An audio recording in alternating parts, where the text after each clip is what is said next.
is in our DNA. Whenever we let it out, it becomes our superpower. Now imagine an entire city being built to supercharge it. Kadir City, powered by play.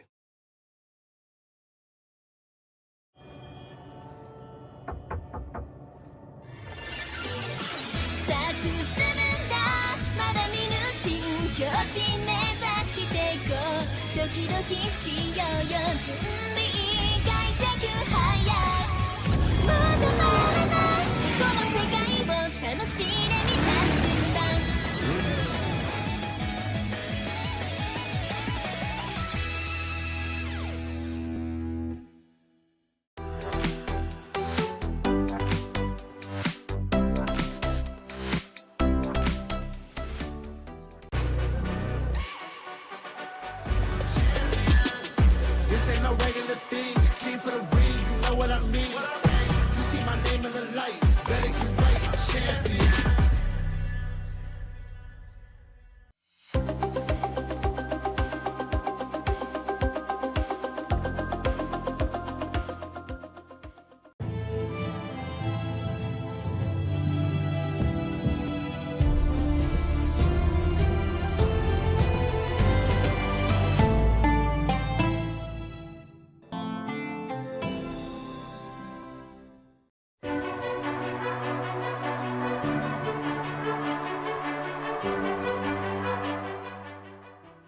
The human body was built to move, not trapped at a desk in one singular posture for 12 hours a day.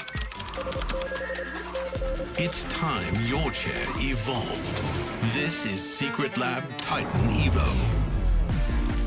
Ergonomically engineered for you, gamers, hybrid workers, artists, backing your every move.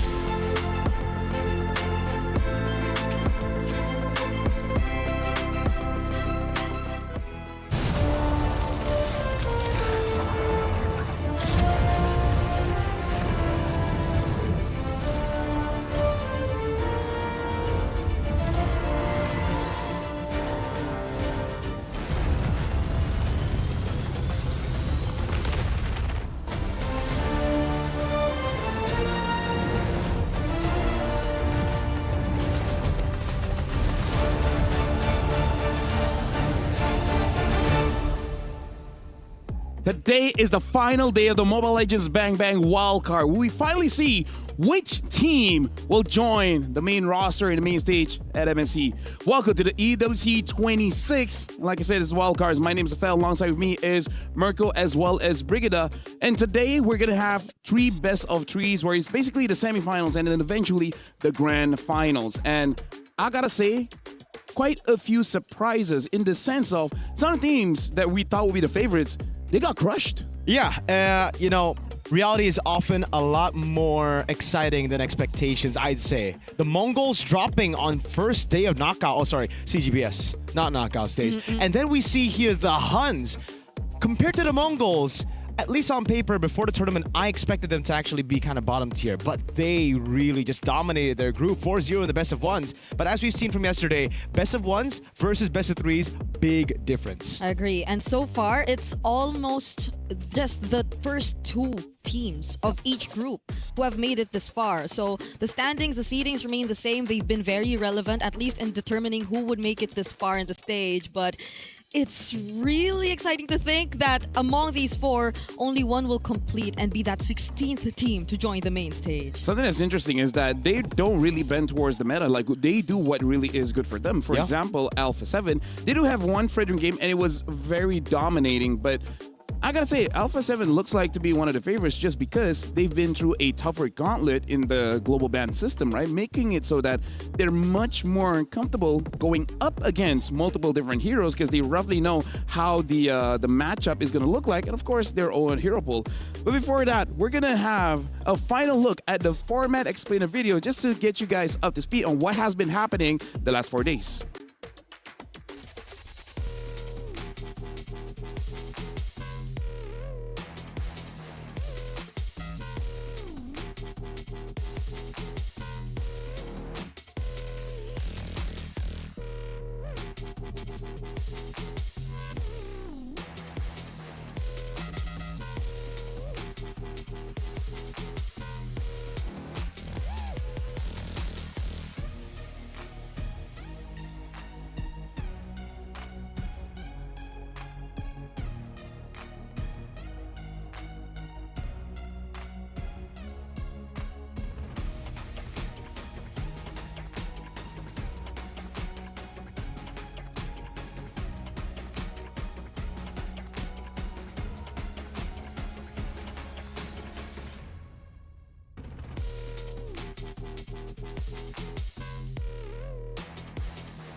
We started with 2 back-to-back days of best of 1. And then yesterday, it was the cross-group breakout stage where 4 teams were eliminated. And for today, there can only be 1. Can only be 1. Later on, we'll see what are they fighting for. Because going to MSC, going to the main stage, that's where the big bucks are. Yeah. I think it's also great that we highlight how we are still in the second day of us being in a best of 3 setup, because for teams like the Huns, for teams like FUT, this is the first time we'll be seeing them play in a best of 3 setup. That's the thing. That's why now we got to go back to, again, seeing the patterns that we've seen through the group stages, even through day number 1 of the CGBS. Do you need to get warmed up? Because a lot of teams, for some reason, they lose their first game and then they go on crazy win streaks. Now, the Huns have not lost a single game throughout that group stage. They were dominant. So, some of those games, Lavelle, were comebacks. Yeah, it wasn't super easy for them. And for us to tell that story, let's actually look at the brackets to see how it started off yesterday, where again, 4 teams were eliminated. And we started off with Nightmare able to win it out against the Mongols. We started with 3 games. And then again, they eventually lose out against Team Falcons Mena, where they will be playing later on. KOG defeated Sunset's Raven in a clean 2-0.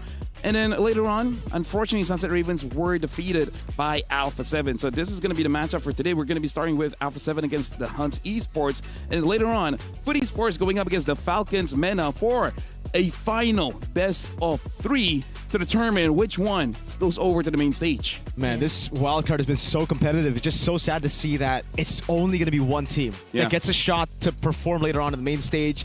We'll see a lot more crazy stuff, exciting stuff on the main stage for sure. But here already, we're seeing so many new picks that has really gotten me to question the meta game right now. Are we really in a carry jungle meta? Because a lot of the top teams, Alpha 7, the Mongols, have done well with it. Heck, even still meta with the Huns, really just proven that a lot of these heroes are still meta. Let's look at the schedule, right? While we're talking about this as well, because again, we only have 3 best of 3s. Alpha 7 against the Hunts Esports, Falcons Mena against Foot Esports. Winner goes through for the final best of 3. And I agree with Mirko, especially when we're looking at Alpha 7. I believe even though they only played the second day of the wildcards, but they might be one of those teams that has the largest hero pool so far. They even brought in a Kaja. Yeah, and that's something that we lack to see in teams where we really expected to go far, such as the Mongols. I feel we've been really adamant on the fact that are they just limited in terms of these specific heroes, in terms of these specific roles? I think mostly in the jungle. Yeah. But when you look at A7, they have such deep and unexpected hero picks, specifically in the roam and jungle, because I think yesterday not a lot of us were really a fan of just seeing BP1 on a Fredrin, but he delivered. And more so, I think the way Shark has just debuted, even the Kaja, Yeah. that's a lot of surprises coming in from A7. Now let's dive in, right? Let's look at the rosters coming in for these teams, because the Mongols did lose. Hans now is the sole, I would say, representative coming in from Mongolia. We got to talk about Alpha 7 here.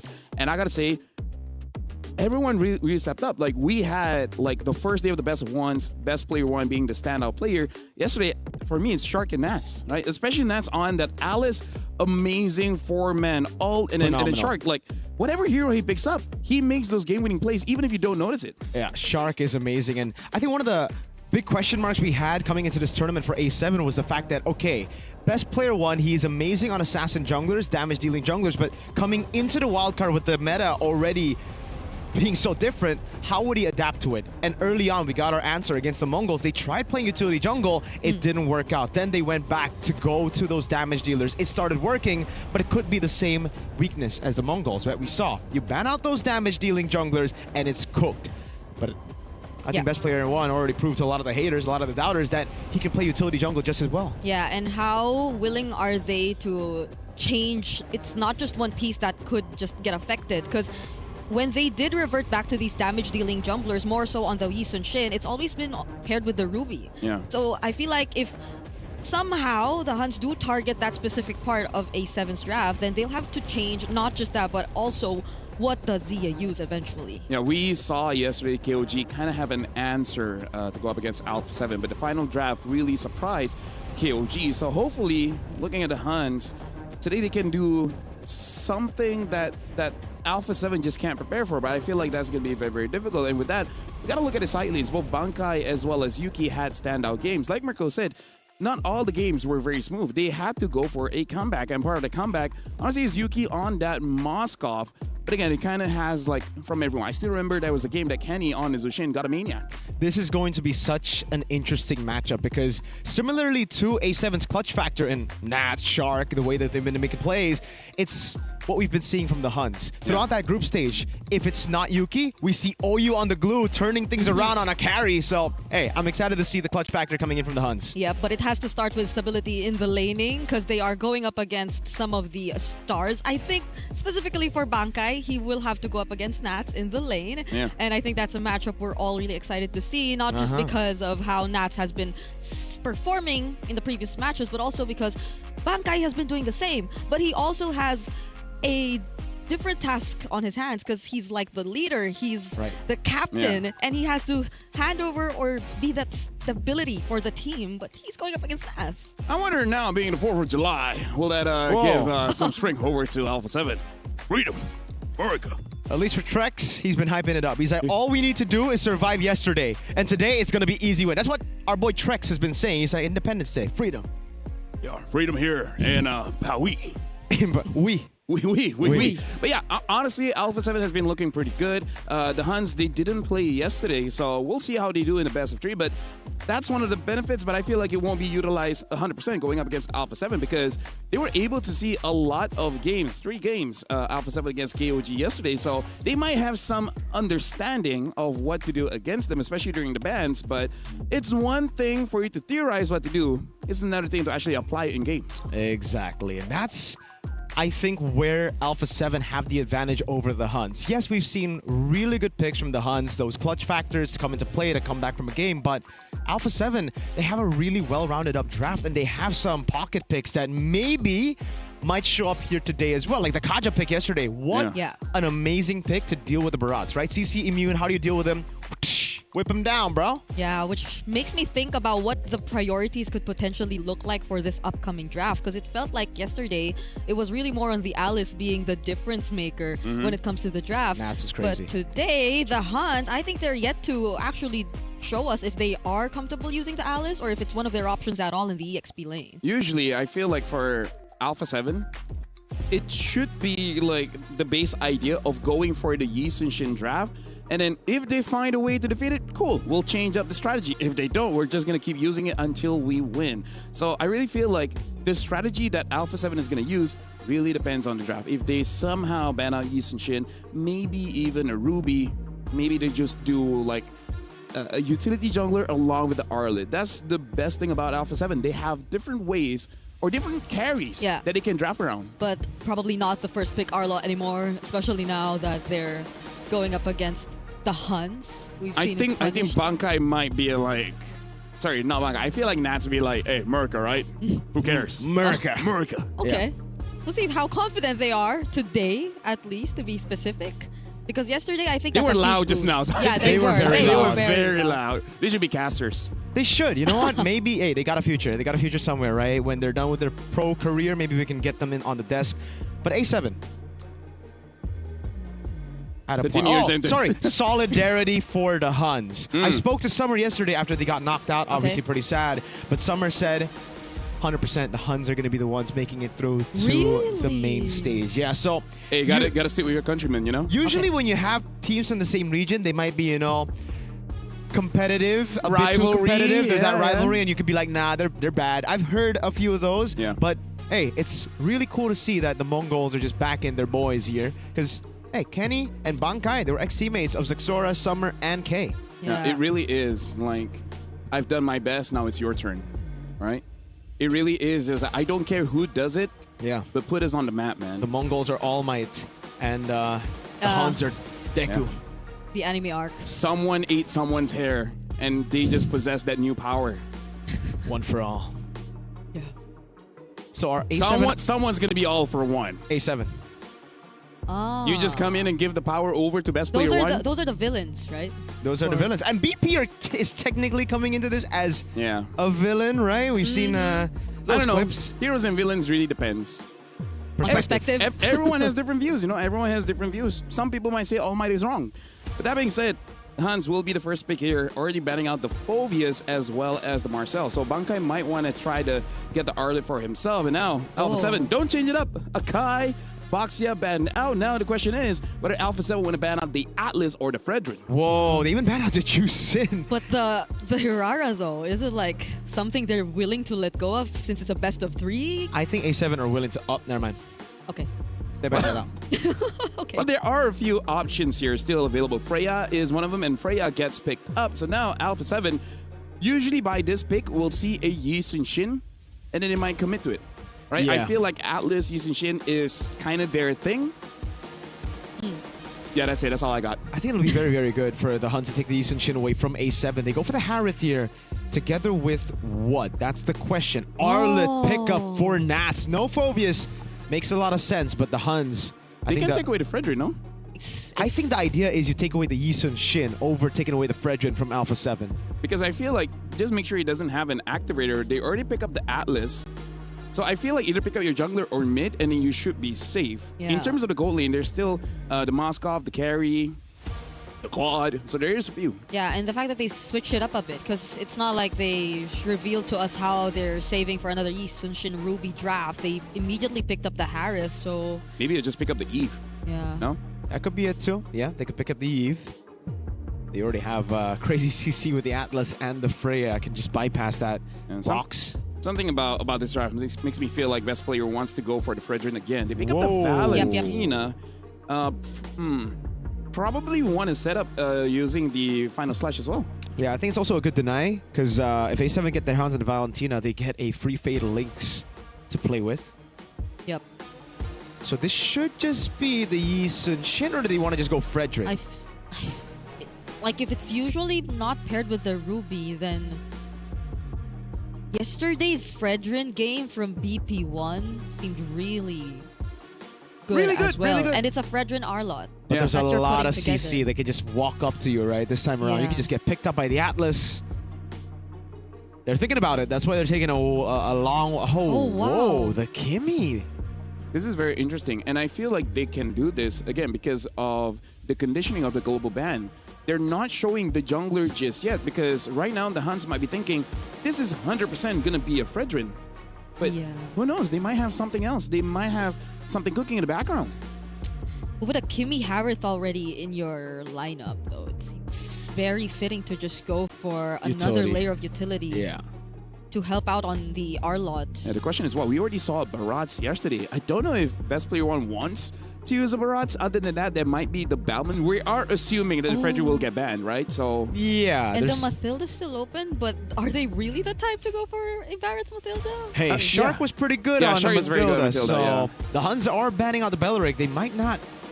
Oh, Yuzong gets banned out. So A7 are still thinking... Whoa. Yeah, maybe see? Institution, yeah. I like that. I like that because there's no way they go for Yi Sun Shin when they already have a Kimmy and a Harith, right? They need a bit more tanky members on the team. So it really seems like right now they're baiting the Fredrin ban so that they could go for something crazy. Yep. Barat's Matilda, perhaps.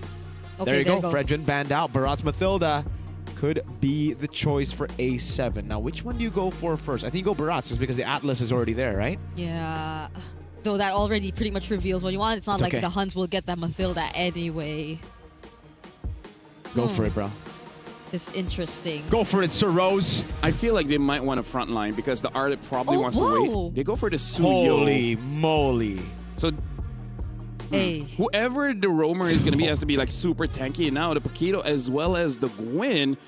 I got to say, this is a very unconventional double fighter lineup. Like, this is one of those drafts at 16 to 18 minutes. You just can't figure out how to end the game without a clean team fight. Dude, this is greedy. Yeah. Very greedy. You gotta win on the fights. If not, maybe Your you pushing get to power push is very not the late. best. Yeah. Your pushing power is not the best. And here's the thing, your clearing power is not the best as well. So if you start losing, they can just siege you like crazy with this Kimi. And the Guinevere Valentina, man, a lot of threat. They go for a tanky boy, Wow. but is it enough? That's the only frontliner you got. It's actually scary because the Valentina can take away the Glorious Pathway why. and actually engage onto Alpha 7. I gotta say, Mirko and Brigida, both teams are starting game one. And again, this is elimination. Very, very risky here. I'm interested to see whether the Huns, with this kind of draft, can actually close the game out at all. And for Alpha 7, I want to see if they get punished with this overloaded of damage. So good luck to the both of you for the Huns going up against Alpha 7. Here we go. And they did live up to their identities, at least in terms of what was established in the wildcard stage. The Huns, their junglers, still being very meta, but on the other hand, if you take a look at A7, even their sequence will take you by surprise just because of how deep their hero pool are. So I think drafting against them really is a challenge in the best of 3, but we're heading into game number 1. That was an SOD you saw right there. As we officially begin the first series of the day. So taking a quick look, this is, 3 fighters in the lineup of the Huns. It's all team fights that they're waiting for. Yeah, Huns want all the smoke. That's it, man. Hey, technically, what? Who is it? Is it Chun-Li? Is it Chun-Li? Did still meta go for the Chun-Li skin? It's not. It's It doesn't look not. like... Bro, you had one job, still meta. What about Paquito? I guess he's more of a KOF guy. Hey. Oh, Paquito went for the Ryu skin. Okay, so they're both KOF, bro. Terry Bogard, no Ryu. No Ryu love or no Chun-Li love. Okay. Pull yourself together, weapon mastery, yeah. There's a curse going on with the Mongolian teams, at least just for the Mongols with the Paquito. Yeah. Maybe it's just different when you have Bankai on your team. Yeah, never know. That's why I think even the micro that we're looking at in the EXP lane is very interesting right now. But we're looking at emblems. Yeah, Shark revitalized there. Oh, hold on. Like a mistap? Or, yeah. There wasn't much happening just yet. Nope. Okay, so at least he's on pull yourself together. It's cool. It's cool. Yeah. He will get it back. You'll get it back. No worries. BP doing a good job clearing against the Guinevere. We'll probably get this gold crab. Still meta, though. Around spatial migration. It's still BP who gets it. Still meta with the walk-up. They're going to meet in this next objective coming very, very soon. But the poke that's coming from both mid duos, it's no joke. Like, the mid control has been back and forth between them. Let's see whoever gets to find a great initiation, but it's being very careful for now since this first hurdle is going to be a massive deal breaker. Both XP laners too. Yep. Being part of this is something we have to watch out for. Oh, Bankai's got tempo, and that's his level 4, but I think A7... Wait a minute, they're just gonna go for it. Perfect match coming down. Shark now with Revitalize. Oh, bursted out completely. The glorious pathway, as LaFell mentioned, stolen by Kenny, laid the carpet down, and that's the free neutral objective. The first one of the game to still meta. To be fair, he got his Revitalize back just in time, but that was a lot of damage coming in from the Huns. This is what you probably would expect from a fighter lineup. They would just keep going for those engages without holding back because they're very much capable of, especially in this point of the game. And it's like, oh, wait a second. Really good move by Nats. Oh. Great Vengeance to get out of the knockout strike. Now they're going to go all in. BP looking for the play. Vengeance coming down again to Queller. And it's a kill. A7 on the board. Still meta. Is he going to go for the spatial migration? Nats is right there. No, he won't. He'll play it safe for now. Yeah, it'll just show up. Oh, there you go. Wow. Forced. Respect. That was just keep patience. Just standing there waiting for that flicker. Oh, you? Oh, Soul Sever as well. Perfect match getting him out. And that's about it. Kenny, again with the glorious pathway steal. Yeah, I think like even looking just at Kenny and his choice of mage, a jump at Shark, forcing out the Revitalize again. Yo, that's a mistake there. Still mid up, taking very low. The laser beams. What? Still went back. That was an awful decision to just jump on the high-lows and commit. Yeah, I had the stacks for the Violet Requiem, but it was just Kenny there, who I think already used his combo, so there wasn't much reliable damage to use to go for the fight. Wait, Fatal Lace onto Shark, brings him under turret, so it's a kill back. Yuki on the board on the Freya. Okay. Somehow, I think both sides, there have been some exchanges that we don't really fully understand just yet. Okay, but once again, we are looking at an upcoming objective. And at least the lead hasn't grown significantly just yet for either of these two teams. But I guess for the Huns, we are yet to see how they're really able to pull off this combo. Like the hero synergies that we expect from this multiple fighter lineup. Because it's mostly just really going to be OU and still meta, finding these setups, looking for the targets. But then A7 on the other hand, how Shark has been constantly pressured and poked is not becoming a good sign for them because he has almost always been unable to just really serve his purpose so far whenever the team fights start. Bankai doing a good job holding it. Kenny poking Shark. Yuki is already joined as well.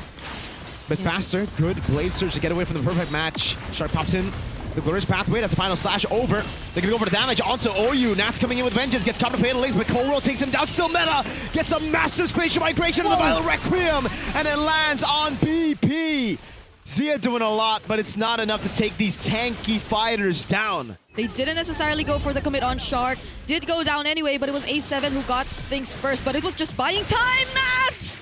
Final slash. Okay. Gets him out. Flicker burned from Bankai though, and Yuki. This will be a turret for the Huns. Yep. The way that the Huns are just deceivingly going in, but just waiting for the moment for still meta and the other members to go in is, I guess, catching A7 by surprise, really. At that moment, it felt like it could have been a really good timing for A7 to just commit, but with OU down, and the other members of the Huns actually still prepared, still meta jumping. Again, it hasn't been a good time for Shark. Yeah. He's the only frontliner, and it's very visible that it is. Oh, spatial migration onto Shark. Violet Requiem as well. Now, again, a questionable decision. Cold World able to get past there. Nat's gonna go in, but oh, Frozen taken very low. He's able to get the vengeance. Still meta. Gets a spatial migration. Now it's an all-out fight as Yuki is able to dive in through Cold World and Nats. A big double for Yuki, and the Huns are looking good in game one. It's just really fights. The Huns just really want fights. It's a very systematic front to back that you're seeing from them, but it's working in the end. Even though it's not an immediate pickoff, no reliable source of burst damage just to go for that whenever they want, and it's always Shark that they spot out first. It's as if it doesn't matter. They can still layer their skills. Just looking at this instant replay too, the final slash, the jumps, the Valkyrie descent, and everything just following up to go for that all-in team fight. A7, they're not able to go with that, or at least go toe-to-toe when it comes to the extended team fights. It's just A7 cannot brawl against the Huns like that. You can't just go brute force.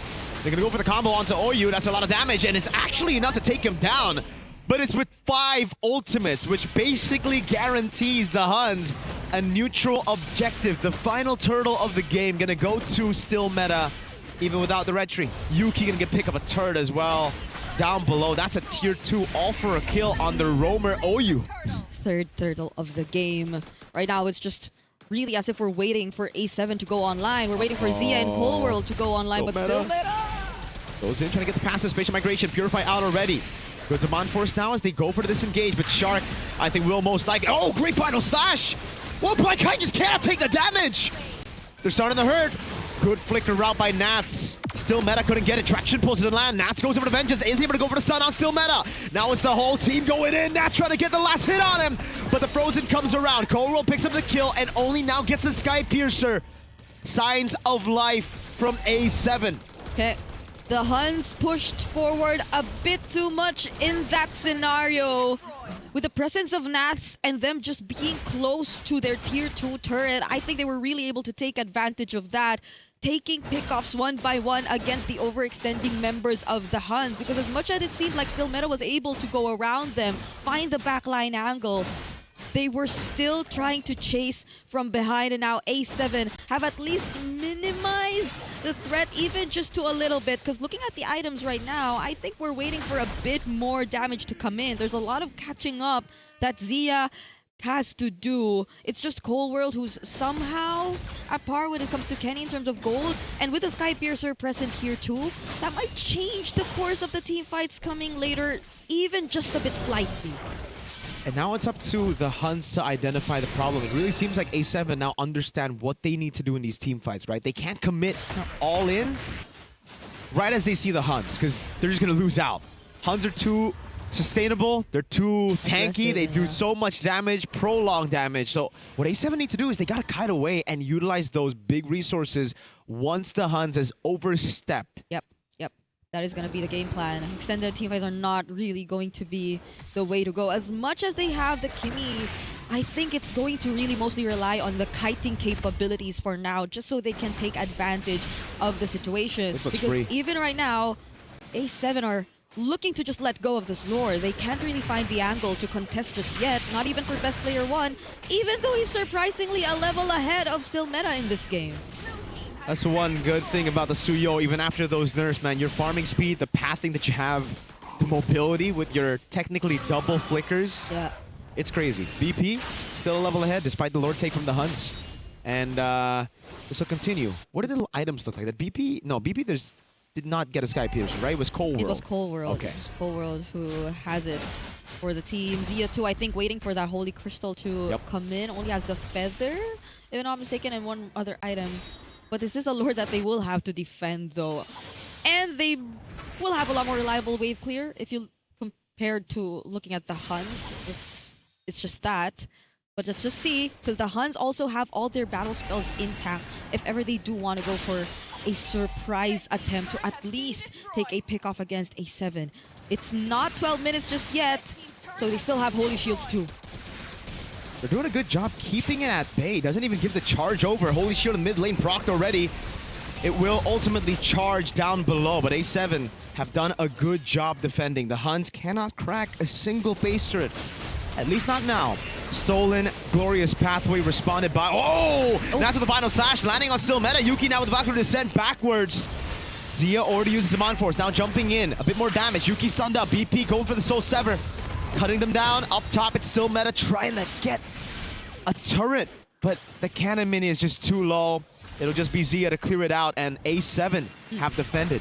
Could have been different. But since Still Meta was targeted at that moment, I feel that Huns needed to recalibrate their decisions and whether or not they wanted to still go for a fight in the base turret of A7. So now we're taking a look. Yep, I think we need a few more before Zia finally gets that Holy Crystal, but the Chastise also gets picked up by Shark just now. Cold World also doesn't have stacks just yet. He got that Sky Piercer when he was already 2 kills. So I think A7 are just really waiting for the moments, prolonging this fight as much as they can. It's also not like we can expect anyone to really go out of map and manage the waves that are far away, because it's really relying on their teamfight capabilities too as 5 in order for them to get the most out of the potential teamfights later on against the Huns. Yeah, out of all these heroes, the guy that you would want to send over to the side lane would be BP. Yep. And I don't think you want to send him over to the side lane when the Huns are the ones holding the Lord. So A7, they're going to send 5 up top to try to get Prio over this lane. Now, this could be really good. It could be really bad. OU spots him. Goes on Shark. Already perfect match. Glorious Pathway now with the Fatal Links as well. And Kenny zones him in the back line, but it's going to be A7 to try to go for it. Still meta. Spatial Migration with Vile Requiem landing on BP1 as Zia pops into Mod Force and BP's just so low. Yuki! Monster kill on their turret gets Zia as well. It's another cut down on Cold World. And A7 bit a bit too much and they could chew the Huns. Sieging this base turret down. They don't have a minion just yet.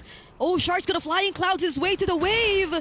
But is that going to be enough? There are 2 waves! He's trying his best to try to keep this game alive, but it won't come through.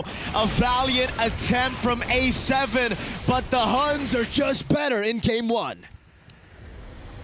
Clean decision making that you see from the Huns. They were able to adapt to whatever A7 wanted to switch up in the latter portions of the game, and they secure the first game in this best of 3.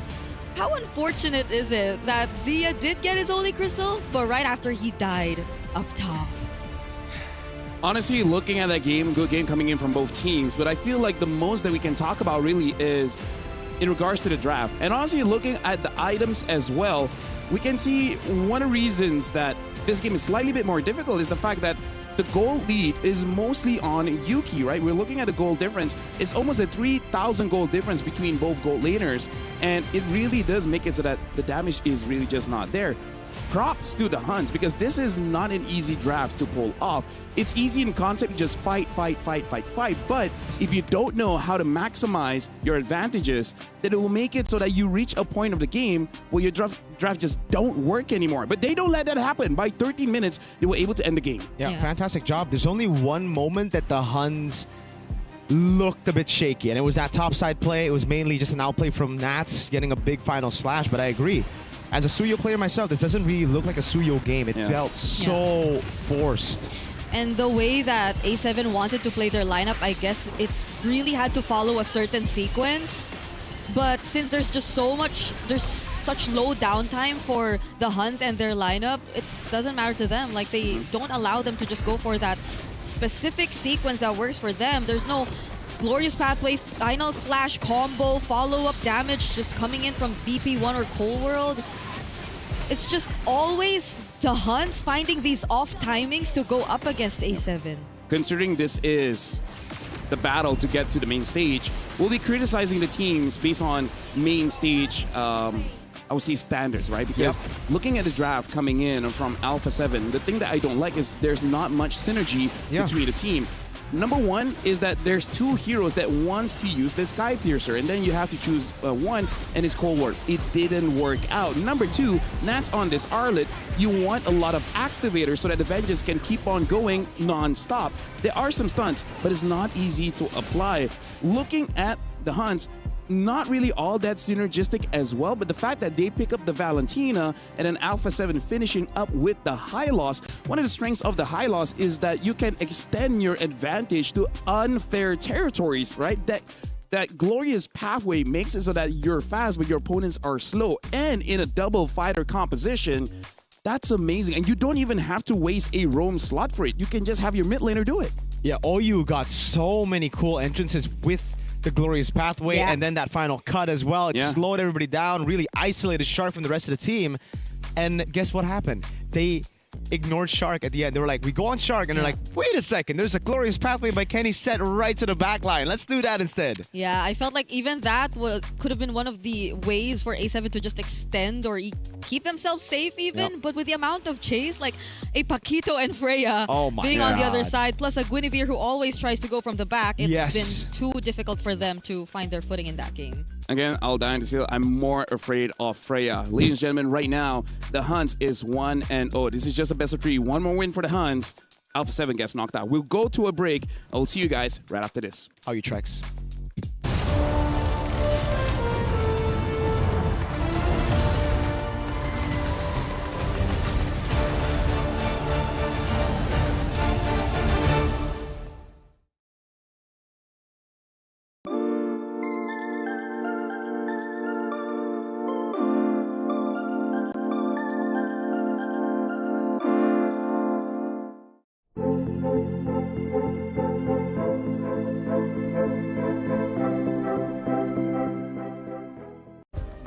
Play is in our DNA.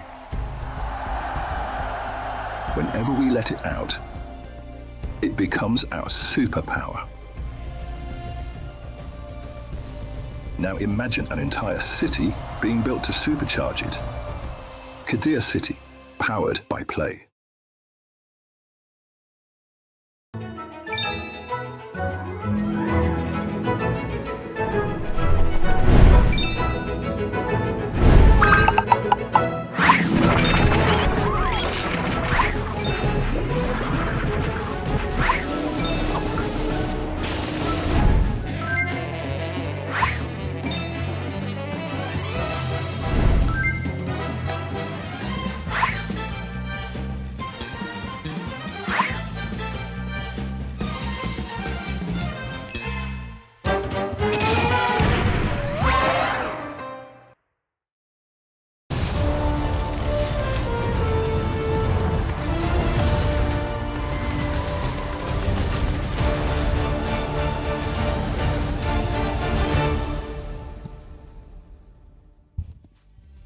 The current score is 1-0 in favor of the Huns. Both teams had a very risky draft. My name is Fel. This is Mirko as well as Brigida. Let's talk about that draft instantly here, and let's talk about the changes they want to see moving forward. Because for the Huns, that would have been a bad draft if it went all the way to the late game. For Alpha 7, we've seen different strengths coming in from them. Is there a reason why they wanted to show something new today? I think they're afraid of the Huns reading them out completely, but instead the Huns just played their own game. Yeah. They didn't ban the Yi Sun-shin, they didn't try to take the Yi Sun-shin away in the first phase. Instead, they just focused on their own prio picks. Meanwhile, it really seemed like A7 wanted to do the opposite. They wanted to just take all of the comfort away from the Huns. Did they overthink it? I think they did. I don't know, because I feel like it was so obvious that they were already setting up for a utility jungler when we were looking at the draft already, but maybe they just wanted to be a bit more unexpected or unorthodox, but at the same time, it wasn't as rewarding for them as much as the Roger pick, as much as the Kaja pick, because as mentioned by Lafel, the hero synergies were just really not working out for them. And can I just say this? We saw Nats on a non-hero, a Uranus yesterday. We saw the outcome. Now we see Shark on a Hylos, and it's like, yes, Hylos can work, JP shoutouts, but Shark needs a playmaking pick, just like Nats. You need these two to be together, making plays around the map and changing the game with their skills. Here's the thing. I feel like the Hylos can work if they got a Fredrin. Yeah. If they had another layer of a Right. tank. Yeah. Glorious Pathway, Fredrin charges forward, taunts as many people as he can, and then Arle goes in. There's layers to it. But then as a Suyo, you can see the idea that you open up the Glorious Pathway and then the Suyo dives to the back line. But that kind of is hoping that your early game is so good, Yeah. you get an early Sky Piercer, and then the game just ends by 14 minutes. Against a Paquito, a Freya, Yeah, that's even hard. a Valentina, That's none of them were That's cool. vulnerable. Yeah, like Suyo is great. I love Suyo. But not against those picks, man. Yeah. So in this game, personally for me, I feel like Alpha 7 has to stick to what works, right? Yeah. Yusichin has worked, Roger has worked, the Fredrin has worked. For all the games that they have played, they prioritized in the first 3 picks, best player 1-0. This time they tried to delay, and I don't know what happened. Or just pick up the Atlas. The Freya was picked up. You let the Atlas go. You basically give it over to Oyu, and we know Oyu is one of the clutch boys over on the Huns. He was the guy to make that comeback happen against Nightmare. CB, Ben, Clutch Boys. Yeah, against Bon James. Remember, that was a Bon 7-0 Bon James game. Yeah, the BJ. Wait. Anyways, going for this game, the Huns, very risky. They made it work. Alpha 7, they didn't make it work. So now, you got to get down to business. Okay. You got to work. Yeah. Good. They're taking blue side this game, you think? Like, you think A7 is taking blue side this time? Because earlier they were on red. I think so. But yesterday, Sunset Ravens had blue side twice, which is why I'm thinking if it's... Oh, let's see. We'll see. We'll see right now because we are about to take a look at the draft. And if ever it does happen that way, because they earlier prioritized the Harith and the Arlot, right? Like The even Harith when- and Arlet really feels like takeaways, right? It really feels like we just wanted to deny you. I mean, like, they can use those heroes too, sure. That's the thing. But let me also discuss this while we're waiting for the draft. I've seen quite a few players, and they make it work very well. Yeah. Instead of going for the Feather of Heaven, they just go for the Swift Crossbow for that attack speed, and then, attack increasing the attack speed, and then the rest just go for full magic damage. I agree with you. And I think the one thing I think a major takeaway from that game and the game plan that just didn't work out from A7 is the fact that the Huns aren't like any of the other teams in groups that have just one identity. They're so good at playing everything. So that makes them scary. That's why you just got to play your own game. Don't focus on what the Huns can pick. Focus on what you can get for yourself. So kind of hoping like rock, paper, scissors, we both pick rock, but my rock is harder? They got to be tranquil as a forest. Tranquil as a forest, got it. Oh. Wait. After you get down to business, got it. You got to take down the Huns. Like a coursing. So river. Rose got to make a man out of them. This is where boys become men. I wonder what sides. I wonder what I would say for MWI. Where know. girls become women. I guess. Yeah. Where women become stronger women. We have. Yeah. Yeah. Jacked. Jacked. Speaking of, this is draft. Alpha 7 is first pick here. The Hans is on the second one. And this time they're changing the bands a bit here. They're banning out the Baxia, Hirara, as well as the Freya. Now for the Hans, banning out the Zushin as well as the Marcel. So this time, Alpha 7, they are letting go of the Akai. And the Yushin gets banned out. So this should be an Atlas first pick if history serves as well. Okay. So, let's see. What is it going to be? A7, a lot of big picks here open. The Atlas, yes, a few times I think it was prioritized as well for A7. You know what? Yep. There you go, first pick for Atlas. But A7, I want to see Nats on a winning matchup. Just secure a winning matchup for him, dude. Wait for the pick for Bankai. Fovius is open, by the way. That's true, but the Valentina gets picked up, and this is a big pick. Another big ult. The Fatal Links taken by the Valentina. That could spell trouble for A7. Yeah, with the presence of this, you really want to consider the Akai anymore, even if it's still open. But at the same time, the EXP lane matchup, the Fovius and the Arlot being there, but also the Alice. So like, who do you really Paquito's open too. prioritize first? And the Paquitos. So I really feel like they gotta wait for red 4, blue 4, 5 to actually pick up that EXP because all of those picks are great, but they're not without their counters. Yeah, so it seems like they're really thinking about what they're picking for. Claude. I like that. I really like that, man. Are they trying to force Alpha 7 to pick up something like a carry? I think it's also kind of like, if you go Yves, you're kind of cooked. True. Yeah. They're just taking another. They're just taking counters that are kind of good even in blind picks. Yeah. I'm really surprised the Claude isn't prioritized as much. You know, I've been playing Claude a lot recently. Really? Couldn't tell. Yeah. Oh. Fredrin. So, Okay. there you go. That's gonna be a Fredrin without the Claude. I wonder what will be the option for the. Oh wait.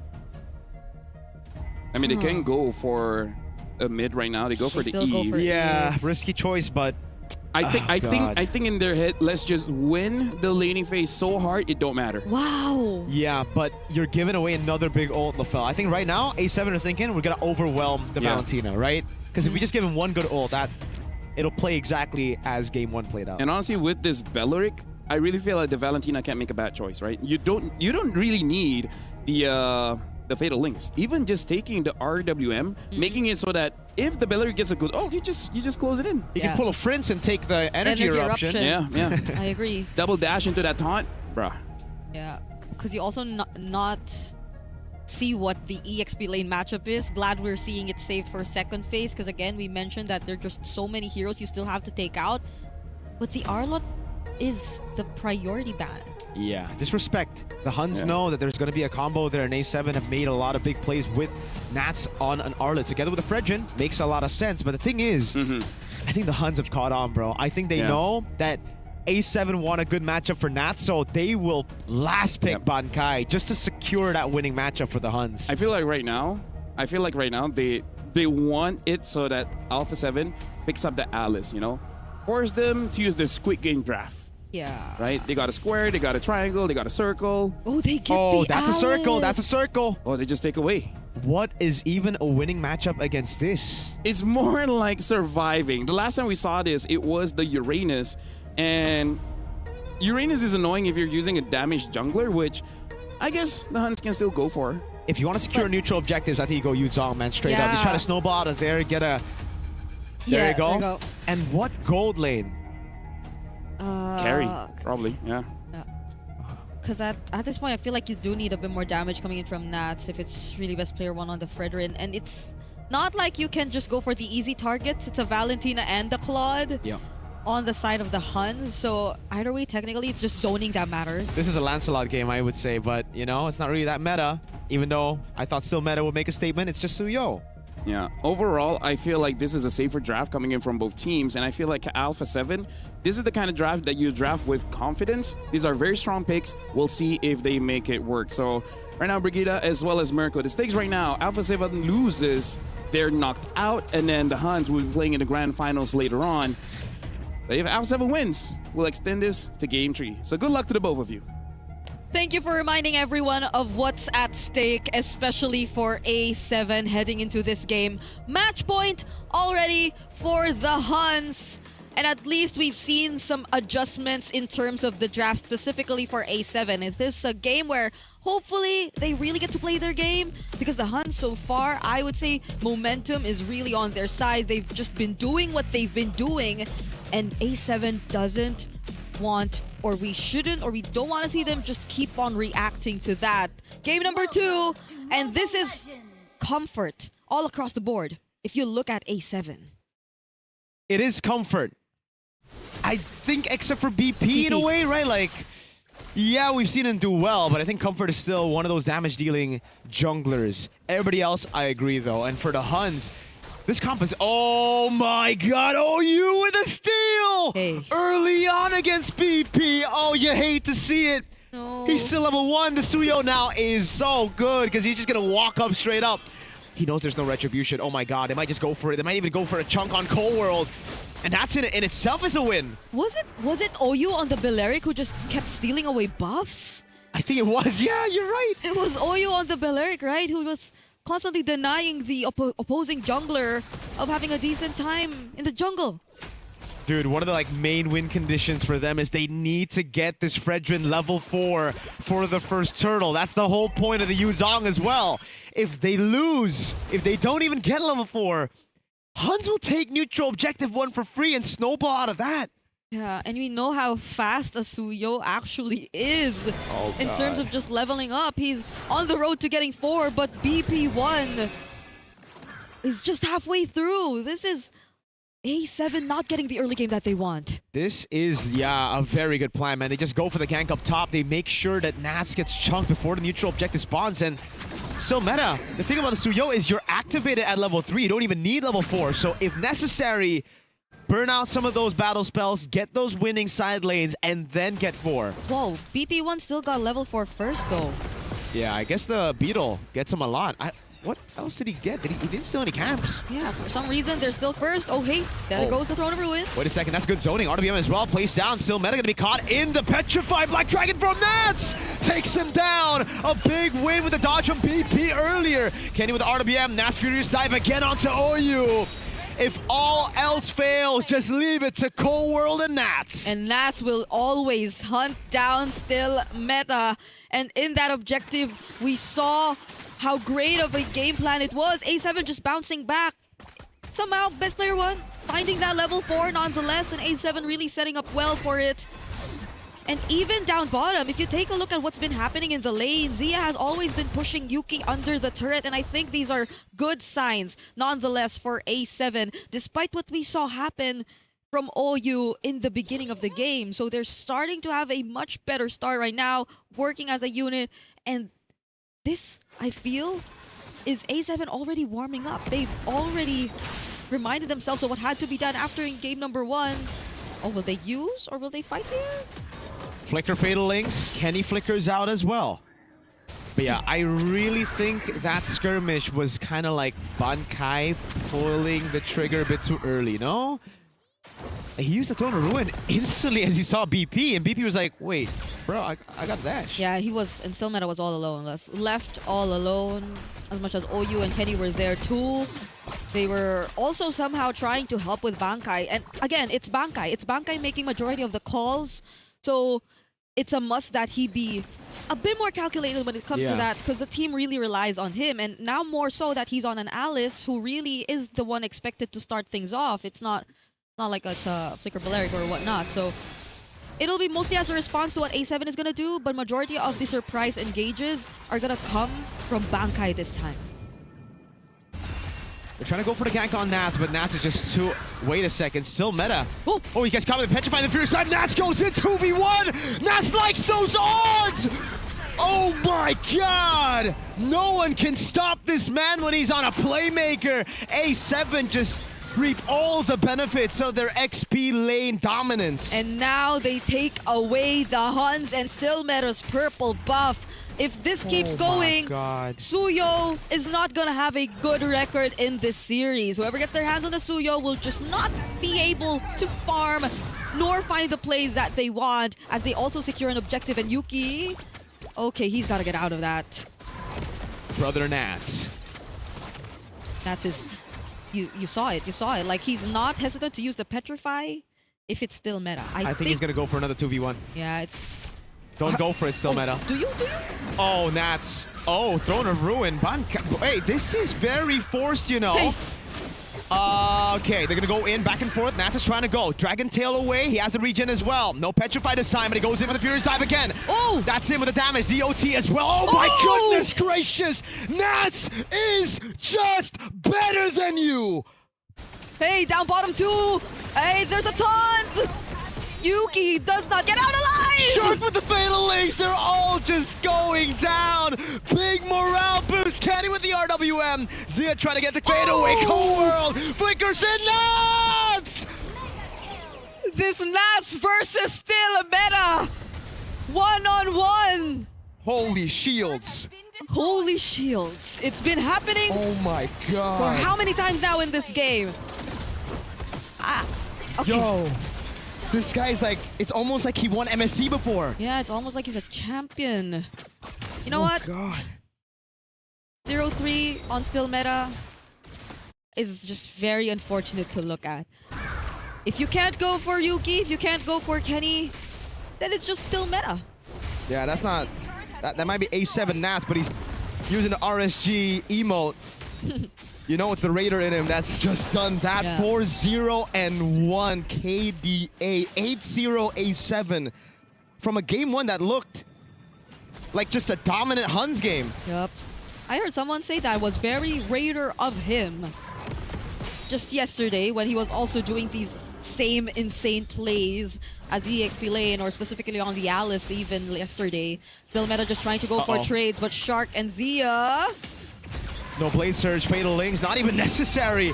Oh, the Dragon comes around. Oh, when Nats walks up, you gotta respect it here. Furious Dive, ready. Goes for it, no Petrify, baits out the Wrath of the Dryad. Now the RWM to catch him as well, and Shark finally uses the Fatal Links to bring them into the RWM. Good kill coming down though. Nats caught the blazing duet. Yuki's there, and it might be a shutdown. Nats gets away. What? He's got some kind of plot armor. That taunt could have resulted into something. That should have been a shutdown. It should have been, because it's 4-0-1 for Nats right now, but even then, the amount of lead, the sustain that's currently in his hands, this Dragon is just unstoppable right now, and BP1-2 is not stopping with the pressure against still meta. They need so much more bodies around still meta this time. It's uncharacteristic to see, since you're much used to seeing the Suyo all alone and doing stuff. Oh no, Yuki doesn't have the BMI, but he's gonna be okay. At least Oyu's there. Good patience on the Purify. He's got the composure at least. That's why we know him as one of the clutch factors for the Huns. But BP this time around, man, even when he's on the utility jungle, out-leveling the Suyo. Okay, that might be Nats. That might be, yeah, Suyo died twice, I think, to Nats. So Oh, Nats again. maybe Look at three, him. maybe 3. Luckily, no Petri. It's on cooldown. If not, still meta might be 0-5-0 right now. Ooh, tough. Okay, there's goes Shark. Okay. This is... Anywhere you look at, like, at this point, Nats might just be willing to go one-on-one against anyone against in the Huns lineup, and no one is yet to fall from A7 apart from Shark. I can only imagine the goal lead.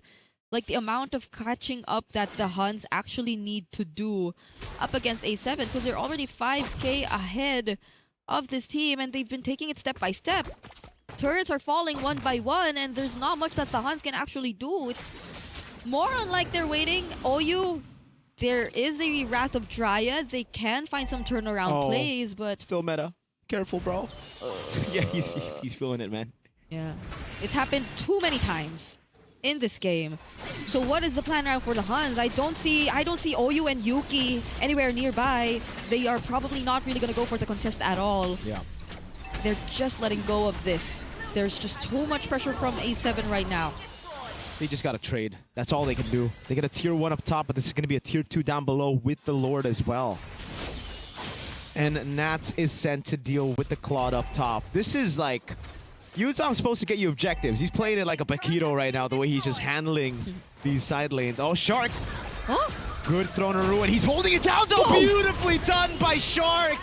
Incredible calculation, just holding the Fatal Links through the Throne of Ruin. And the carry's online, so all these frontline heroes you're expecting to tank the damage from the Huns will have a much difficult time now compared to if they were able to at least go toe-to-toe against A7 in the first few minutes of the game. These are just numerous waves constantly coming in. BP1! Gets a two-man ton on Oyu and Kenny, forces him back. A big bonk, oh, to the tree. You can't help but think it's a bit personal after that steal, level 1. Yep. This is looking very... Like, at least for the last two Fredrin games we've seen from BP1, they're looking very comfortable right now. Oh, the real world too. Yep. So much zoning just for the turrets. Shark and Flicker into it. Throne of Ruin catching 4 right now. Oh, good take on Cold World as well. Now to the back line, though, just shredding everybody. 3-man Petrifurious die from that. And you can hear the screams of A7 in the back. That's another Dragon Tail. And a triple for Zia as Nats gets the everything at this point. 5-0-5. And a game win to equalize.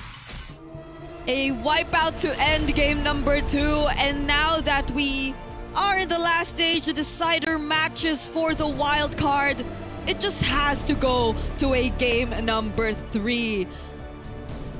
A7 have definitely adjusted after that game number 1. Nats. Nats. I feel like Nats is gonna be the standout player here. And it's not just today.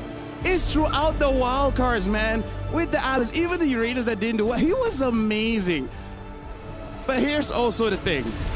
You already lost against the Yuzong. And then you're like, nah, we just do it again, but better. Oh my And God. then you just, at one point, even you're like, stop. They're already dead. Dude, Stop. it started here though. It started Turtle 1. Nats was already a beast.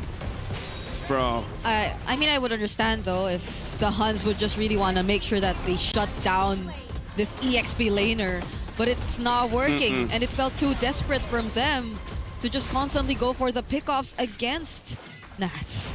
Yeah, I mean, like, here's the thing, man. Like, we have no MVP graphic, but there's no doubt, right? No doubt. Right? No doubt who's the MVP for this one. So Nah, I don't know. I feel like for this one, the Huns really has to start understanding you need to show respect where respect is due. You know, like, I understand trying to kill him, but at one point you're like, do we attack the strongest member of the team or we try to go for the weakest one? Speaking of, not a good day for the Suyo. Nope. Not just today, even yesterday, right? We saw the Mongols trying to force it out. Didn't work. I feel like for game number 3, best not risk it.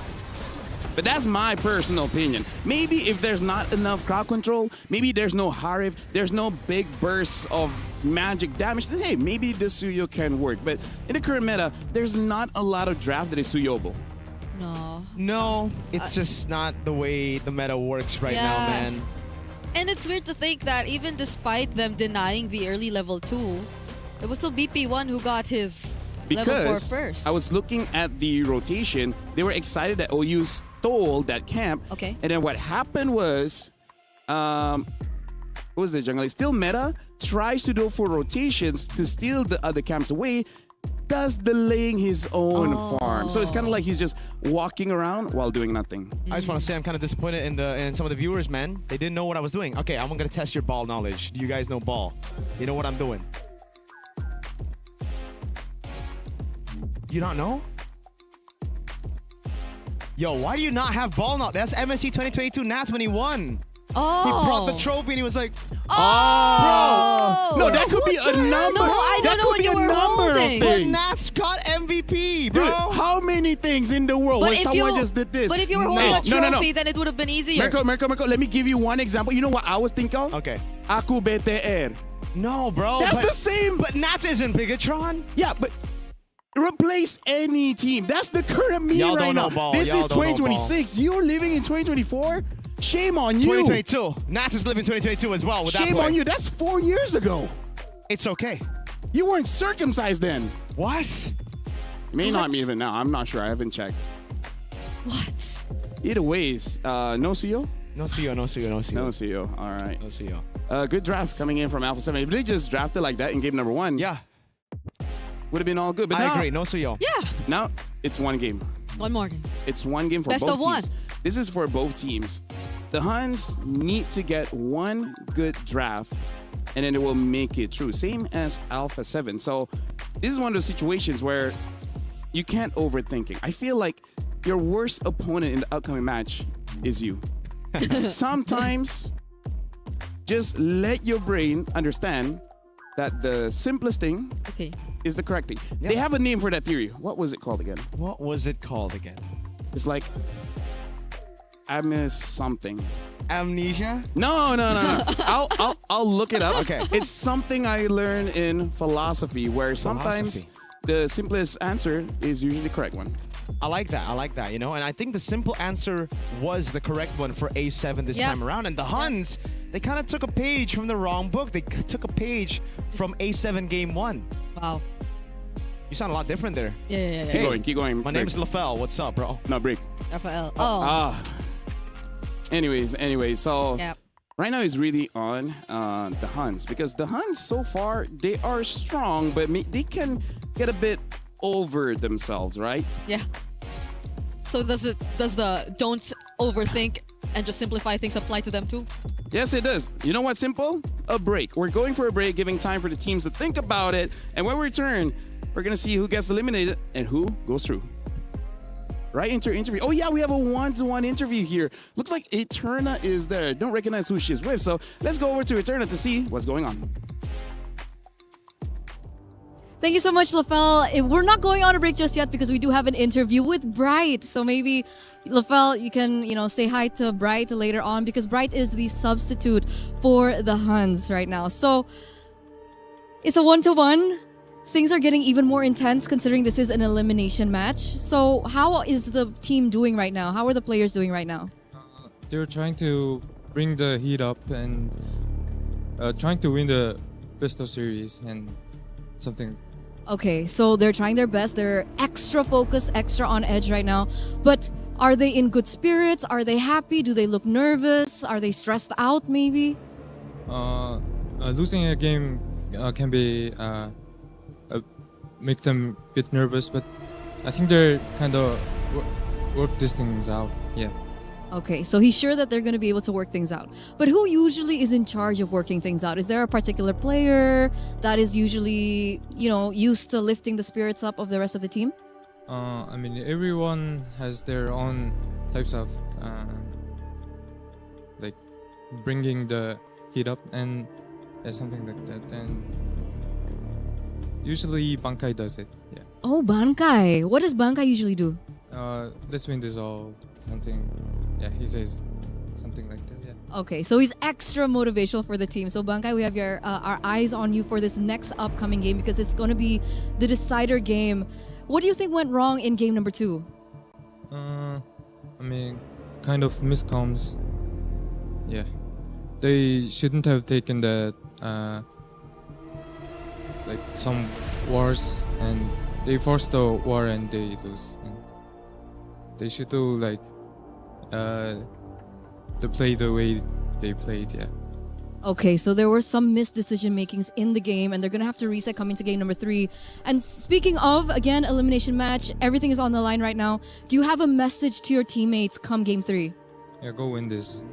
Go win this. Short and simple and sweet. And there you have it, Bright here from the Huns. As we're gonna throw it over back to our casters to break things down. Is it gonna be A7 or is it going to be the Huns winning it all? In less than 1 minute, we're about to jump into the draft here. So we heard that, okay, Bankai gives motivation to the team and etc. And we also heard that, they shouldn't have forced certain fights. And I think we all know it's against Nats. Like, I feel like even he was like, okay, bro, you do once, all right, that's cool. But going up to 3 times, like, a bit too much. Because even the other one was just like him not having the petrify and dancing around the turret, And but he still won. he still won. He got a pick off. It's like, nah, I'd win. Give the Yuzong a Gojo skin. How many 2v1s did he take there and won? Eventually, he just evolved into 4v1s. Yeah, and he didn't die even when he dove the turret, even though we Should've. thought it was gonna be shut down. Yeah. He's got that plot armor, bro. If the Claude had the orange buff, that bird might have killed him. But he didn't. Oh wells. But now, going into this one, I feel like both teams have shown utility junglers are kind of meta right now. They're kind of very, very strong in the sense that you can force fights and then your opponents may or may not be able to respond. And if the Claude is a counter towards the Eve, just make sure the Claude doesn't do anything and then you're all good. That's true. The Eve is pretty happy. Yep. Hey, if the trio mid just stomps, the Claude can't do anything, man.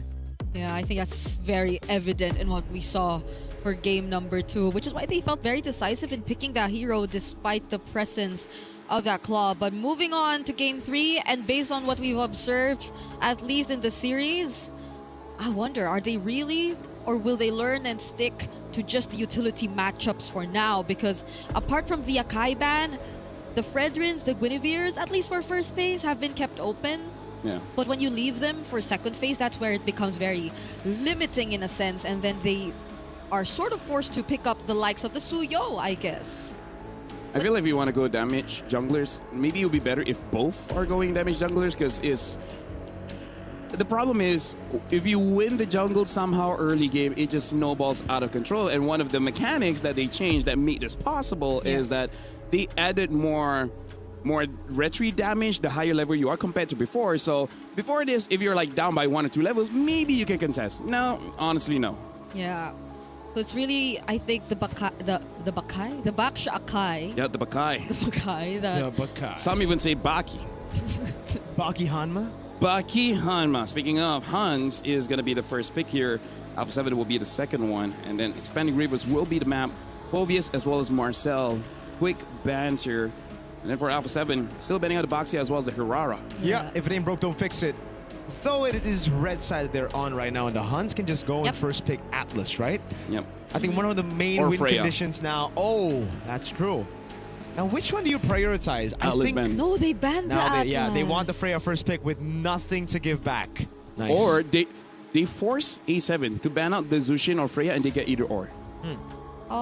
So A7 may open Freya both. ban. No, Freya ban. So this should be either Zushin or Paquito, but I feel like Zushin's the answer. yeah, first Jusin game, I think in CGBS? It's always been banned, no? I think we had one game, but I could be wrong. I'm getting old, right? So Zushin first pick here for Alpha 7. Eventually they might pick up the Eve again. Do they just want to get the Fredrin or the Akai early on? Yeah, or... Because I was also thinking of the Claude, but the Yisun Shin... Yep, Fredrin. Okay, they're not gonna go for anything similar to the previous drafts. What's been working this series is what they'll be sticking with. Fredrin Prio. I feel like the Huns, they want to consider picking up the Arlet, but once you pick the Arlet, you know that Red 3 is going to be Alice. And then that's going to be difficult. Okay. So, do you go for the Claude again Akai against Claude. the Eve? I would say the Akai Claude. Yeah. Could also be the Guinevere if you want to go against the Yeah. Fredrin, win out those neutral objective battles. So, Claude Gwyn, also an option. Either way... There you go. That's the win? I think it's Oh, they take the Yuzong away. Now, what wins against Yuzong? For me, nothing really, because I feel like Yuzong, You just match it, yeah. except for tanks, is just a skill matchup. You know, I'm thinking Paquito, bro. I'm thinking early on, just get some poke down. But yeah, even then, Yuzong can still beat him up. Yeah. And the Guinevere... Maybe we should It's ask Sanford terrifying. what is good against Yuzong. Yeah. Yeah, maybe we should. Can you text him? Yep. Do you think he's up right I now? think you can. I think you can. Mirko. Who's you? No. Okay, I'll text Sanford. You text Binuya. Okay. Oh! The Arlet. Oh, that is crazy. That is very Wow. That's crazy. like the one hero you Yeah. don't go against Yuzong. I think Binuya would agree. Yeah, because, well, maybe he's like, I mean, Okay, depends. you know right? what? It depends. Depends on the pilot. But Yeah, that's true. yeah, on paper, it's easy for the Yuzong to apply the shot essence on this Arlet, and without the minions, Arlet can't really dash away from the Yuzong, so he's just gonna stick to him like a best friend or a debt collector. At least we see the hero synergies this time for A7. But like, even if you look at the Guinevere, there's just a Violet Requiem to keep yourself immune. There's a Crimson Beacon from the Juicin just to get out. And if the Yuzhong goes first with the Petrify plays too, then that's just gonna be tough. It's like a matter of who goes first. You know what's tough? What? They don't know what Shark hero to ban. Because that guy's hero pool is huge. I would just default to like a Matilda plus something. But, you know, we've seen the Kaja. The Cho is still there. It's crazy, man. Seeing the CC immunity that the Guinevere has, I think they might have to ban the Kaja, dude. It's one of the Shark things that he can pull off. Shark heroes. They're taking their time. They're really thinking about this ban. Oh, wow. They banned the Balearic themselves. I thought they'd consider that too, considering the amount of dive that you're already starting to see for A7. It's just so difficult, man. Like, going up against a guy like, who's he good at? And it's like, everything? Yeah. Except maybe don't put him on 1, 2, Hylos. 3, 4, 5, Because 6. he's so good, you don't want him on like those heroes. Yeah, but Hylos with the Fredrin, Arlet, and Eve. Not bad. The Hylos is pretty good here for Alpha 7. I still want him on something like a Cho over that. Well, the Clea is still open, but... That's true. Not bad. Yeah. Like I said, there shouldn't be a bad roam hero for Alpha 7. They already have a very solid setup plus payoff with their draft. Yeah, I guess it's just more on what would seem to be either make their draft more proactive or not. Because among the roamers that are still available, like if they go really setup type or Cho, then that's when you would really expect them to be proactive. But the safer route seems to be the likes of the Hylos, as you've mentioned. That's true. And they banned the glue for it too, right? So I don't know if this is too crazy, but maybe they just want to win out mid-prio with a Khalid. Yeah. But they go for the carry first. The only bad roam option they could probably get is maybe even a Bellman. Yeah. Oh, yeah. Yeah. Carry, though, makes me believe that it's going to be a Kaja. Yeah. Any cash hero, really. Any cash hero. Hey, first Shark Franco? Oh! I don't know. No, it's a bit too crazy. Because let's be real. Like, Cho has a lot of crowd control, and I'm pretty sure that's something that Nats would not complain. Yeah. It's like, oh, you want more crowd control? I'm okay with that. Yup. Oh, they get the Khalid for themselves. Nice. Khalid pick for the Huns. They want mid-prio. What is the reaction to this? Is it the Kaja with the carry? It's Cho. I like it. I like it. I really like it. Cho carry. I gotta say, this is so far the best pick and bans that both teams have really showed throughout the game. But the best thing about Alpha 7, this is really their style. And for the Huns, we'll see whether this Yu Zong is a ego pick and showing that I'm good on the Yu Zong as well, or just a deny because they don't want to go through that again. So, Mercury and Brigida, this is going to be the final game between both these teams. One will be eliminated and one will be playing in the grand finals. I think it goes both ways, man. This Arlet pick is also certainly kind of an ego check. Nats is like, dude, I'm better. It's okay. Counter matchup, who needs that? Yeah, but I think this is the epitome of saying comfort over whatever matchup or meta is right in front of you. Yeah. At least in this Game 3 draft for both of these teams, which just goes to show how willing they are to risk it, especially considering what's at stake because it's tournament life and the grand finals in the wild card, the decider stage that they're fighting for as we head into game number 3. Hansen.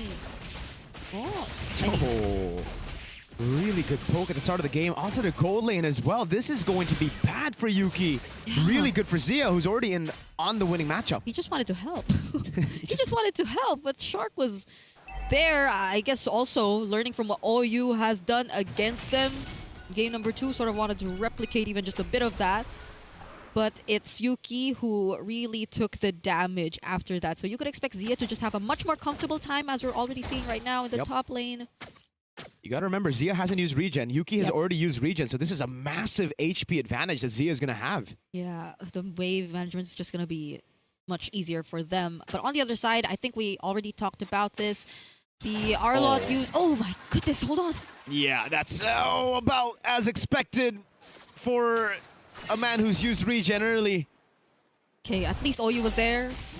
So Zia can't just really push forward and do what he wants. Oh, that's a flicker! Massive. Purify though. Purify for flicker. I think it's a bit more worth it for A7. Yep. Flicker will take longer, definitely. But we're seeing Bankai as expected, just also really somehow get the advantage in the lane. So it's a bit different for both Gold and EXP. But I guess in terms of the first turtle, we'd have to keep an eye out for the Huns. This is a Yuzhong, so you technically know how things are supposed to go whenever you do have the Yuzhong on your side on first turtle. Yeah.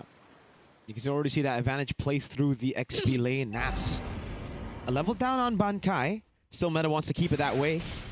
We'll try to go for this prio. I really think they should just be going on the turtle right now with a mid prio too. Yeah, still meta too, just being there and the threat of the spatial migration. You never know when it's going to come. Colbert trying to position. Let's see how they go. Dragon. Shark coming down into the back line. Black Dragon form already in the midst of it all. Petrify on 2. Nat's going to go in as well. That's going to be the pure CC with the Vengeance. Resets constantly. Furious dive. Final slash coming in from Nats. Kenny, no flicker. You got to remember that. Now it's in the midst of it all. Bankai is able to survive for so long. And in the end, it's a win for the Huns. 3 kills over to 1.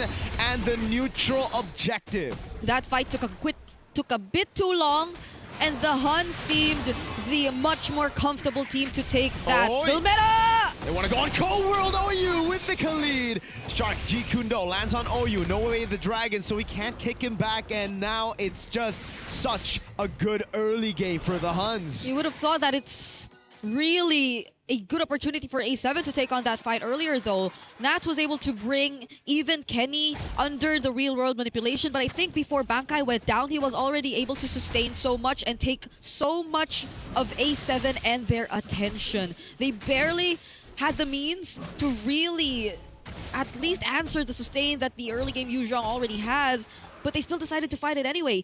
Even if it seemed like it was on their terms because of the real world, it actually wasn't.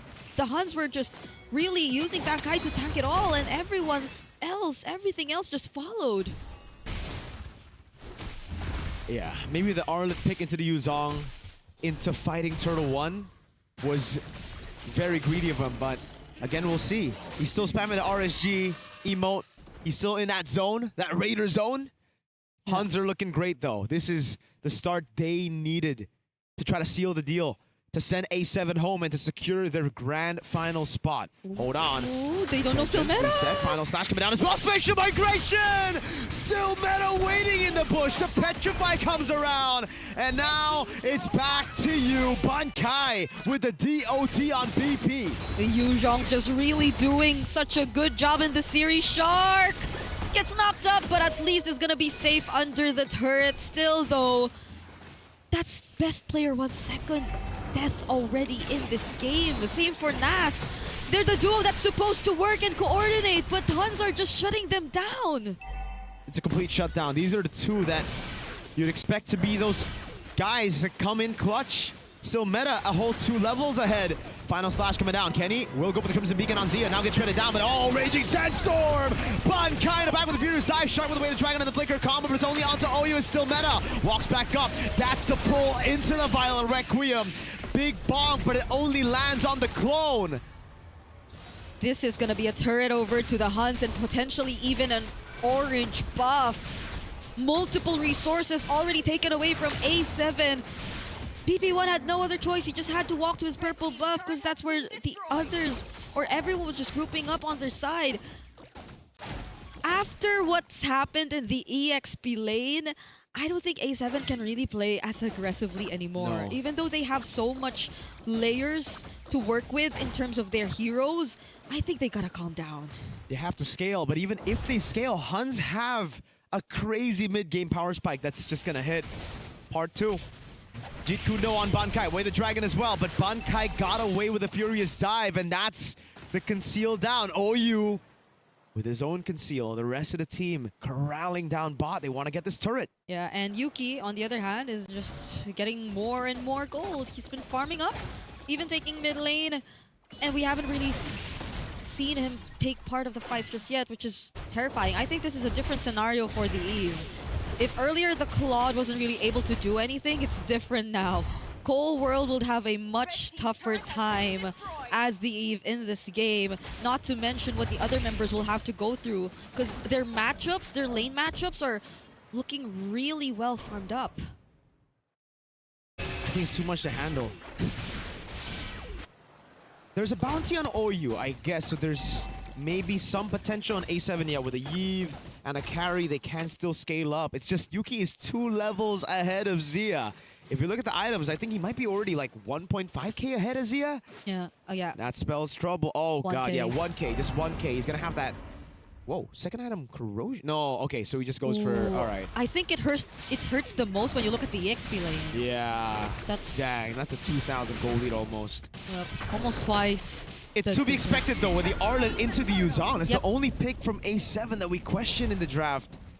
And it is very questionable now. Yeah, there seemed to be like an intention from A7 to help him a bit too, but even then, like, you can't really take out the Yuzhong. There's no way you could actually just take him down if it's Nats and best player 1 just outside, not even under their own turrets with this amount of lead that they already have. And the fact that they're almost never able to check still meta. Like, where does still meta come from? I don't think that's something they've been able to take into account. Hold on, not except... Hard. That was almost though. Almost signs of life. Oh, whoa. The dragon comes around as well.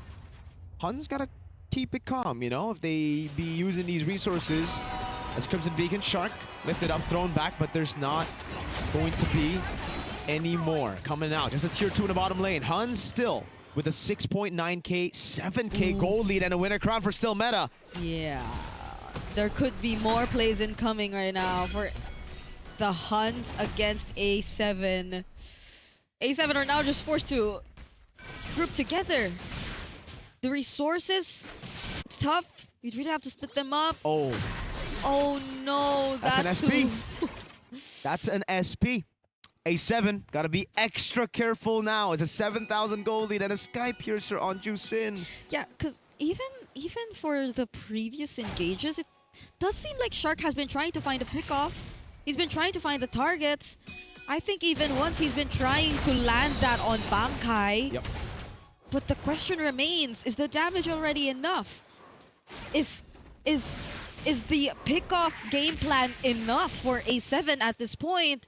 Because it feels like they might want to use it a bit more defensively considering the amount of lead pressure that the Huns can do. This is no joke. This is approaching 8k already. And A7 have just been holding on to their mid lane. Yep. They got the bottom wave too. It's already really good. And A7 are forced to turtle in their own base. The Huns will take this for free. Let's see what they can do with this Lord. If they get a base turret out of this is going to be massive. If they get a fight, a winning one, it's over for A7 and their dreams to qualify through wildcard. Yuki, a BMI back, almost getting a tier 2. Still meta will still just be on this Lord. He'll take it for free. A7, no trades on the map. Yeah. As much as it seemed like a proactive lineup, Whoa. it seems they're forced to play a bit passive now. Nats just got thrown back by the Crimson Beacon. Still meta's looking for the angle to go for spatial migration. Mid lane turret falling down in the hands of Yuki. This is starting to become really, really tense for A7. No dragon though. They know that there won't be the Black Dragon form, but there's a Lord. There's a Lord that's marching down bottom with the Huns clearing out the outer turrets even before it eventually arrives. Imagine that just 10 minutes into this game. And the real world too. Yeah, I think Nats wanted to make a call, like maybe final slash flicker, but he said nah, but Cold World already thought he was gonna flicker in, so he just popped the RWM, and now that was our 2 resources from A7 that are down. Luckily, there's no dragon. If there was a dragon, this would be a base turret for sure. Yep.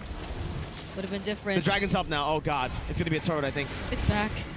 Now they're just going for the zone. They're trying to take down this mid-base turret, but A7 are holding on. Energy Eruption and Final Slash! What a final slash into the back. Shark goes in as well, but he's gonna get all the damage. Petrified to pick up with the Furious Dive and the Crimson Beacon out from Kenny. Spatial migration over in the back. That's gonna be the kite back from Sia, but it gets taken out, and Nats will fall as well. The Huns, they got the base turret, they got the fight. Cold World defends just for a bit. The spatial migration lands, and they go all in on Cold World, but he's able to get into the base in time. Another wave up top. Shark is gonna be up. Can the Huns end it here? They still have turrets in mid and bot, and I think that keeps them alive for a bit more.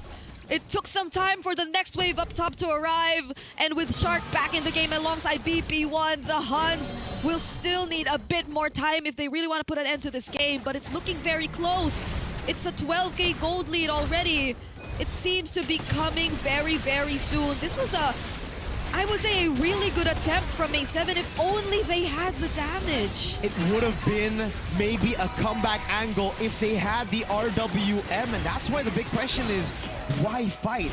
It was already super good. The fact that they didn't lose the base turret in mid, but they decided to fight. Cold World didn't have the RWM up earlier, and that's why they couldn't make it happen. I saw the vision. Just, you gotta take into account the cooldowns. Yeah, and the Black Dragon form was up too. So that happened all the while Bankai was already flying around and eventually got down with this enhanced form. Oh, they're not even waiting for the Lord. They're gonna keep it safe. A7 still holding on to just 2 turrets, and if you take a look at the lead, it's... yeah, almost double in the EXP. That's a lot of catching up to do. Nats only has a War Axe and a Chastis Pauldron. That is brutal. A 3.2k gold lead for Bankai in this matchup. Folks, if you're watching at home, the Arlet into the Yuzong, maybe you don't pick it in your games as well, man. It's just very hard to make work. It's another Lord over for free. 12-1. 12,000 gold lead. Yeah. It's looking like the beginning of the end right now for A7. Yeah, and what's more devastating is that you know this is just not the type of gameplay you would expect to see from Nath.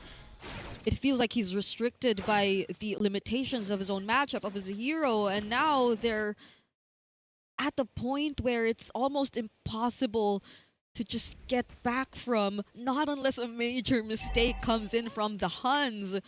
But who can afford to make mistakes? Like, there are just so much more entries that you could expect from them. Still Meta doesn't find the right spatial migration. You could still rely on Bankai. You could still rely on Oyu. I don't think a fight has ever started with the Raging Sandstorm even, but they're still able to make things happen on top of the fact that Yuki just picked up his Wind of Nature. Black Dragon form already. Base turn in the bottom lane, gonna fall with a mid turret as well. It's gonna be a dive to the back. Zia doing a good job. Oh, he gets covered to Petrify, has a Purify out. Raging Sandstorm in the back line, and Zia goes in with the Blazing Duet, comes over. They're gonna go for the base right now as the RWM gets used up, but the Lord is still very much healthy. And the Huns will just take, wait! It's just the base that they target. It's all over for A7. The Huns move to the grand finals of the wild card. The Huns shall keep the Mongolian MLBB dreams alive in the wild card as they eliminate A7 here in the semi-finals. I gotta say that was an amazing match. And the theory I was looking for is called the Occam's Razor, which basically means get the option that has the least amount of variables. And let's talk about the Arlet into Yuzong. There's a lot of variables. You're kind of hoping that the Yuzong does not know how to play with his passive. And clearly that was a mistake, right? That was probably where they botched the draft. And maybe because in game number 2, they got away with it by picking up the Eve against the Claude. But that's a very different scenario because they're not in the same lane even, right? Yeah. This one is in the same lane, and we saw the difference there. By the way, there's another way to say the Occam's Razor. This is one they use in the medical field, which is if you hear galloping, you think of horses, not zebras, right? Think of the obvious thing first instead of like going wild with it. They kept it simple in game 2, but they went too wild in game 3. Makes sense, Brigitte? That's cool. Hey, I used to learn medical a bit, but yeah, it really is the draft marker. I would say all 3 games. I agree. And okay, This is the game winning play, by the way. This is the game-winning play. This is where it all ended. The hopes and dreams of A7, because that's the way for them to come back. If they get the Yuzong, they get the Turtle, maybe, just maybe they come around. But a 3,000 gold lead for a Yuzong against an Arlet at the 11th minute, I think it's over. There's no way unless Huns just walk into Fountain. Yeah, because right after that, they also went up top and gave Zia his first death. So both sides were already pretty much shut down. On top of the fact that Shark and Cold World could barely do anything by just the 2 of them. Like, they came to a point where they needed the entire team to perform just to get at least a pick-off or an advantage against the Huns. But even that was seemingly impossible. It was very low effort for the Huns to just get whatever they wanted across the map. I gotta say, we might even have a saying for wildcards here, which is, don't gang the Yuzong. Oh. Multiple attempts, they all failed. They're like, okay, so this not Hans failed it, but we're different. We're all Alpha 7. We can take down his Yuzong. Yup. And then Well, maybe they could have, but still Meta just The said, Guinevere, yeah. bro, I'm here too. They It's were- not just Bankai. They were looking into 2027. Right? They were looking into the future. They're like, wait, I think they're gonna gank me. For some reason, as a Yuzong going up against Arle, I win the matchup. I have a feeling someone will gank me. So could you just camp for a bit, you know? Yeah. Touch some grass. Just hold on now. Eat some frozen burgers. When they come in, jump in. But either ways, with that being said, it hurts to say. It hurts. It hurts It to really say. hurts to say, but On the Alpha 4th of July. on the 4th of July, Alpha 7 will kind of have the freedom to just roam around Paris, but right now the Huns is not over just yet. No. Right? They do have one more best of 3 after this to keep the Mongolian dream alive. So right now, again, congrats to Alpha 7 for making it this far, and it was a good match. It was a good match. It's just fantastic. that I feel like moving forward in the future, apply the Occam's razor. Whatever is the simplest thing, keep it for. I still remember the last SEA Games, Philippines, Malaysia. Neither of them changed the draft for all 4 games. Because, like, I mean, this is already good. Why change it? Yeah, it's. I just feel very frustrated to think that it wasn't the kind of game I wanted Alpha 7 to end their run with. Yeah. Like, it wasn't a close fight at all. It was a stompy stomp done by the Huns, which yes, had a very perfect record, but I would say, like, the biggest goal lead so far at Wildcard, that was like 13,000 goal lead by the end of the game. That's crazy, yo. Like, that's a statement, right? Winning by 13,000. I don't think, I think the second highest is only 10. And with that, looks like we're going to be checking out the brackets just to see that, again, unfortunately, we have to see Alpha 7 get eliminated, and now securing the spot in the grand finals is going to be the Huns. So the Huns is just waiting for Foot Esports or Team Falcons MENA. It's still going to be a best of 3. The Huns has really showed they got the stuff, and they are 1 game away to join the other 15 teams in the main stage at MSC. They can use this time to also try to read out Team Falcons MENA and Foot Esports, who'll be playing right after this. Another banger match with 2 very good utility jungle players, Boyet and Kazue. And Boyet even showed if he has to, he can use the Hayabusa. Speaking of Hayabusa, that was the Kazue pick to actually beat Virtus Pro as That's well. why, no? that's like, why. Oh my god. it's a showdown between these 2 junglers. They're very, very similar in a sense. I think for A7 and the They're the Huns, same dude. it's a bit different. Like, they're opposites, if any. But in this upcoming matchup, Team Falcons Meta and Foot Esports, it's looking like they're very similar in terms of the heroes. I mean, like, here's the thing. We're here and in Paris, and the pressure is very high, right? The atmosphere here is very heavy, especially you got to consider that even when we're wearing headphones, we could hear the players cheer, laugh, celebrate. So hearing from a big celebration coming in from Alpha 7 in Game 2 and then just dead silence in Game 3, like, it just puts a lot of emotions into perspective, right? Because the dream just, it was in front. They were just 1 game away. And with that, we will be going to break because after this, it's going to be another happy / heartbreaking game. Foot Esports going up against Falcons MENA to see who goes to the grand finals. We'll see you guys on the next Best of 3.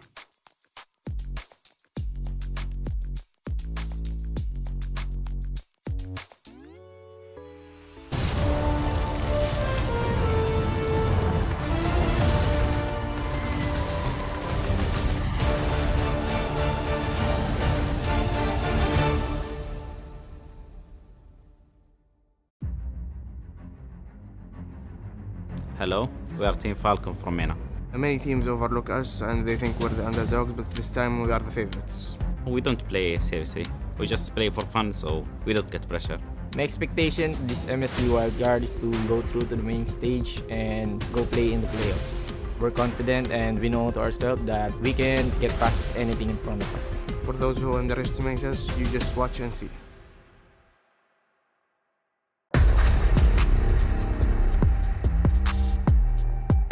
Hi, we are Foot Esports from Turkey. Ama şu an çok geliştiğimizi düşünüyorum. M7'den eser kaldığını düşünmüyorum. Üstümüze çok koyduk. 2 tane oyuncu değiştik. Şu an daha güçlüyüz. Bu turnuva M7'den çok farklı olacak. Evet, kağıt üstünde güçlüyüz ama bu kimseyi küçümseyeceğimiz anlamına gelmiyor. Elimizden gelenin en iyisini yapacağız. Şu an daha güçlüyüz ve daha iyi ileriye kaydedeceğimizi düşünüyorum.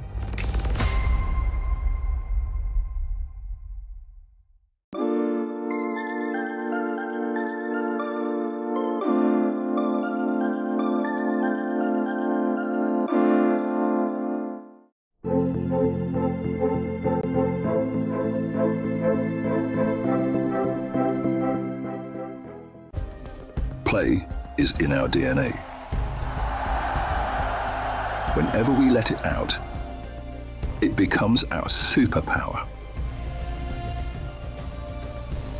Now imagine an entire city being built to supercharge it. Kadir City, powered by play. We were there. For every click, every clutch, every respawn. We were there for the years of grind. And we're here. Now. The proud founding partner of EWC. Powering the biggest event in gaming. Shoulder to shoulder with the world's best. Making history. Greatness deserves a stage. Lenovo Legion. Reach your impossible.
Welcome back. The lesson for today, do not gank a Yuzong. Ladies and gentlemen, the Hun, still undefeated so far, has made it all the way through to the grand finals. And now, this will be the second best of three to see who will join them there.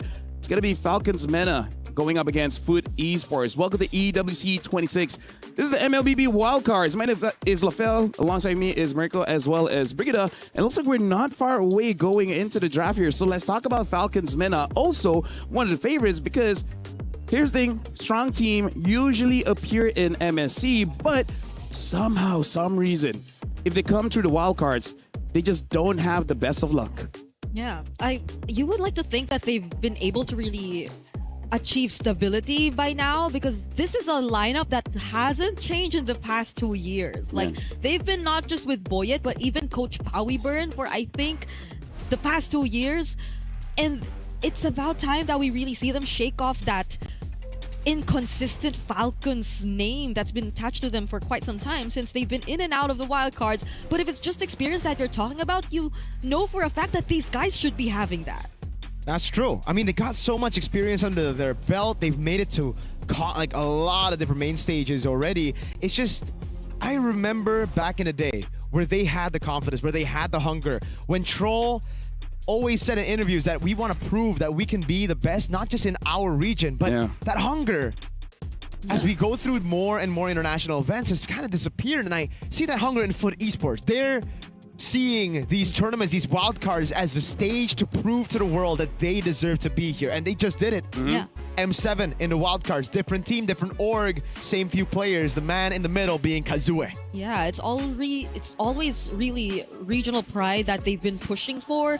They've been, I think for the longest time, we've been thinking that Aurora has been dominating their region, but Foot Esports have been putting up a fight. Like, they're not making things easy for Aurora anymore, and this is actually a chance for them, or not just them, even for Falcons Mena, to maybe double their regional presence in the main stage, because whoever makes it to that point will have a fellow representative too on that stage. Yeah, they didn't make it easy for Aurora, and now they're not making it easy for everyone else here, right? Aurora is like, oh, you guys are in the wildcard? Going to the other team is like, it's your problem now. We had to deal with them in our own leagues, and now you guys got to deal with this. So now, looking at both teams, With esports, I gotta say, star players in every single role. But we saw it's an EXP battle in the first best of 3. So let's talk about Sanji. Sanji on the Yuzong is pretty nasty as well. 1v3, no problem. Unless you have a Baxia, unless your mid with the glowing one is not here, I'm taking all of you out. So is today just going to be a celebration of Yuzong? Will Yuzong be the real, I don't know, happiest guy for 4th of July? I think so. I think Yuzong's American. Hey, he's free. He can't even get out of the map. He's free to fly.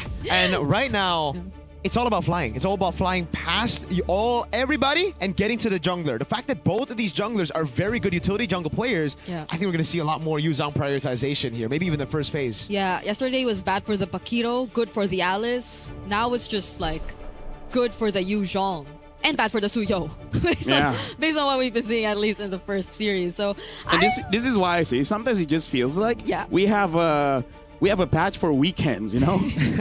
Like on the first week of July, we're gonna have a negative 50% damage from Suyo, and then just extra 200% regeneration from the Yuzong. TBH, it's, I guess, just the mid that's really not changing, you know? It's like... When has it ever, right? Yeah, what do you mean? You don't like seeing Yves and Jusin 9 games in a row? For like almost 2 years now? Oh, by the way, these are 2 mid laners who've got their Savages. Ooh. Oh, yeah. On what hero again? Jusin. Sky Piercer? Yeah. Why couldn't our Jusin do that earlier? This is what this is what I've been discussing with Niso as well as Gideon, is like some heroes are just unbalanceable. Yeah. It's like no matter what you do, either you make them too strong or too weak, or just like no matter what you do, they will always be there. Yeah, one's like on the far opposite of that, no? Like 1-1? Yeah. He's always like... She's always either super meta or super useless. She's either banned or not picked. Yeah. I haven't seen her in a while, maybe even in a year. Remember M5? It was like literally the best pick in the game. It was always banned out, man. That's my favorite hero right there. Same. Oh. I remember when Lucas was a thing. Yeah, for the Naruto skins. And for like 3 months? Yeah. The Lucas Suyo? Yeah. Right now, we are looking at the teams getting ready here. So based on the experience of what happened in the first series, we got to look at those EXP picks. And this is where we don't want to see any botch in terms of going into obvious losing matchups, right? I feel like if you pick blind, that's still a problem. But when it's not blind and you still pick into it, that's kind of asking for it. Yeah, this is going to be fun, though. It's an ID versus PH mastermind. Masterminds behind like the draft that we'll be seeing right now. So TZ versus Pao Weburn. Who you got? The experience and everything that they I'm here enjoying myself, you know? We probably have a Malaysian cameraman or something, I don't know. Actually, no, they all we don't share the same complexion. we don't know.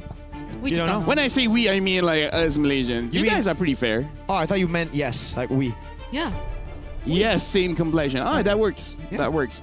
So I want to see whether Boyet actually still goes for tank jungles, because I personally feel like the Hayabusa yesterday, in a way, was kind of like practicing, for a lack of a better term, right? He just wants to see, if I pick up this hero, is it still workable? Because they want to expand their hero pool for the inevitable going to the grand finals, where, you know, some of his power picks might get banned out. Yeah. It basically gives something for Foot to think about, right? And Foot coming into this matchup, they're going to have that in their minds. They're going to be like, oh, Boyet has that in his arsenal. Now, is he going to play it against us? I feel like Foot, they're very confident in themselves. They're the type of team to not really care about what other people are doing. They keep it simple, and they just pick whatever's best for them. Exactly. Yeah. That's what I like about them. I mean, both of them have already picked even the Harley. So, like, I just don't know how much deep the hero pool could get for the jungle, which is why the draft is definitely going to be interesting, because you never know what's up next. You never know what they will be considering based on what they've been showing in the past few games, because it's been very diverse, at least in the jungle, because I think the others have been more normal in terms of the lane. Yeah, because so far right now, I feel like the most uneventful stuff going on is really the gold laners. Yeah. Because by the time that they should shine, they don't have to anymore because either the EXP has just gone. Oh, by the way, we've gotten so far ahead in the drafts here. Falcons Mena is the first pick, Foot is the second one, and we already see Zushin, Fredrin, Matilda. Excuse me, guys, what? calm down. What is this pickup? And now Foot with the Atlas as well as the Harley. Hold on, how did Falcons Mena got a winning draft from the last M7, and now it's like S tier meta? Like, how did this all go through? Falcons, they ban out the Phovias, the Eve, as well as the Freya, and then Foot ban out the Yuzong, respect, Valentina, as well as the Baxia. They've been watching the last series. I don't mind Yuzong's face being there. Yeah. Ooh, the Lilia pickup as well. I really like it. Interesting. I like it too. It's a good counter against the Zushin as well as the Fredrin. Yep, and it's just simple. Yes. Simple. Occam's Razor. Both of these teams have doctors. Or they at least met one in their life. Well, some of the the Falcons Meta players are doctors, so... Oh, right. Yeah. They're pretty smart with it. They're very diligent students. Yep. We must tell you that. So it's great. It's a draft that brings back so much memories that we're seeing so far from Team Falcons Mena. Yes. Foot Esports, though, it's... If they really want to go back to M7, What? and Obsidia gets picked up as well. Because RX was one of those guys that's like, damn, all fails, I'm going to pick up an Obsidia. And hey, he made it work. He made it work. He made it work. That's deep, yo. But they ban out the Arlet here, right? If you have an Obsidian, you'd think usually you'd let go of the Arlet, get that Hunt of Bone on him, stop it from dashing. But hey. That's crazy if they got even the Arlot. Because there's no Yuzhong anymore. Yeah, And then you get the Arlot Fredrin.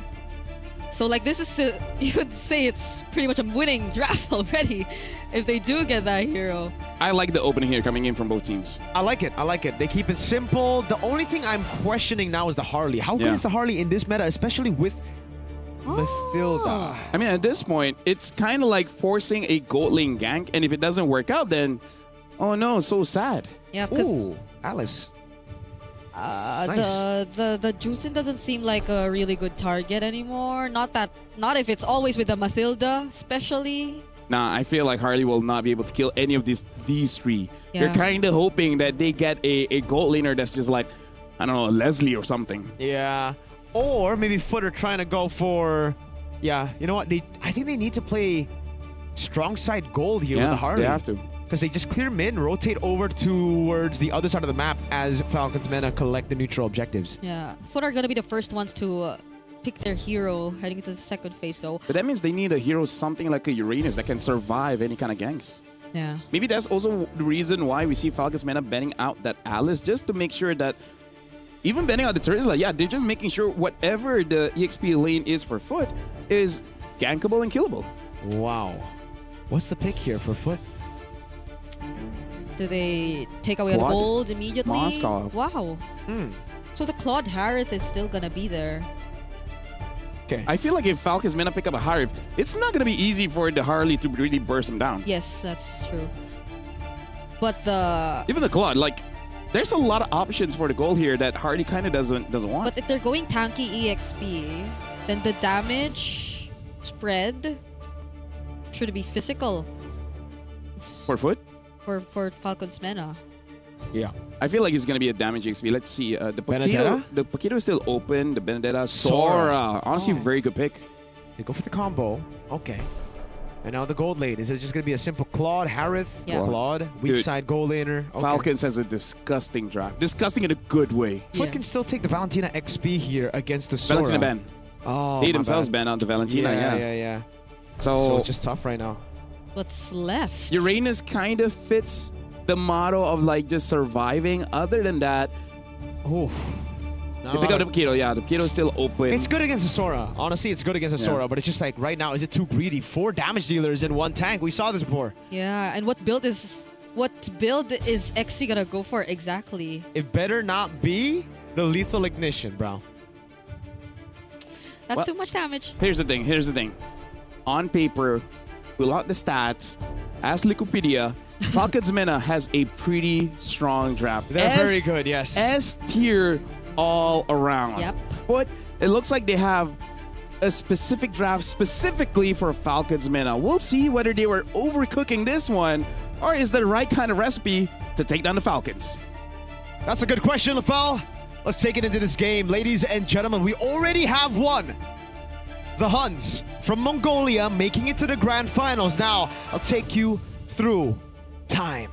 M7 wildcard. Who made it to top 2? Who made it to the main stage? It was a Turkish team and a Mongolian team. So Foot, they got a lot of pressure to repeat the grand finals for the M7 wildcard. But Falcons MENA, this could be their first ever chance to make it out of wildcard. Yep, a lot on the line for these two teams. Foot definitely not wanting to say that it was a one-time thing, their breakthrough run in the previous wildcard. But Falcons MENA too, wanting to just shake off all these inconsistencies and wanting to get back in the main stage. And we are seeing who does get the W here in game number 1. Oh, Lotsfet. Yep. Going up really early.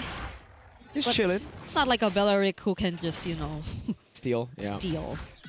Hey, it's a Ryu skin. We get a Street Fighter skin. Lotsfet. Oh. There goes the guiding wind immediately just to reposition out, but the damage is insane coming in from Psyche here on the Lilia early on, together with Kazue. I think just give him the Genius Wand and just let them keep going. Yo, look at this pathing from Kazue.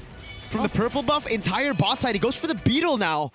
And he's just trying to take as much as possible away from Falcons MENA. Yeah, Harley's sneaky like that, you know? He just keeps going for whatever, you just can't catch him. Troll nearly gets caught there though. If it weren't for the shields, but Kazue might just get the job done. Will still get away though. That's not that's not the kind of early you want for a Mathilda. Yeah, definitely not. And they're oh my god, even the pressure. Boyet can't get his orange. How can he get his orange if there's 3 members on him from Foot? Cuffin using the flicker to get out of that too. The orange buff is still up. And this is why I personally have my doubts about the Mathilda. You just don't have mid-prio. Lilia plus the Atlas, fast clearing. Yep. And the Paquito in the XP, just all the tempo for Foot. Can you add Kazue to that? Because Kazue's been helping them out so much in the mid lane too. Now Boyet still not getting his hands on his orange buff. It's been a tough time for him. There goes the shifting skies. The energy eruption is going to land. It's going to be Kazue traded out. And the flicker burn by Exi just to survive. Lotsfeth has to find his way out of this. He will most likely. And that's going to be the only casualty. Nautilus Falcons MENA to go for the chase. Troll nearly going down there. SOD misses by just a pixel. Wow, we got a game in our hands, folks. Goal lead non-existent, but it's action all across the board for Foot and Falcons MENA. A bit too aggressive, I have to say, from Foot. Could have been just a turtle take into straight normal pathing, but they wanted to punish a level 3 Boyet. In the end, Sanji, really good decision there, just waiting on the hat of Kazue. We take a look at the emblems. Concussive Blast for Sanji doesn't really pay a lot of dividends around Turtle 1. It was still the Paquito who had the prio, and Kazue just so annoying on this Harley. Here they go again. It's always the pressure on the mid. And as mentioned earlier, just like give them an item, give them a Genius Wand, and this is just gonna be so difficult to deal with. Now it's Sanji who seems to be the target, does survive for just a bit, but eventually does go down in the hands of the deadly magic. Tro will try to walk away and save his team, but that was a bit too much. Footwork just onto Sanji right there. And that's where the Lilia gets a lot of advantage as well, right? It's not just damage onto the utility jungle, but it's that survivability. So Sanji trying to sacrifice himself. He knows he was dead through the deadly magic, but it just wasn't enough to get Psyche. Black Shoes gets him to safety. Exi gets a Hunter Strike. No lethal ignition, so we kind of know what build he's going to go. I think he's going to go Queen's Wings next. Sano might have to Burn Purify. Nope, Lotsfet doesn't have Fatal Links. It's a really good start for both sides. Even for Kazue, I'd say. Good freeze. At this point. The Claude is not really able to just farm up as much, and that's when you really want to hope that he's the one getting the farm. Because Boyet has been not getting his farm. Yep. It's more so that the pressure's been all across the map. Now goes the Circling Eagle, Shifting Skies to Boyet. Finally does secure an objective for Team Falcons MENA though. There goes the counter punch coming in from Exi, but will have to flicker out instead. Sanji nearly gets taken out with the deadly magic. Exi still tries to go for them though. Psyche will take the kill, but Foot are just not letting up. I love how aware both teams are of their win conditions. Falcons MENA They know if they go for the fight, it'll be good for Foot, so they just go straight for the neutral objective and bounce. But Foot knows so well that they don't need to fight for the neutral objective. Instead, they gotta go for the fight. And that's why they force out these fights. Wow, flicker out for Blotsfit, but he might just get caught in here. Circling Eagle already committed. No perfect pair. And he does get taken out eventually by Sano, handing over a kill. Psyche might be next. Doesn't have the black shoes. Oh, does use it just now. Kazue? But with no flicker, just got back into the midst of 4 people. And now they get 2 members of Foot Esports. RX. Can he get out of this? There's a flicker, but that's 3 members, so I don't think he'll survive. On the other side of the map, though, at least XC does get something. I don't know. It's a kill for 3 kills and okay, so kill and turret for 3 kills. Yeah. I don't know who to, I guess for map pressure, it's better for Foot, especially if they get this fight. Boyet, all alone Oh my here. God. Sano cannot help him, but at least Troll was there, and he's the guy you'd expect help from. So now, at least putting it to a much more defensive use, we're getting to see the value somehow. Dude, I mean, at least XC's getting a lot. We're going to see an instant replay again as to what happened earlier. Spear of Misery, already. This was already supposed to just be leave Blotsfed, but for some reason, Psyche wanted to play. I have no idea what this was, but what's crazier is RX held Flicker for so long. They dove. I mean, this is the most honest dive I've ever seen in my life. Yeah. And RX was just like, yeah, nah, I'm just gonna wait. Just walk towards. And he doesn't flicker there even, and it's like, hey, didn't he try? When he can flicker out, he doesn't. But when he can't flicker out, he does, you know? Okay, maybe we don't see RX for a while now. He's gonna go for the split. What? Certainly ill by Trolls. SOD? So SOD? D also landing. It's gonna be Sano targeted first, but he still has the BMI to get out. And now we're zooming to the turtle fight. Boyet already using the Appraiser's Wrath, but still they get to secure the turtle nonetheless. Troll looking like the next target, but Foot are just going all in. It's a killing spree for Kazu with the knockbacks coming in from XC. And Boyet falls down 2 or 3 members taken out from Team Falcons. At this point, Foot Esports are just pulling a Max Holloway. They're pointing in the middle of the octagon and saying, let's fight! Oh, Kazue is just coming in from the most unexpected angles possible. Coffin and Sano, no one is safe, and they take that tier 1 in mid as well. There's never a break from the action. It's always action everywhere. Finally, we get to breathe. Finally, I get to talk, man. Oh my God. Okay, Queen's Wings, there you go. Right after the Hunter Strike, they're going to go for the turret up top as well. Foot, they're just so proactive, dude. I know. There's always fights happening. They're making decisions. Sometimes it's bad decisions, but hey, they have the lead. So, okay, there you go. Again, now it's Sanji. Okay, XC does get out of this. There's a bit of help from Blotsfet, and he gets to dodge that ultimate as well. SOD will land, and now there's a bit more help coming in from RX. They still find the kill onto XC nonetheless, but now it's Kazue coming in from behind. They want to take on Sano, but it seems like he's being protected so well. Sanji does get taken on the other side. But it's just a 2-for-3 trade so far. Boyet and Cuffin, they want more, but Foot don't want to fight. Slug it out. Just slug it out, man. At this point, it's all about fighting. Instant replay again. So it started out like this, but that's the reason I love the Queen's Wings. XC just stays alive for so long, and he's able to buy time for the rest of the team to come through. Accurate SOD, phenomenal. But I don't know. As a Moskov, I think you might want to just, farm instead of participating in fights early like this. Hey, in the end, I don't even know who gets a dub there, man. It was so 50-50, and the goal lead still remains for Foot. So I guess we'll just say nothing. We'll just say it's I mean, it's there. We. Foot has been doing this for the entire game, though. I guess RX also just wants to get to join. Yeah. Somehow. I mean, the Blaves are managed too. They're still at an advantage, but XC's 1,000 gold up. He has the Queen's Wings already. That makes him super tanky, and he's going for steel leg plates now. So extra tanky now.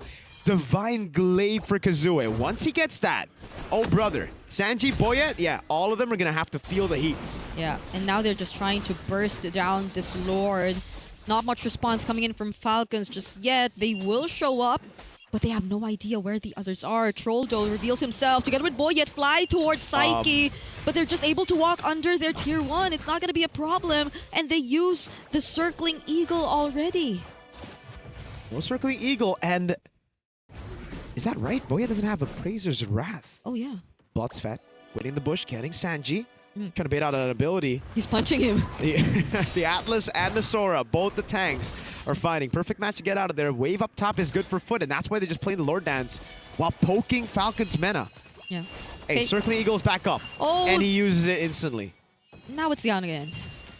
That's how cooldowns work. Yeah, Spear Misery. Oh, RX, they actually find one. It's going to be Sanji, but they just poke him up a little bit. Dude, the poke is crazy. Deadly Magic on Sano takes him to a quarter of HP. Yeah, that's not a little bit. Like, the one Sano had to took was a bit too much from Kazue. Doesn't have the Deadly Magic as of now, though, but look at just how fast RX are able to shred! Sanji does go in for the ultimate, but doesn't catch anyone. Now it's Blotsfest. It's his turn to potentially find a turnaround. Doesn't go in for the setup just yet, waiting for the perfect moment. Purify is up for Sano, but the Lord gets reset. Yo, what a game. Oh. A bit of poke from Kazue, just that. Blood Wings, very necessary for Cuffin. The wave up top, now it's good for Falcon's Mena. Yeah. It took so long for the Lord Dance. Now the Falcon's Mena wave is good, and now it's Foot that kinda have to send a guy over there. Are RX. RX is getting sent up top, but that's why Falcon's men are holding on the Lord, and they want to come in onto this boss fight. RX is not going up top. They decide to just go all in this fight. SOD is going to land as well as they take out Troll. There's going to be a response, an attempt from Sanji, but it's not going to be enough. What? Now it's RX just fighting up against 3. In the middle of everything, they lose him and Blotsfet, but they take out 4 members of Team Falcons. I love me some Moskov support action, baby. He was just there baiting for Kazue and Psyche to walk up. Boy, yeah, there's no way you walk up. Kazue doesn't want the Lord. He wants you, buddy. He's just gonna go. He's just gonna go. You can leave the Lord to the other members. Space Escape doesn't use it just yet. He just waited for Boyet to show up. XC's the jungler, Kazue is the gold laner, RX is the roam, Yeah. and Blotsfet is the mid laner. That's how we're looking at things right now, baby. They switch roles. They switch roles at this point. Like the way RX has been using the SOD. Dude, he's frontlining. Yeah, you know how you use your blink to somehow reposition away so you can just throw your basic attacks? He uses it to move closer to the opponents. That happened up top too. And it worked. It somehow worked. For a moment. If it ain't broke, don't fix it. Kazui's gonna go for the orange buff. Lord in the bottom lane. This is so good as they split the map up with the Moskov as well. And you can really start to feel that damage. Kazue, godlike. Yeah. So Kazuya just used the Deadly Magic just now. I think it was on Sanji, fortunately able to just be okay. Bossfet going in. They still have the Lord. It's, oh my goodness, the damage on Sanji. It's insane. They can just leave the Lord. Doesn't really matter. Falcon's men are able to deal with it, but not able to defend this base turret. Yeah, someone has to block all those. What is that damage, my guy? From Kazue. Oh my gosh. Dude, the Deadly Magic is up every 20 seconds. Or maybe less than. It feels like it's less than. It really does. Yep, it's a conceal play. Okay. Foot are gonna go for it. Kazue. Okay. Sano has a Purify. They know it, and that's gonna be a setup running for Sanji. Blotsfet has to flicker out of that, but the Guiding Wind is gonna bring them closer in together. Fatal links onto 2, but these are tanky members of Falcon's Mena. Foot Esports are not gonna fight, not unless Kazue finds one in the back lines. Falcon's Mena are gonna be okay. At least they threaten Foot Esports out of their base. They baited out the cycles, and they're just going to shove the wave again. They've already gotten the base turret. Obviously, the good base turret to take right now should be the top lane. But hey, a win's a win, a 7,000 gold lead. They didn't lose too many resources either. It's fair. 2 flickers for 2 flickers, right? Yeah. All G. It's just now, how do Falcon's Mena deal with the side lane pressure of Foot? Yeah. They have Moskov and Paquito. It's almost as if Sanji too only gets to use the Shifting Skies for the setup. Dude, and after that, you don't know anymore. Oh yeah, Kazue. RX is actually a roamer. I'm telling you. Look at the damage dealer. XC and Kazue. Then we see Psyche, and RX is at 30k. Yeah. He wasn't even like doing the split pushes earlier. He's a distraction, man. But hey, one thing is for sure. He is really good at landing those SODs. Yeah. Yeah. Multiple times now, especially in that recent objective fight, I'd say. So even if you send him this way... Oh my! Okay, Immortality pickup for XC as well. So that'll be additional tankiness for Foot Esports. Because I think earlier on we saw Falcon's Mena starting to fight back even just bit by bit. Oh my goodness, what? Boyet shows up first! He's not accompanied by anyone, not even by Troll! Now it's Sanji following up next, but is that the right decision to make? Because RX is just freely throwing out his spears! Sano going in with a blazing duet, but he gets cancelled by XC! And now it's looking like a wipeout for Team Falcon's Meta! RX is still going for it, SOD again! Landing on Sano, and it's Troll as the next target! It's only Sano being chased by XC, and he can get the job done! He just needs one more jab, and it's a wipeout for Team Falcon's Meta as Foot Esports take game number 1. RX with the redemption play. Oh my lord. What a fantastic last fight for him. The Spear of Miseries landed, the SODs landed as usual. But unlike the previous fights, he was doing damage. The only time we saw. Yeah. Honestly, yeah. In terms of how the early game played, like we talk about how the goal laners haven't really been showing up so far for today. That's kind of the case for like, what, the first 10 minutes of the game? Sacre bleu. What does that mean? It basically is a French way to say, oh my gosh. Oh. Yeah, sacre bleu. But yeah, in that game, I gotta say, this is gonna be very difficult for Falcons because on paper, that's like one of the best drafts that they can get. And there are moments that we saw in a team fight, you know, in terms of the right situation, Kazue's not around, they can win. But once Kazue gets involved, I gotta say, it's been a while since we see Harley. It's surprising amount of damage with such a low amount of cooldown. It was through prio everywhere in the map except Gold Lane. Gold Lane's kind of on his own island. C'est la vie, you know? C'est la vie. It's all about that. But the Lilia with the Atlas, the Matilda couldn't open up a single time, and in the XP, the Paquito with the winning matchup, always pushing in, getting the tempo over Sora, over Sanji. That was it. That was the win condition. The understanding that they need to just go for the fight. Leave the neutral objectives to Boya. Take it. It's okay, Falcons. Yeah. I'm just gonna fight, yo. They all had the same mindset. Even RX. Just go for the fight. I want to be different. I don't want to be like the other gold laners we've been seeing in the wildcard so far. I want to join immediately. And that's what we saw, although it did kind of fail a couple times. It's not like they were able to really take the advantage. It was still. Hey. Don't laugh, come on. It's hard for me to laugh like you, okay? Oh, God. Unless you go like... I feel like I predicted most of what you guys said and able to mimic it, but yeah. Thank you. What do you mean? That was your voice. You just changed it. Yeah, you know. C'est la vie. In this game, I feel like the draft isn't the problem. It's more like... This has been interviewed by Eterna before, where she said like, oh, what happened like previous years? They're like, oh, maybe we underestimated our opponents. This one maybe not so much on underestimate, more like you kind of cannot expect the damage coming in from a Lilia as well as the Harley. Yeah, I mean like in our matches we fought against Lilia a few times. We're like, oh yeah, she does do a lot of damage, but if you haven't seen it for a while, even in scrims, it kind of takes some time to adjust. Yeah. There were some moments, though. There were some weird moments from Foot. I think this is one of them, man. It's so awkward because it's like Bloodsfet walked up, he was clearly dead, and it's like he's like, I want next. And RX is like, me next. I gotta say, ML hasn't been in a situation for a while where he kind of like solo carry.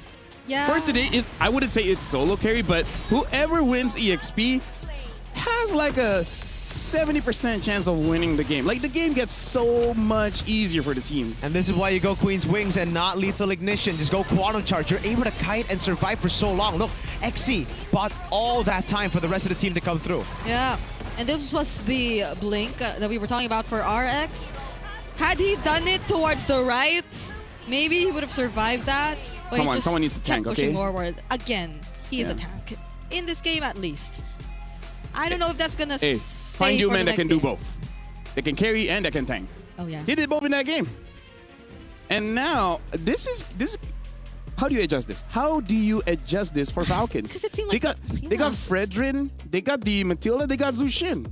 This is a mid trio that should not lose. So what did change?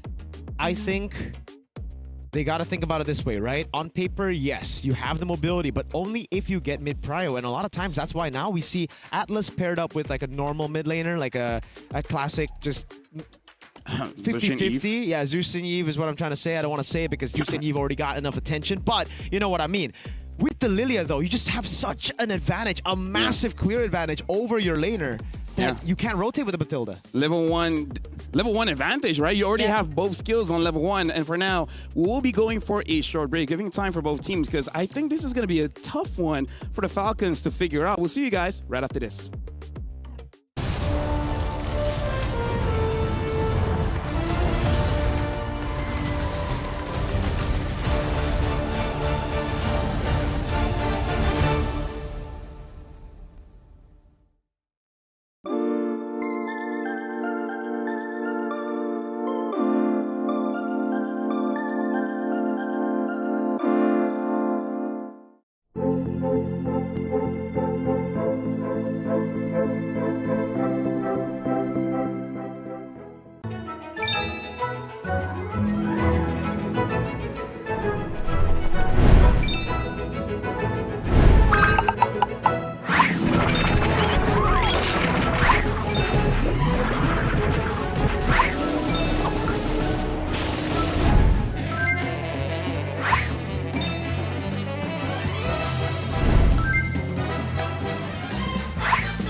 Right now, Food Esports is just one game away from going to the grand finals where they can challenge Hans Esports for that main stage appearance.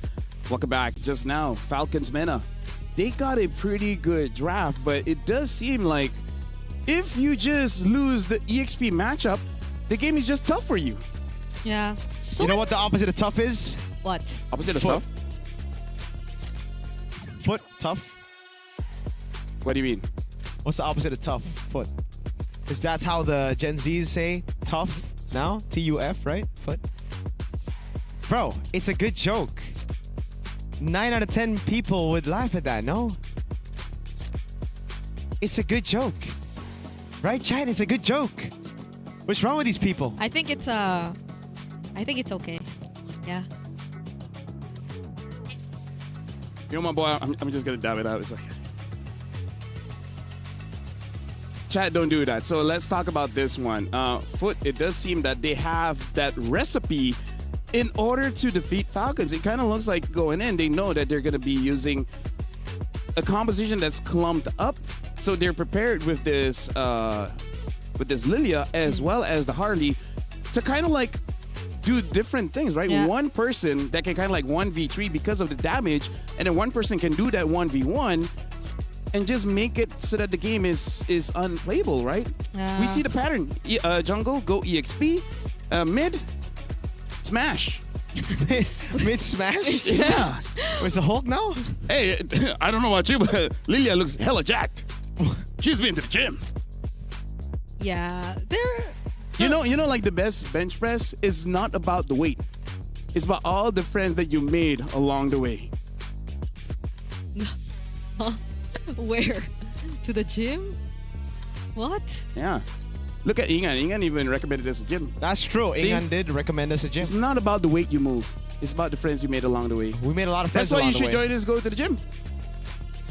You know? Yeah. Then you can start showing off to your boyfriend. Be like, hey, look at me. What boyfriend? All right, sorry. Sorry. They don't didn't mean that. know. So, Falcons, do they go for damage youngers now? I almost want to say don't Hey, change. yeah. Just help your EXP, right? I kind of feel like seeing as how the gold laners play just now is like, you know what? Do your own thing. Yeah, no, because honestly, we thought that Foot's lineup felt too greedy in terms of damage department. But Sometimes greed is good. yeah, but it looked too good in that game against the much more balanced composition that we got to see from Team Falcons Mena. So Balance is overrated. Ah. You gotta be Foot. You gotta be tough. Hear that, Thanos. I thought we keep it simple. Thanos. We keep it simple when you... Hey, damage is simple. I mean, We hurt them, very simple. they die, and then there's nothing else for them to do. So you To be fair, the okay. picks were kind of simple. Aside from the Harley pick, like everything else was just like, all right, this counter this, counter this. Even the Harley, you second skill, you ult, and then you go back. So you should pick Layla. Layla ain't simple. Yeah, okay. Layla's got mechanics. You need to hit your first ability so that you can get the extra range. Is Layla's that- one of the most simple heroes. Okay, Hanabi then. Hanabi is simple. Hanabi is simple. Very simple. Hanabi is simple. I think there should be another hero simpler than that. I don't think Gold Lane is What is, that the, simple. what is the lowest skill hero in MLBB? Is it not Hylos? It is between Hylos and Bellary, because Bellary you can just stand there and then things just happen. I've AFK with a Bellary before, and all of a sudden we ended the game. You know what I did? I just put myself on the Lord. On the Lord. Which is something that I do on the Marcel. It's like, hey, make sure you the jungler can go in. All right, I'll stay at the Lord. He comes in, I take a picture, and then GG's. GG's. So is that what we're gonna see? Just simple heroes? Bellman is pretty simple too. Bellman is very simple, and I'm pretty surprised we haven't seen the Bellman, dude. I tried, and his jungle speed is really not bad. If you have a composition with enough CC and the opponents don't have too much CC and they're very tanky, I think it's pretty good because you can shred with your second skill now. You spin to shred. You S to S. So right now, I feel like we gotta think about the matchup of EXP. If you're in a losing lane, ask for help. Throw away that toxic masculinity. Do you want to go to MSC or not? Hey, Harley gets banned out. Okay. And Eve gets banned out. Baxia gets banned out. So we're gonna eventually see a Marcel, no? Eventually see a Freya. No chance. No chance we get a Marcel. Bro, Kazue is asleep.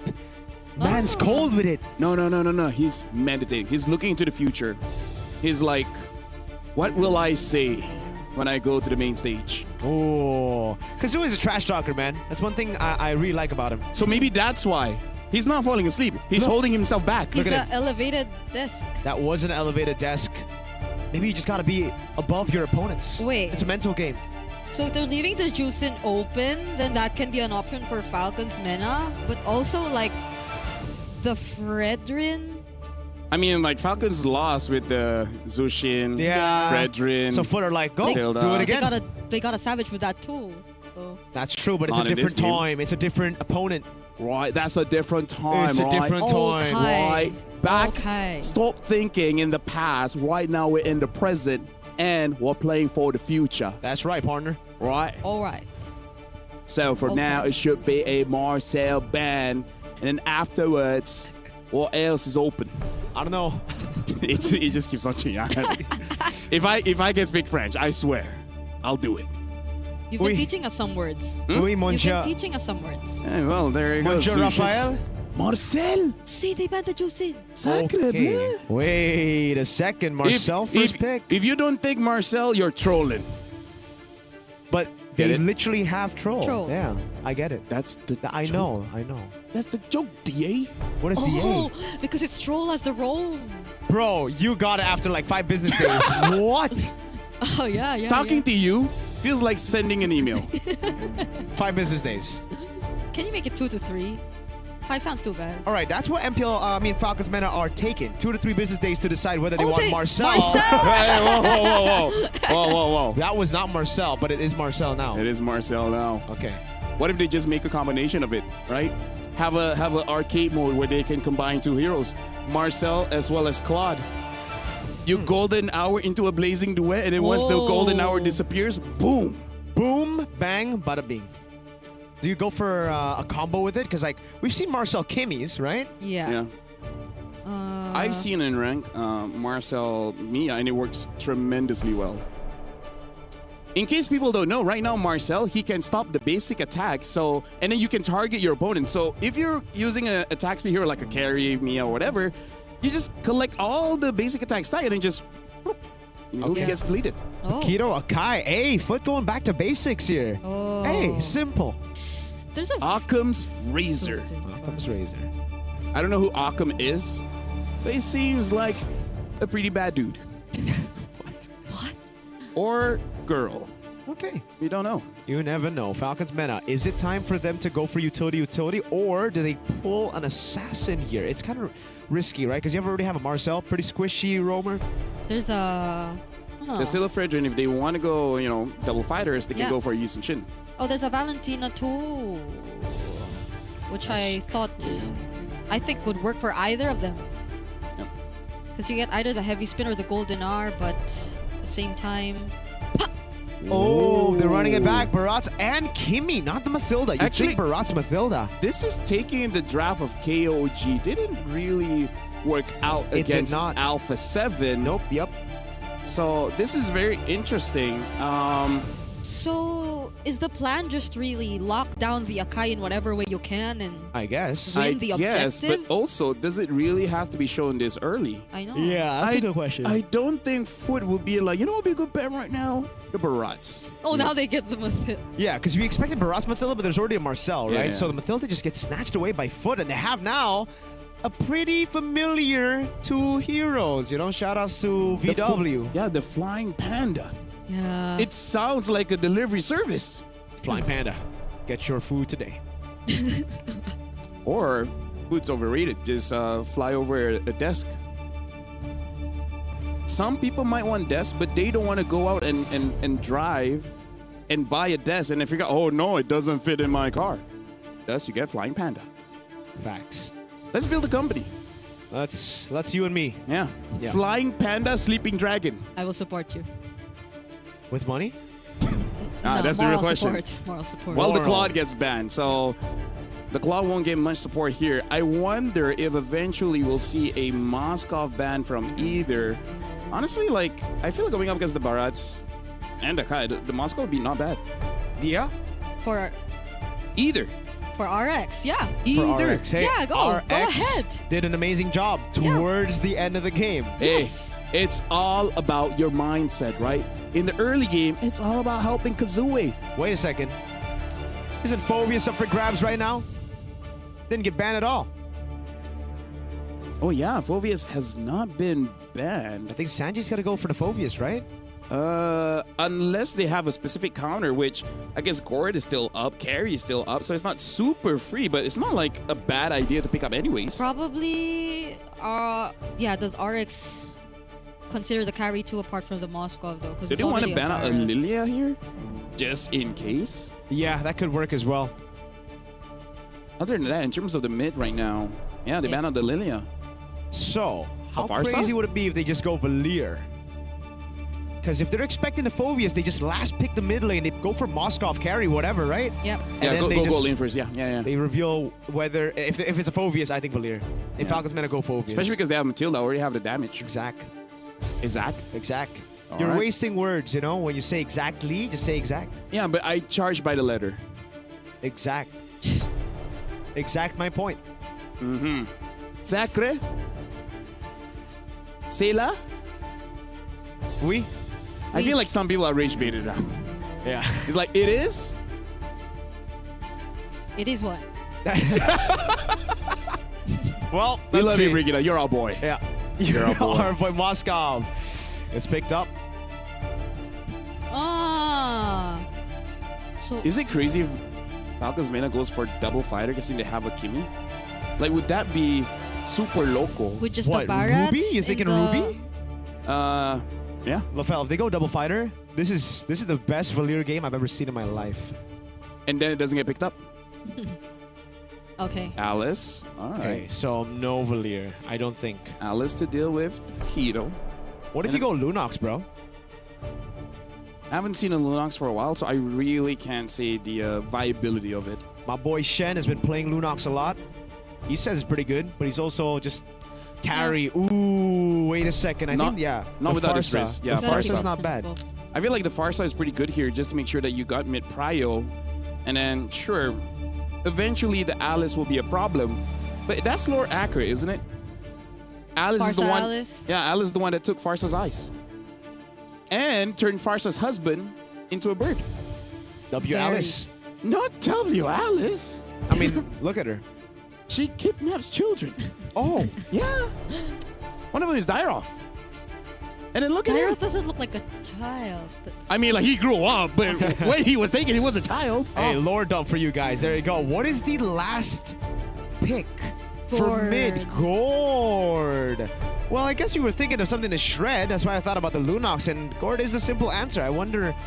It serves the purpose, It right? serves the purpose very well. And XC on the Paquito, we know his build path now. He's going to be very tanky. They also have crazy amounts of healing from the Mathilda and no anti-regen early. We got to see how Boyet performs this one, because when he's munching up with the Daytona's Welcome, he's a sitting lizard. He's going to get attacked by the Gourd. Sitting lizard, yes, that's true. Sitting lizard, flying panda, sleeping dragon. And with that, I'm going to throw it over to Mirko as well as Brigitte. We'll see whether Foot, with this game, makes it to the grand finals. Our Foot tough enough for a 2-0. A foot in the door. No, they won't have a foot in the door. You already... Do you not know what that expression means? I know, but it's a foot in the door for Falcons, right? No, a foot in the door means that you're closer to your objective. It could also mean closer to the exit. Either Welcome to or. the Land of Dawn, folks. Foot in the door to the Land of Dawn, maybe, is what he meant. Kazooie. No. On the Panda. Either or. XC with the cut. I will just agree with them both of them. We. Okay. So I think, at least in this scenario, we could say Foot Esports did again try to keep it simple. Falcons Mena, though, came in with a surprise early on with the Barats pick. And I just found out now he's a lizard, not a dinosaur. Well, you said he's a lizard. That's true, you know? So, if you guys didn't hear that, LaFell just said dinosaurs are lizards. Chickens. Chickens. So not We didn't get it right. Okay. All flickers, though. All flickers across the board. Yeah. I mean... I guess you can't purify out of Marcel ult, so it's like, whatever kind of deal. This is actually a matchup that we saw in MPLID as well. The Alice into the Paquito. Shout out to my boy, my goat Shogun. Yo, RX. Yo! Hey! Yo! They're going in for the outplays, but it's still Foot Esports who secure first blood. Troll, though, will try to go in for the trade Spear of Misery to push him away. And if he gets the reposition, gonna be okay. Foot Esports take the advantage from that rotation. The Troll accidentally think he was a Khalid. I don't think he has enough damage to kill someone with the help of the Guiding Wind, no? But alright, what? Hey, how did that happen? We gotta take a look at that. Boy, yeah, that...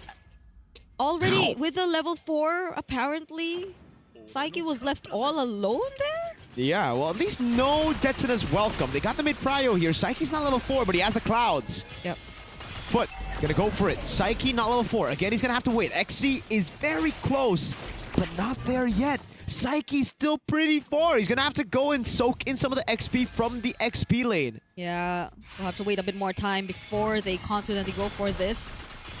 But Kazuo is around the area already. Also still has the heavy spin, but they're pushing him away. Flicker Throne of Ruin too, forcing out that heavy spin. Sanji might just be the first to fall. SOD already committed, but it's still Boyet who secures the objective. Gets stunned though by the Mystic Projectile, and now the Circling Eagle to somehow keep him alive, but he doesn't care. He's a sitting lizard. Now gets taken out. 2 kills over to FUT.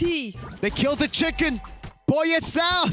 He keeps changing every time. What do we call him? We're able to just outplay the situation. Kazooie, great heavy spin. It was a zoning ult for Sanji, but it was right into Psyche's Mystic Gush. Yeah. So, I mean, it's worth it for Foot, right? They got 2 kills over the turtle there, and they got the right kills onto Boyet as Kazooie now goes around, takes his jungle again. Oh, instant replay. We get to see it again. Look. So they go in, but it's onto Kazooie. I don't think you want to go all in there, but I understand. It's just all about zoning right there. The thing is, XC was able to get 2 knockout strikes, and then boom bang bada bing, a dive up top. Oh my goodness, Sano went down off cam, all the while we were looking at the instant replay with another Circling Eagle dive coming in from Blotsfet. Now it's going to be Kazooie all alone here. They're just creating enough space. They want to take this turret as much as they can. Troll will survive too, but the SOD, just make sure he doesn't. Okay, so much action been happening on the top lane. I think Sano definitely does not like this. Yo. They really like fighting. Foot, they don't even want to give us a replay time, you know? Like, they were literally just diving across. Yeah. I want to say it just feels bad, man, for Sano. It's the type of game where you're like, bro, Gold Lane, just play safe, Lamau. And it's like, bro, what do you want me to do? It's 3 guys. Yeah. And it's a Barats too that you're holding in the jungle, so you just really want Sano to have a great time, but it's not the case, at least for now, for Falcons Mena. And there is an upcoming objective again. Much better spot for Psyche. Dude, I feel so bad for Sano. Yeah. This is the type of game, like, when I stream, I play like this, my viewers are like, bro, you're so bad at the game. And I'm like, bro, what do you want me to do? Is it just your fault? Hey, it's never my fault. Okay. Now there's a fight for the turtle. Boyet will win it this time. Kazue using the heavy spin. They get to isolate Sanji at least towards Psyche and the Mystic Gush. But do they have enough damage to deal with him? Yes. Circling Eagle coming in from Bloodspeth. They really want to go for this play. There is the follow-up from Exi, and it's going to be enough. Detona's welcome onto Boyet or onto Kazue. But it still doesn't keep him safe. Now the Mystic Projectile lands again on Sano. You do not want to add to the list. Bloodspeth. They're around this tier 1 in mid. Exi from behind. Gonna surround the members of Falcons Meta, but at least they get to clear. Falcons Meta get the objective. And that's that. Foot get everything else. God. Yo, Foot just love fighting. They just keep on going for these fights and winning it out. And again, it's because of the guiding wind this time. With the shred that they have on Psyche. Sanji, every time he goes for the zone on Kazue, on Exi, it's always punished by Sanji on the Mystic Gush. Yeah, and it's like they're making the job easier for Psyche. Play safe, Sanji. Play safe. Okay, Sanji surrounded by 3. Circling Eagle doesn't really go for the commit, but the heavy spin is going to pin him down. Do they have enough damage though? RX is going to be here alongside Psyche, and that's enough to burst him down. Another Detona's welcome. Uses it towards Psyche. No way. But he walks away safe. Okay, fortunately that's not for Falcons Meta because they do get to find a trade. XT dies up top, by the way. That's a trade for Falcons Mena. Sanji should have played safer. But now they go into the bottom lane. Can they get a turret? I don't think so. So in the end, I think Falcons Meta get a very good trade. That's the first winning trade of the game for them. Yep. There isn't, or it is some sort of sacrifice. I'm not too sure if that's the kind of sacrifice you want because Sanji is already 0-3. So that puts him way behind. But taking a look at it now, though, it's actually not that significant. Like, there isn't a massive gold lead existing between the matchups just yet. Probably the most is just the EXP lane, as we mentioned. Okay, RX has the golden staff. He's been landing those SODs like it's a target skill. It's all about him now. He's rotating faster than Sano. Over to the mid lane. Kazue. Oh, Throne of Ruin. Sanji just really wanted to go for Psyche this time, but the heavy spin. Kazue, can he actually win out on this retreat battle? It's still Boyet who wins it this time. Cuffin gets to walk out alive, but Sanji is traded out. 1-for-1. Both XP laners RX are going to be the casualties, and they still want to fight. They're still going to push forward, but Falcons Mena are here to defend. Concealed play from Troll. Wants to go in. Troll? There is a surprising amount of damage from Kazue, though. I don't know if you want that. That's a Dragon Warrior for you, by the way. And I just gotta say, I think at this point, Foot's got something personal on Sanji, dude. 0-4-0. Every time he walks up, they're just like, go on him. Oh, circling Eagle. Okay, they want to fight again. They want to fight again, it seems. So there's the guiding wind already. Troll trying to just chase. RX no longer gonna go for the push. The flicker coming in. Plus. And they actually wanted to risk that. Oh, Detona's welcome coming in once again from Boyet. He finds XC, but he doesn't get knocked back into anyone. Kazue instead, though, nearly gets to pin down Boyet. All the way back to the purple buff as they resume their farm. Nothing happened. I know a lot happened, but like, no kills on the board. Foot, great disengage, and like, a couple of weird flickers in there. Sano straight into a Paquito. Luckily, no Kumar moment. He's able to get escape. And we're back to even on the board. Now Foot wants to go for a fight again. That's surprising. Again, down bottom at that. Oh, it's not actually Boyet who they're after. It's Sano. But they don't actually get the necessary follow-up, and so they will try to walk away instead. Every single time the circling Eagle's up, you just probably have to expect they're going to use it, no? Yeah, it's like every time the cooldown is up, they're going to be like, yo, look for something on the map, man. Yeah. And XC's just farming up a Storm right now. He's taking mid. He's taking... He was going to get top, and then RX noticed, wait a second, Blotsvet. He's good. He's good. Lightning Truncheon already done for Psyche. Even more burst coming down later on. Once he gets it. Oh, Chastise Pauldron. First item for Falcons Mena's Boyet. And it's a Sea Halberd for XE. He's thinking of more damage this time around instead of the Queen's Wings. I'm guessing because last game, it was a Harley. So he kind of needed to be the front line. But now... he can start to step up and deal damage, yo. And I think Foot Esports should also start to get some objectives for themselves because they've been losing out on all these major objectives so far. in this game. It's always Falcons Mena Play safe, winning it Sanji. out. Boyet with the retribution. Kazuha is a bit too early, and now it's Sanji all over again, being the target. And he uses the Throne of Ruin. Okay, Troll. And a flicker. Oh! Golden Hour. Troll fights too! Golden Hour! Now it's gonna be an Atona's welcome as well, just to make sure that Blotsfet is the first to fall. Kazuha just has to take his purple buff first, but he's being zoned out so well. SOD already lands. RX! RX actually goes in, has the flicker, but he gets stunned for the moment, and now it's being chased by Sanji. Oh my god. For some reason, is still alive. Foot Esports only lost one. And through that awkward exchange, Falcons Mena again. Troll finally getting the golden hour the team needs. The chomp came through. The traction pull. Psyche! Oh no, Sano gets away, but not for long. He's still taken down by Psyche. They're now pushing forward. XC with the knockback. Stroll is going to be the next target. Oh my God. He is going to fall. Cuffin, Boyet, Sanji trying to run away. They do get the Lord, but at least Foot secures a trade. Oh, my action. There's just so much action. Now Foot want to go for the mid lane as the Lord spawns up top. And they're going to get a siege. Falcons Mena, they got to realize, Foot, there are no such things as cooldowns, man. It's all up every single time. And now they deal with the Lord. They also got a turret, so this Lord advantage is Foot's. They're on the same wavelength. Literally all of them. I think especially for RX and Blotsfest. Like, give them their ultimates, give him the Circling Eagles, and just put RX in the picture with the SOD, and they're just going to keep going for the fights. No matter what the positioning is, it's not going to matter. They're just going to play around with Team Falcons Mena as much as they can. And fortunately for Team Falcons Mena, they've been able to keep up. Somehow, in one way or another, they're not just allowing Foot to keep the aggression going. But for how long? The lead hasn't grown into a significant lead, and now they're being surrounded. Okay, maybe Troll with the golden hour. It's Psyche that they find. Now they're going to throw out all the resources, but it's not going to be enough. Psyche! How?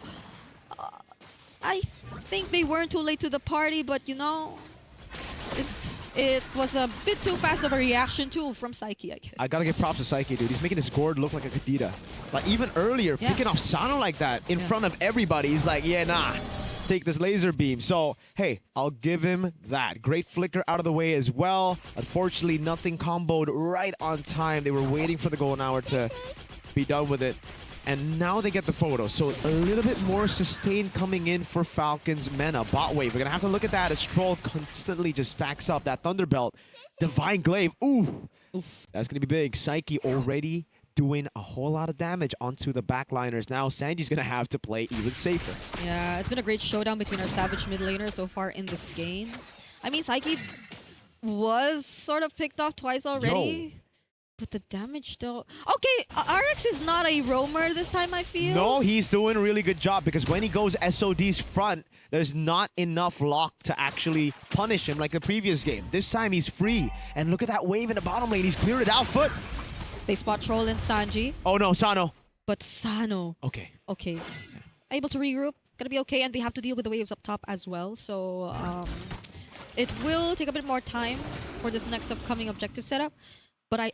once again, have my eyes on Kazuha. He has been missing on the retributions. Lord? 4 times in a row. Oh, wait, golden hour using the mid lane. Oh no. They're trying to burst it. Okay, can they actually go in? No! Foot decide to fight! They want to take out Sanji instead, but Falcons Mena already secured the Lord. Troll now, can he run away from this? He's trying. RX have their eyes set on at least taking out more trades. Now they're gonna go for Cuffin, but Kazuha cannot pursue this anymore. He doesn't have the heavy spin, and they have to deal with the Lord. But they instead go for Sanji. Has been just the name of the game right now. Every time there's a neutral, it's just Sanji is the sacrificial lamb. Blotsfet. Feels bad. Oh, the stun! But the flicker and the flask of the Oasis! If Blotsfet actually gets away from this, I don't know anymore. Flicker from Troll gets the stun off. What? Brings him closer to Sano! But RX actually went in for the outplay. SOD will not land. Can he get out of this? It's Cuffin and Troll trying to find their way around. Oh my God. He does try to reposition, but the Golden Hour finally captures him there. And I think this is it for RX. But FUT Foot, they still have a Lord. Throne of Ruin! Okay, misses. They are able to escape. The Lord is still up. Troll just trying to be a nuisance in the back lines, but the Daytona's welcome actually catches up to XC, and he is gonna fall next. Falcons Mena, they're just going for the one straight push. 2 seconds on Bloodsvet. 20 on RX. That guiding wind was kind of Troll, but Troll's on the other team. Foot have lost the base turret in the far lane. Now a tier 2 in the mid lane. Can they defend? RX up in 7. Yep, they're about to lose more if they're not able to deal with this Troll, diving the turret right under, and at least Foot can clear this out. That has been quite a sequence we saw. Let's take a look at the instant replay. Let's. Because what? I guess he saw Boyet there and he's like, okay, I can kill Sano. What a read though. If he landed that SOD, that could have been the game-winning play on Boyet because the rest of the team could just kite back. Kazue, I see the angle there. He really tried to save RX from that situation, but unfortunately it would have just been a 1-for-1. Then here, man, thrown a ruin, dodged away from. Unfortunate, but XC stayed a bit too long, and then it was just a punish from Falcons Mena. The fully extended Detona's welcome. What a chomp down. Foot, despite all that though, still can play the side lanes. This is the thing about the Paquito and the Moskov. Even when you have a base turret taken, Falcons Mena, you still lose control over the side lane. So it's all about bursting the Lord at this point, right? Yeah. You see a Foot member up top, you just go with the carry, with the Kimmy, blitz the Lord before Foot can react. And speaking of the sides, I can see that RX has already locked in all his items already for this game. And it's a surprise that even despite the 0.52 stat line, Sanji is actually on the same page as XC in terms of gold, so you don't really feel much of a difference in terms of that. It's interesting how they're keeping it together, but this is another objective. And again, Foot are yet to win an objective fight. And the Winter Crowns have been built up by Falcons Mena. You're right. Not a single neutral objective fight, but they go on Sanji. Remember, if Sanji's out of the fight, that's one of the... Sanji needs to play safe. Unfortunately, the winner crown should help him now. Okay, let's see. What could be the change in game plan Sanji. for Foot? They're trying to burst it now instead! Thrown up really coming in from Sanji. Golden R committed as well, but the Lord gets reset! All the hard work coming in from Foot just to take down Sanji once more. But who gets the Lord? It's Falcons Mena! Now it's Foot going for the chase. Mystic Gush onto Boyet. It's a killing spree for Psyche. Once again, Falcons Mena take the neutral objective! But Foot got Sanji! For the 6th time this game, they're gonna go for the mid turn as well. Okay, they too can potentially try for that one straight push, but the difference lies in the wave clear Falcons Mena actually has shown us. They are not letting go of a base turret just yet, and the blueprint stays the same. Foot, they find Sanji, and after that lose the objective. When is it gonna change? I don't think it'll ever change because, like, I'm not... It's so sad to see him 0-6, but that's his job.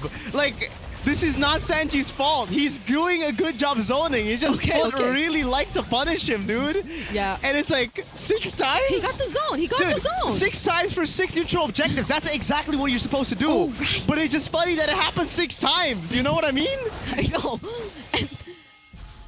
Yeah, it always starts with him. Like, it's never him. Again, he's doing what he needs to do on Alice. This is a good Alice game. It's just unfortunate. You don't see it in the numbers, okay? No, that's why you don't see KDA, all right? If you look at the KDA, you're like, this guy's trolling. But no. Yeah. Because the Marcel's troll.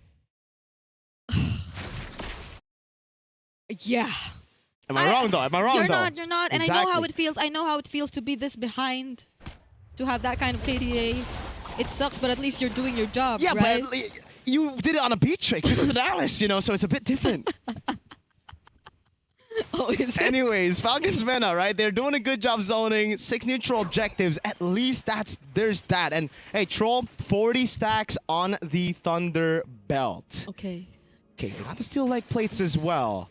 Imagine if that happens again in the 7th. Like, when is this lock? When is this deadlock gonna break, right? The deadlock is objective for Sanji. When is that gonna break? When will either Falcons Mena fight with Sanji after getting the neutral objective, or Foot gets a neutral objective instead of Sanji? Yeah, because Sanji always starting it too. Like, he will just Throne of Ruin flicker in. And all the attention eventually falls on him, which I don't think isn't that much of a bad decision from Foot. They're very much equipped to just shred him down at this point, especially with XC and RX or Psyche. But that's just the exact amount of time that Falcons Mena need too, with Coffin and Sano just working on the Lord several times. So we'll see. It's only a matter of time until the next objective. RX already has the purple buff as well. They're handing him over a lot because they are likely to play around him a lot more this time. But Kazue, the timings on the heavy spin. Wave down below is actually good for Falcons Mena, and that's why they're on the Lord. They can blitz it with the carry. Foot, disregard the bottom lane. They're gonna go for the 50-50 straight up right now.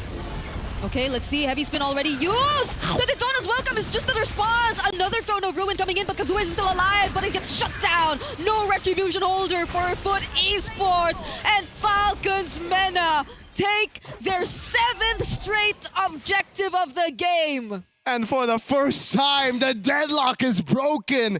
It's not for Sanji. He stays alive, and Foot finally cannot defend this Lord. And this is an evolved Lord.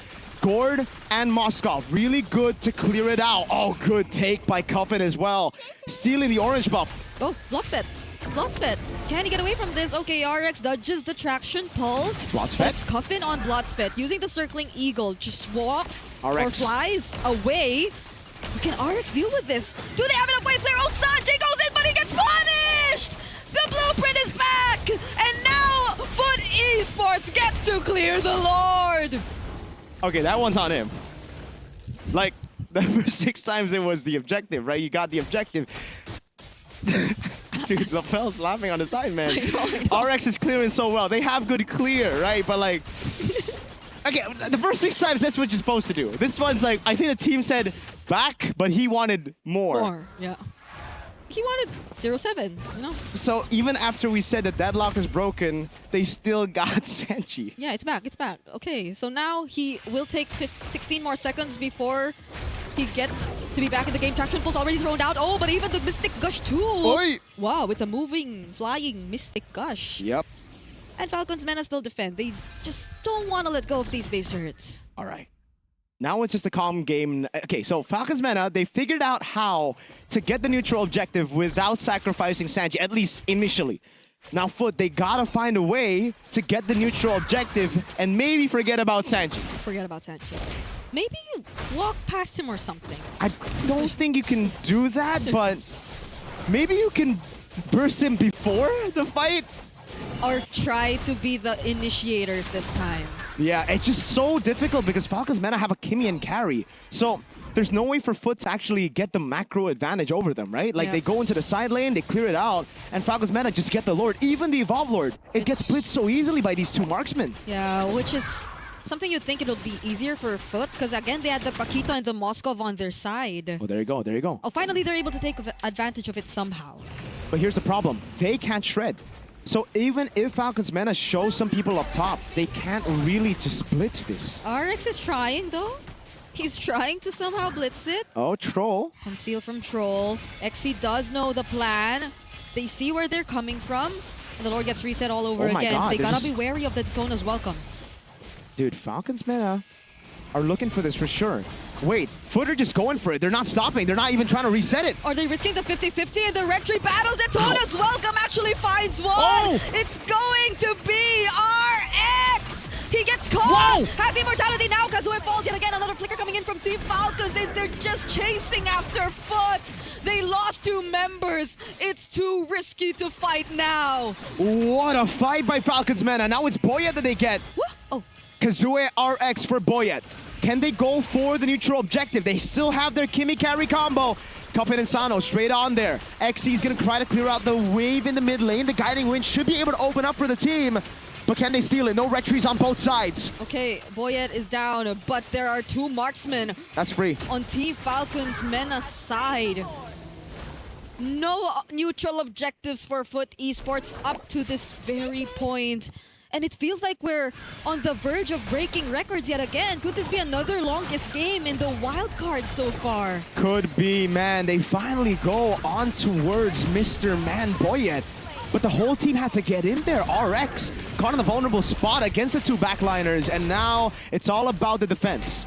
For Foot, I think best case scenario is you lose all your base turrets, but you still stay in the game. For Falcons Mena, best case scenario is they stay connected, and they actually just get a good fight with a massive Throne of Ruin. Yeah. The clear is still so good though. RX, Psyche, and Xe all got the heroes to clear. Hey, Sanji got an immortality though. So maybe that'll keep him a bit more safe. Speaking of Sanji, he actually goes in with a Flicker Throne of Ruin. Nice. Doesn't catch anyone though, but the Golden R will actually momentarily stop the other members of FQT or Foot Esports from actually defending. Kazuya using the heavy spin. Multiple immortalities already popped as well, but it's just gonna be a shutdown onto Psyche, not the player who wants to lose in this process. RX2 trying his best. They still have an entire Lord to deal with. Sanji gets pushed back inside the base, but the Lord is just trying to crush it down. And we're 25 minutes in, and that's the time it took for Falcons Mena to equalize the series. It's 1-to-1 action-packed, not a single moment of silence in that game. Falcons Mena, through Sanji's zoning, got every single neutral objective. I gotta say, you know that this is one interesting match when someone from Indonesia is like, man, they just keep on fighting. And then you have someone from Malaysia saying that, man, this game is entertaining. Right? Because in my head at one point, be like, you're not gonna do the same thing again, right? Let me just say, if Falcons Mena makes it all the way to the main stage, I think Mr. Pabiko will go up to him and be like, would you mind changing your name for me? Would you be, you can be Yonji, Niji, Ichiji, Goji. You know, it's just, don't want people to mistaken, a mistaken identity there. But in this game, there was quite a bit of fighting, quite a bit of repetitiveness. You know how they say the epitome of insanity is doing the same thing over and over again and expecting a different result. This is insanity. It's truly insanity. But, you know, again, I have to say, guys, Sanji did what he needed to do. Like, this wasn't a bad game despite the KDA for him. There was one miss moment. Could he do it differently?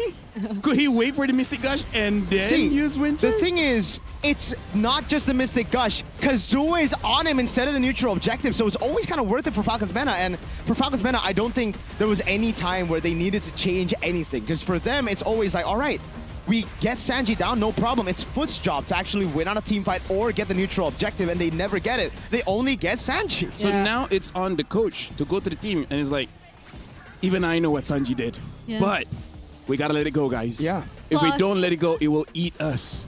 Literally. It will make us lose. Literally though, because that's like one of the biggest things we saw in this game too. It's how the Daytona's welcome just goes for it even while the Akai is on a heavy spin.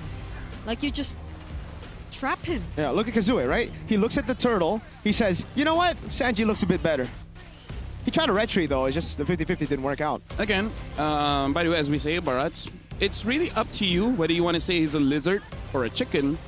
Because if you want to follow science, then technically chickens came from dinosaurs. Because Did you know that? Because they're both pteropods.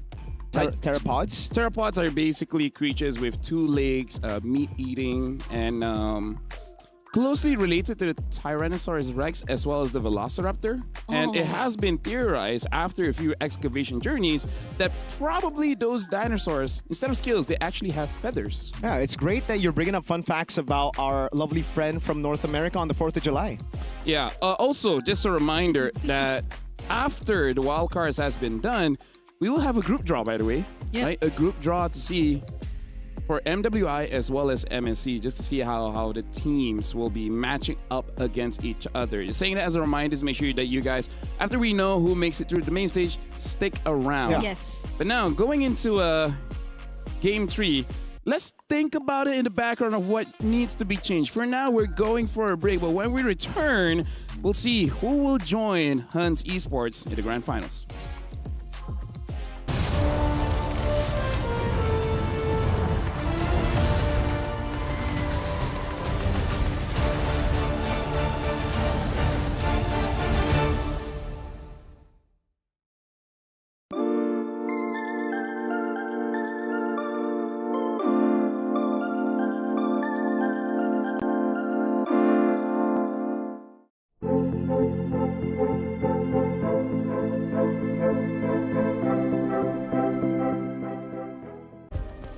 play is in our DNA. Whenever we let it out, it becomes our superpower. Now imagine an entire city being built to supercharge it. Kadea City, powered by play.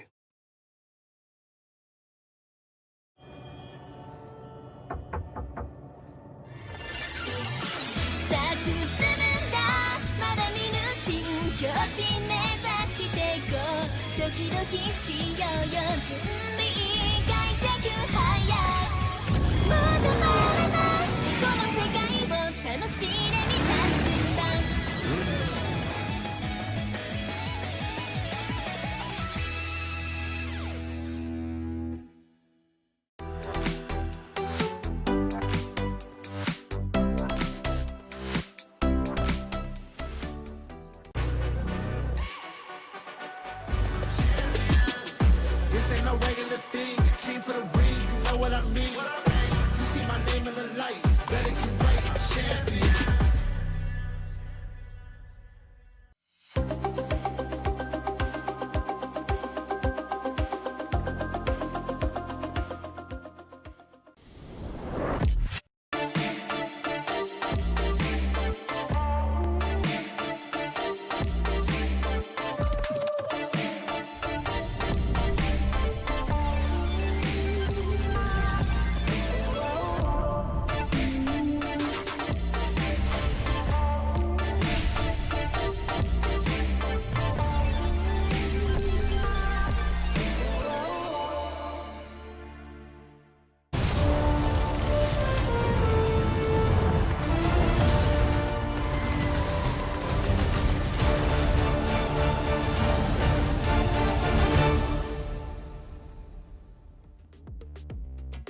It's very fitting for the match to go to the grand finals.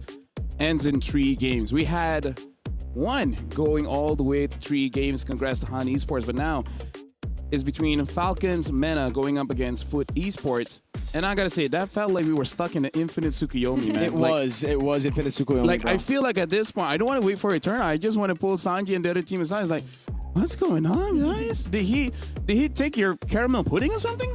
What did you do to deserve that treatment from Foot? How much baguette did Sanji took from you that you're like, Sakura, no more, no more? Yeah, I think even if you won, like there should be some sort of reset, you know? Yeah. Like it happened one time, that's good. If it happened 3 times, that's a pattern. If it happened 6 times, that's a hate crime. 7 times? It was on you. It was on you. Okay, the 7th time was on him, to be fair. Yeah. Oh, God. Let's see. Right now, Falcons Mena, it's almost like they need to get a game in to understand how to play against this Foot aggression. Because at game 1, they were just overwhelmed. They're like, dude, these fights are happening way too often. But game 2, they're like, all right, let's do it. Let's keep on fighting. They just put their foot on the gas. Yeah. In that game though, it was Team Falcons Mena, not really. Aside from Sanji, not really like constantly just. Sanji made their job easier. Someone said in the chat, yeah, Sanji should stay in TLPH. Let me just say, Sanji made their jobs easier. Number 1, by zoning away, and number 2, by lifting their spirits up. Okay, I feel like even they're like, bro, is this really going on right now? At one point, I think even the coach is like, what kind of simulation am I in? Hyperbolic time chamber. Yeah, we got to break through. Yeah. Not gonna lie, I was celebrating that one time when Sanji survived, and I was like, all right. And then he just like, you know what? We can't break the pattern. Alice was such a power pick yesterday, though. And now this happens. Like it's Alice still good though. It's but it's an A-tier hero, okay? It is. It's just a different kind of. You can't spell Alice without amazing. To each their own. Hey, I have special teachers, okay? Speaking of special, Falcons Mena is first pick here. Foot is on the second. Spending Rivers will be the map, and don't want to deal with the Harley, as well as Freya and the Eve. For Foot, betting on the Yuzong, and this time they're betting on the Valentina, even though it was kind of a non-factor in game number 2, and the Boxia. Marcel and Atlas still open. So That's it should true. be a Marcel again. Throw was super good on the Marcel earlier. Marcel Jusin. Oh yeah, Jushin, that's right. The Jusin was okay. It's gonna be Jusin over Marcel, really? Well, Foot, I don't think they're gonna hesitate this time around. They're gonna pick up the Marcel. It's one of the big picks, and there's no. They're not gonna hesitate on the Atlas. Yeah. Hey, what's better than a photographer? A fisher squid. What's better than the Fisher Squid? The Dragon cook. Warrior. No, close enough. Well, he's a cook. He sounds like he pose. Yeah, he's got a shop with his duck father. Yeah. Shout outs to all the duck fathers out there, man. Even though you know he's not your son. Yeah, it took Poe a while to know that he was adopted. Kind of like how Sanji took a while to like change things up. Yeah. Hey, no more Alice. It's the Paquito on the hands of Falcons Mena now. Exy, are we gonna see it? It's against an Akai as well, brother. Nah, they should go for a jungler first, right? Run it back, go Barats. So this time Foot is the one that's using the mega chicken? Trex, using Trex. Using Trex.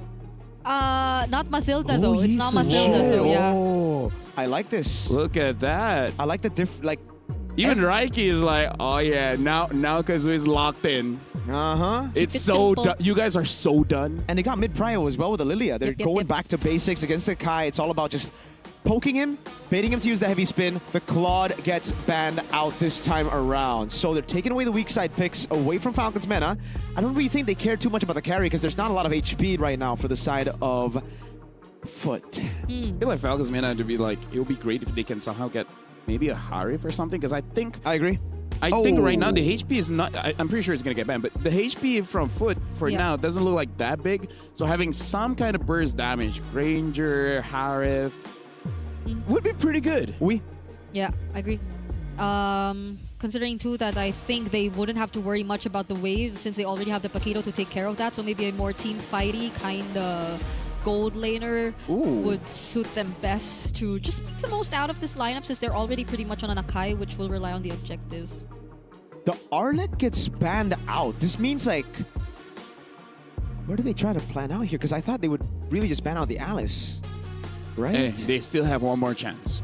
They still have one more chance. Because like, if there's no Alice, I honestly think something like Uranus can work too. They got to ban the Phoveus also, no? Bro, they've ignored Phoveus, I think, the last 2 games as well. So, I don't know. Maybe they just don't like him. Phoveus who? Am I right? But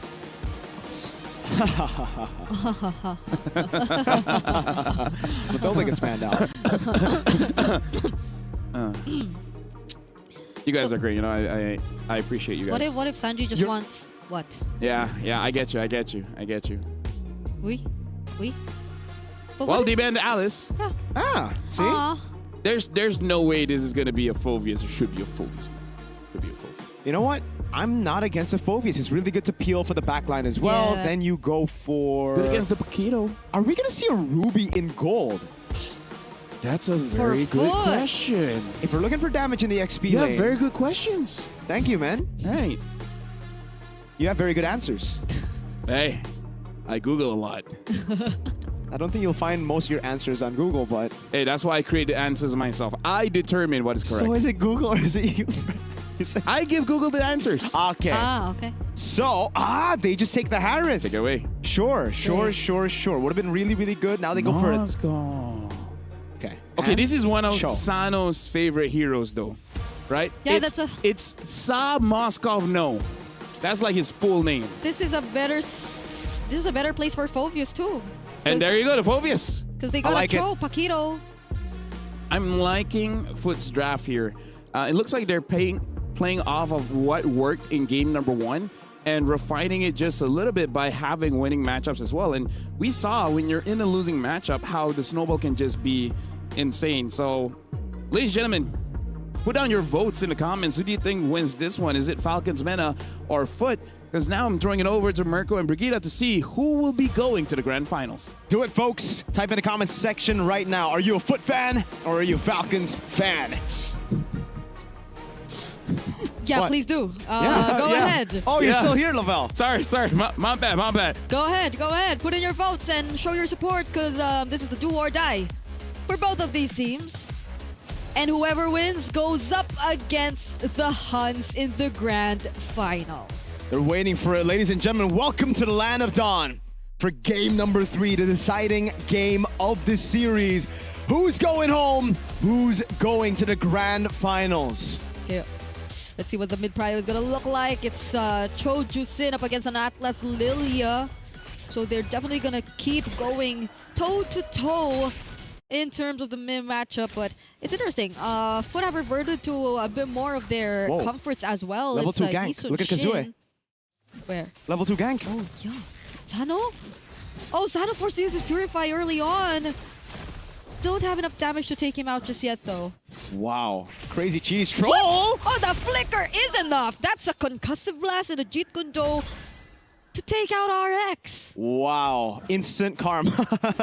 Dude, Foot really trying to pull the cheese right there. If Kazue landed his second skill, that would have been a kill on Sano. There were no ifs for Troll. He has a flicker to make sure it lands. And that was very much worth it. If you take out one of the most aggressive gold laners we've seen all series long. And now next is Bloxfest on the chopping block. 2 kills immediately over to Team Falcon's Mena. Yep. Without them even trying. That level 2 gank, the risk that they took, the gamble did not pay off. Oh. Yeah, now Boyet's on the purple buff. Boyet, who's already level 4, and Kazue is yet to get his, but Troll's already making things so much difficult for him. Heavy's been already used as well. So they don't have it by this upcoming objective. This looks already super chopped. I mean, how are they gonna... Sanji might actually just... Yeah, he zones Kazue away. Boyet's about to be level 5 with the turtle. Kazue's gonna be 2 levels down at the start of the game on a damage-dealing jungle. Sanji! Oh, maybe not even, because Sanji takes him out. This is my redemption arc. I am going to take kills now, and I am not the one who will be killed. Blotsfet, will he actually try to re-engage? He's only with Psyche at this point, and now he's gonna fall down too. Infernal Pursuits, though, coming in from XC, but he gets kicked by the way of the Dragon. Troll will be traded out, but Psyche can't help anymore. The Foot fans are not happy right now, man. Falcons Mena are just stomping Foot early on. From the gold lane to the jungle to the XP. Yeah, they're stomping Foot. You can see it as early as now. 2 minutes and 45 seconds. A 1 or almost 2k gold lead already existing. And this is tough for a Yisun Shin draft. Oh, yeah. I mean, it should have been a better start of the game. Troll. Okay, forcing out the Purify once again. And they go to the orange buff next. Look at Bloodsfed. He's not even level 4 yet. How could they even fight back? Yeah, Boyet's already 2 levels ahead again of the damage-dealing jungler. This is Mr. Poe. He should just be neutral objective, and Sanji's just beating the Phobius. What did we say again about the Phobius and Paquito matchup? I mean, it's still, despite being 2 levels down, he's still putting up a good fight. Yep. And they steal away the purple. This is stressful for Kazue, especially after that Xie emote from the new Chun-Li emote. Oh god, that's Oh no, Exy again. Play safe, Exy. Okay, no heavy spin, no enough damage too. Even if Kuffin is also nearby, I don't think they are gonna risk it anymore. Rotating back to mid. But it hasn't been the advantage you want on either sides of Foot Esports. And you are seeing it affect the entirety of the map. This level gap, I don't know if you still want to go for the contest at this point. But they're still positioning themselves as if they want to. If you look at the bright side for Foot, they still have a very good... Oh, they're going to go on Sanji. Yeah, they want to kill instead. Sanji's going to be the target, but the Crimson Beacon coming in from Cuffin. They are going to clap back. They bring Kazue under the turret, and the SOD is going to land as well. Sano, though, with a knockback, he somehow gets delayed. Finds the kill on Bloodspet, but he goes down too. Now it's Psyche just throwing out all these glues. Way of the Dragon 2 as a response, and they find one more. Exy and Bloodspet get taken out. But it's signs of life for Foot, despite all of that, because look at RX. He's going to be able to get a full... Oh, wait, Psyche. Psyche has a Purify and the black shoes. But let's take a look at the instant replay first, because I think Psyche is going to get out alive. Okay, even when he's not on Alice, they don't like him. Yeah. That's another all-in gank into the bot, but I think this is kind of weird from the Moskov, right? Sano takes the SOD. Yes, he does a bit of damage, but he just dies, and RX will now have the advantage in the lane. I don't know what happened in real time, but I believe it's a turtle take, right? I don't think anyone died. RX got all of the turret gold. Not the turret just yet, but that is big for the Harith, who needs those expensive items. Yeah, at the very least, it's just a slight XP advantage that we're seeing in RX compared to Sano. But the gold is a completely different story. And that's when it felt as if they were already able to shut him down. Because earlier on, we recall that they were able to pick him off in that very early first rotation. But now with that gold that they've been able to regain, it's as if it doesn't matter now. Flicker from Troll. Just to get away from that, because it seems as if he was surrounded. Yeah.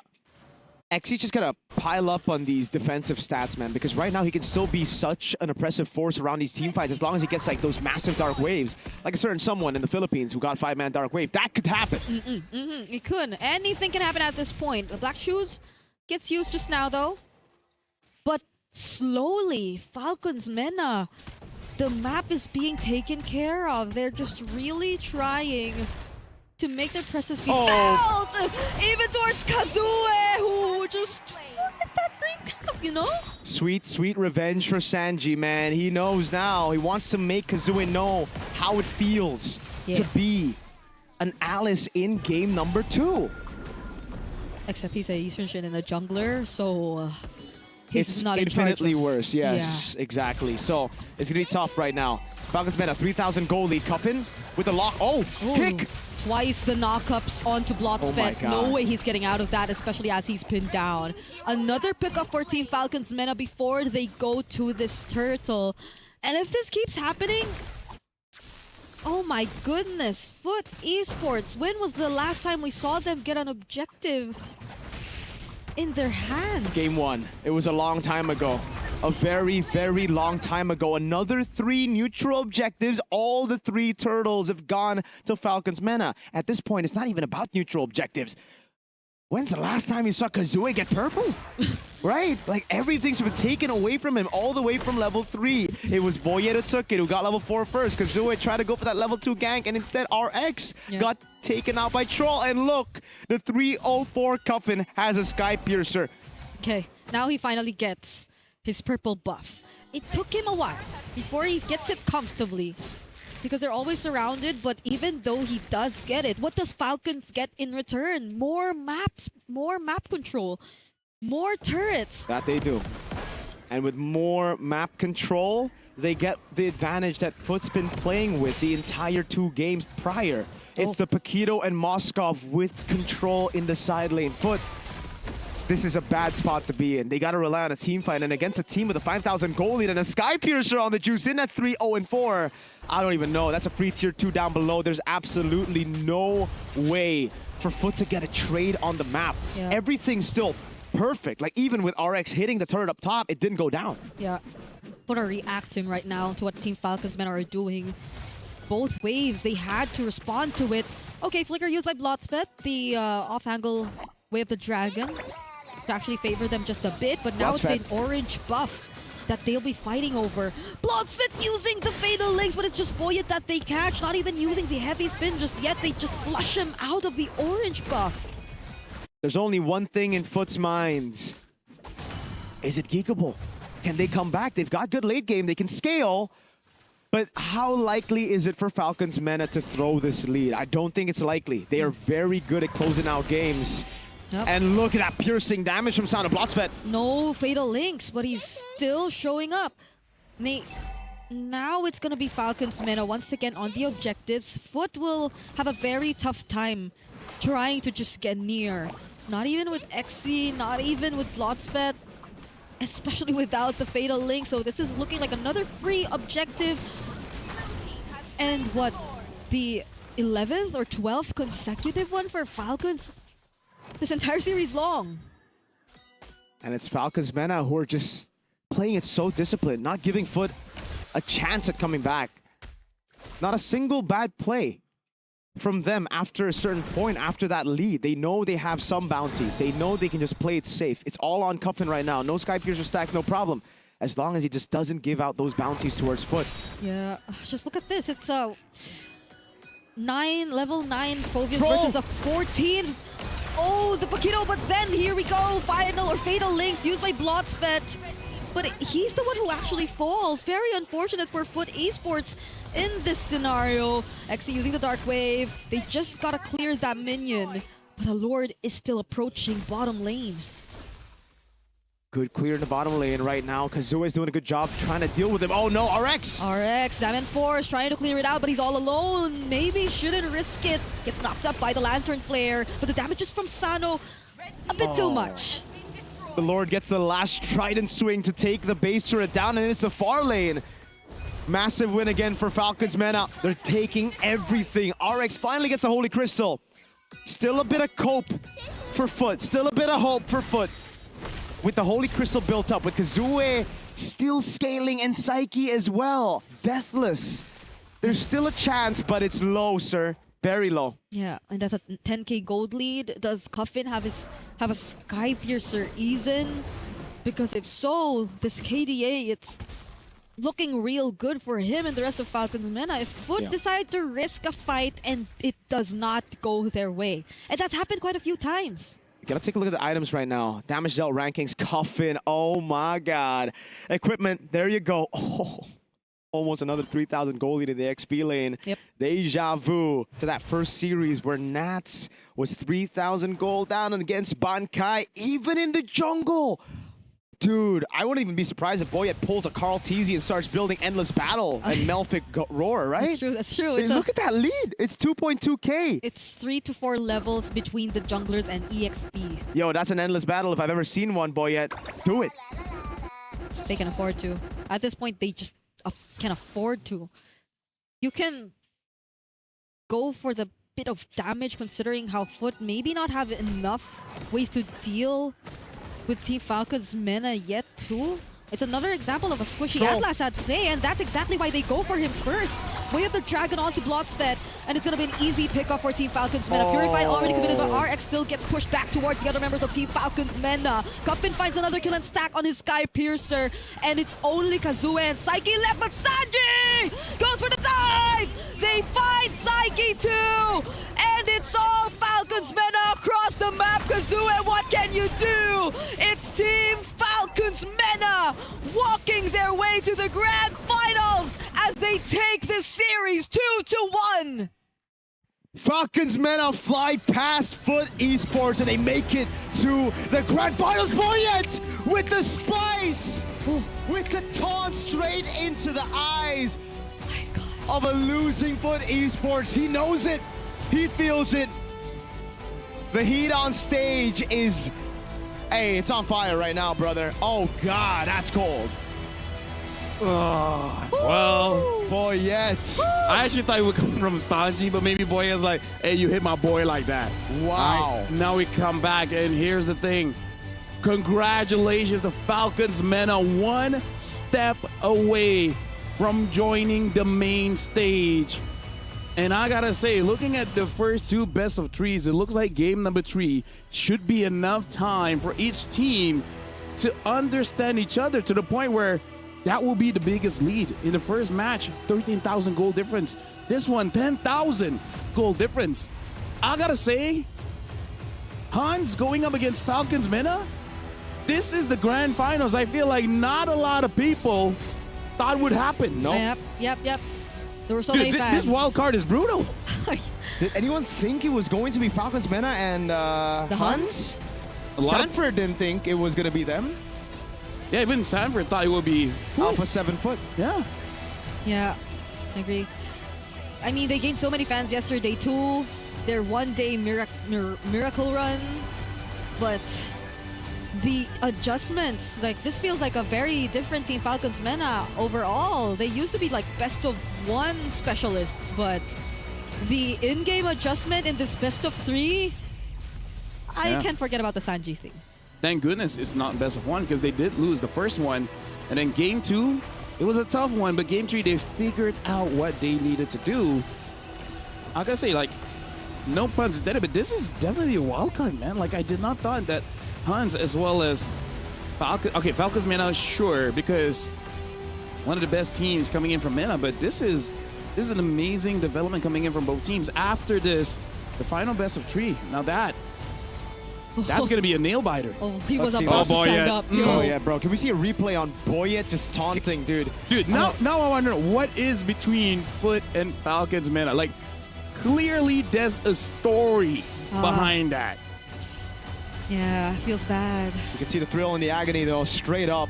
The joy in the expressions of Falcons Mena and the agonizing defeat for one of the favorites. Yeah. Foot was number 1 in Group A. The Group of Death. Group B, the Group of Life, both made it to finals, right? Like That's why they stay alive. Absolute cinema. I think this is the 3rd time What, in wild card? my career where the Group of Death ain't that big of a deal. And Wildcard continues to surprise. Yeah. Last international was M7, where we thought it was just going to be Virtus Pro and Guangzhou Gaming. Yes. Team Zone pulled an upset. And then we saw Skate with Kazue, and now he's on the receiving end of an upset. It's crazy to see, but that's why Wildcard always gets better and better.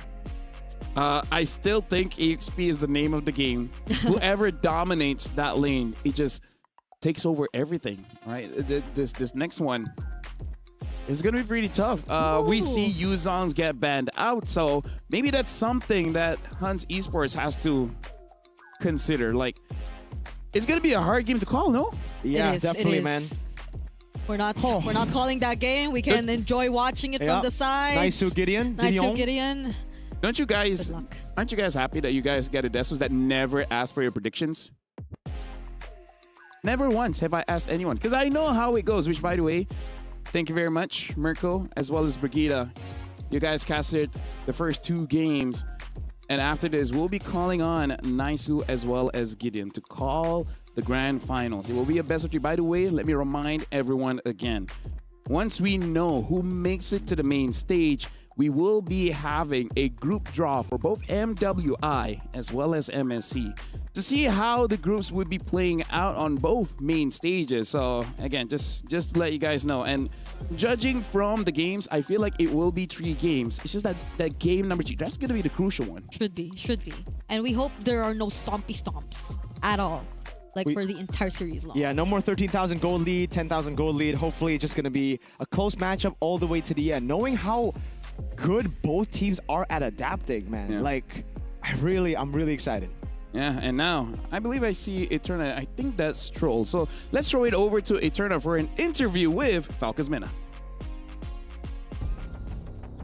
We're here with the victors of the previous match, the ever-resilient Falcons Mena, and right now here, we are once again up on stage with Troll. So welcome, Troll, once again, and congratulations, you are now en route to the finals here in the wildcard stages. First and foremost, we gotta ask you, how does it feel to be here in this position right now? It feels pretty amazing to be in this position, especially since we're one step away from MSC. One step away to the main stage, MSC, where that's gonna await you. But of course, we gotta ask first about the series. What happened in game number 1 against Foot? Maybe in game 1 we're just warming up. Warming up. You know, in our previous interview, we did have a little bit of a talk, right? We talked about maybe sometimes you guys have communication issues and so on and so forth. Was that also a problem maybe in this series? In this series, I think the first game we played pretty badly in mid lane. We lost the mid, that's why they kept invading, and we lost the game. But we improved that in the second, third game, and we won. And we gotta ask, how did that happen? Like, how did that reset happen? Because of course, after game 1, you guys probably evaluated. Was there any player that maybe was a little bit upset? And if there was, how did you guys reset? No, we just talked about what our mistakes were in the first game, and we fixed it, and we did the game. It was amazing because coming game 2, we thought it was over. It looked really one-sided at some point for Foot, but you were able to come back. Like, that takes something. Who was the main motivator in that particular situation? I think everyone did their part, and we all do our part, and we won. Okay, everyone does their part. There's no one in particular? What do you do? What do you do in a position where you guys are losing? What do you usually do? We just make plans on how to come back because we have 2 marksmen on late game, so we're sure to come back. Okay, very cold, very calculated, very precise. So we don't feel any hints of emotion in the game. So that's something from Falcons Mena. And of course, next up, to get to the main stage, you are going to have to go through Huns first. Now, have you reviewed their games? Yeah, we've reviewed their games and we're ready on the draft and the game. Ready for the drafts, ready for the game. What do you think is going to be your biggest challenge up against them? I don't know, we'll see in the game. Okay. He doesn't want to give out too much, but perhaps you have a message because remember, this is the last and final slot for the MSC main stage. We'll get our revenge too. He'll get our revenge. All right, thank you so much, Troll, and good luck. We don't want to keep you for too long because you do have to get ready for your next match. So we are going to throw it over back to LaFell. Come get it. Is she asking for a fight? Yeah, come get it, bro. Come get it. Come get it. I'm here. Troll is a cold man. Cold. Yeah, he's hands in his pockets. He's a man Bubble of few gum. words. So maybe that's why the communication issue is there. He's like, go. And the rest of me is like, go where? His actions speak louder than his words, all right? And hey, his actions this game on the Cho, fantastic. Displays exactly why the Cho is good against the Outlaws. Yes, they'll get their revenge. They'll get their revenge. Come get it, all right? Come get it, bro. And now we will be going for a break. But when we return, it is going to be the grand finals. Huns Esports going up against Falcons Mena. We'll see which team goes over to the main stage. We'll see you guys at the grand finals.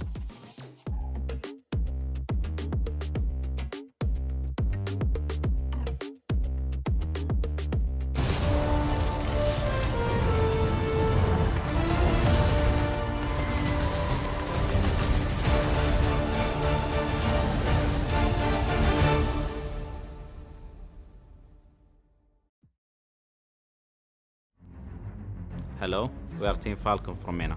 Many teams overlook us and they think we're the underdogs, but this time we are the favorites. We don't play seriously. We just play for fun, so we don't get pressure. My expectation this MSC wildcard is to go through to the main stage and go play in the playoffs. We're confident and we know to ourselves that we can get past anything in front of us. For those who underestimate us, you just watch and see.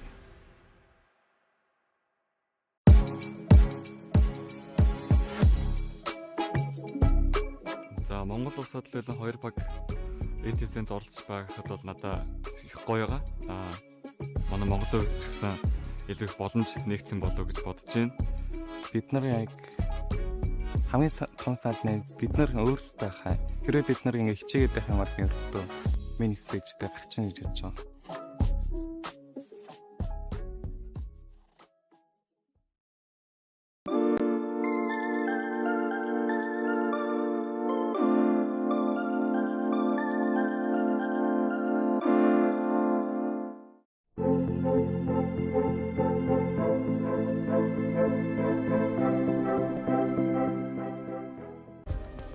Play is in our DNA. Whenever we let it out, it becomes our superpower. Now imagine an entire city being built to supercharge it. Kadir City, powered by play.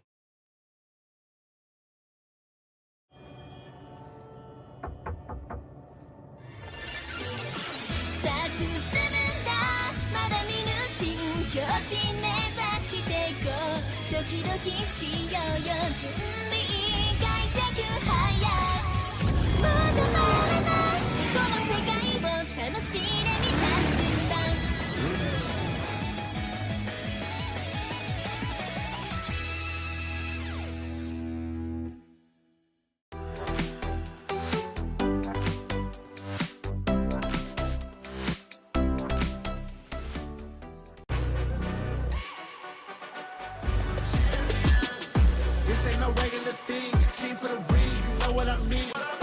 You see my name in the lights, better get right, I'm champion.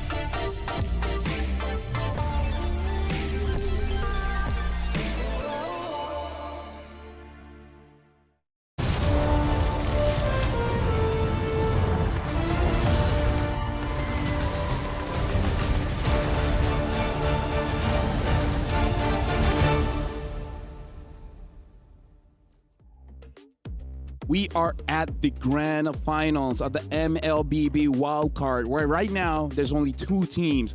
The Huns Esports going up against the Falcons MENA here at EWC 26 to see which team gets that golden key to join the rest of the world at the main stage of MSC. My name is Phil. Alongside me is Getting Q as well as Naisu calling for this grand finals. Gentlemen, let me just say, the first two matches of the way went all the way. Yeah. And it was amazing games coming in from all four teams.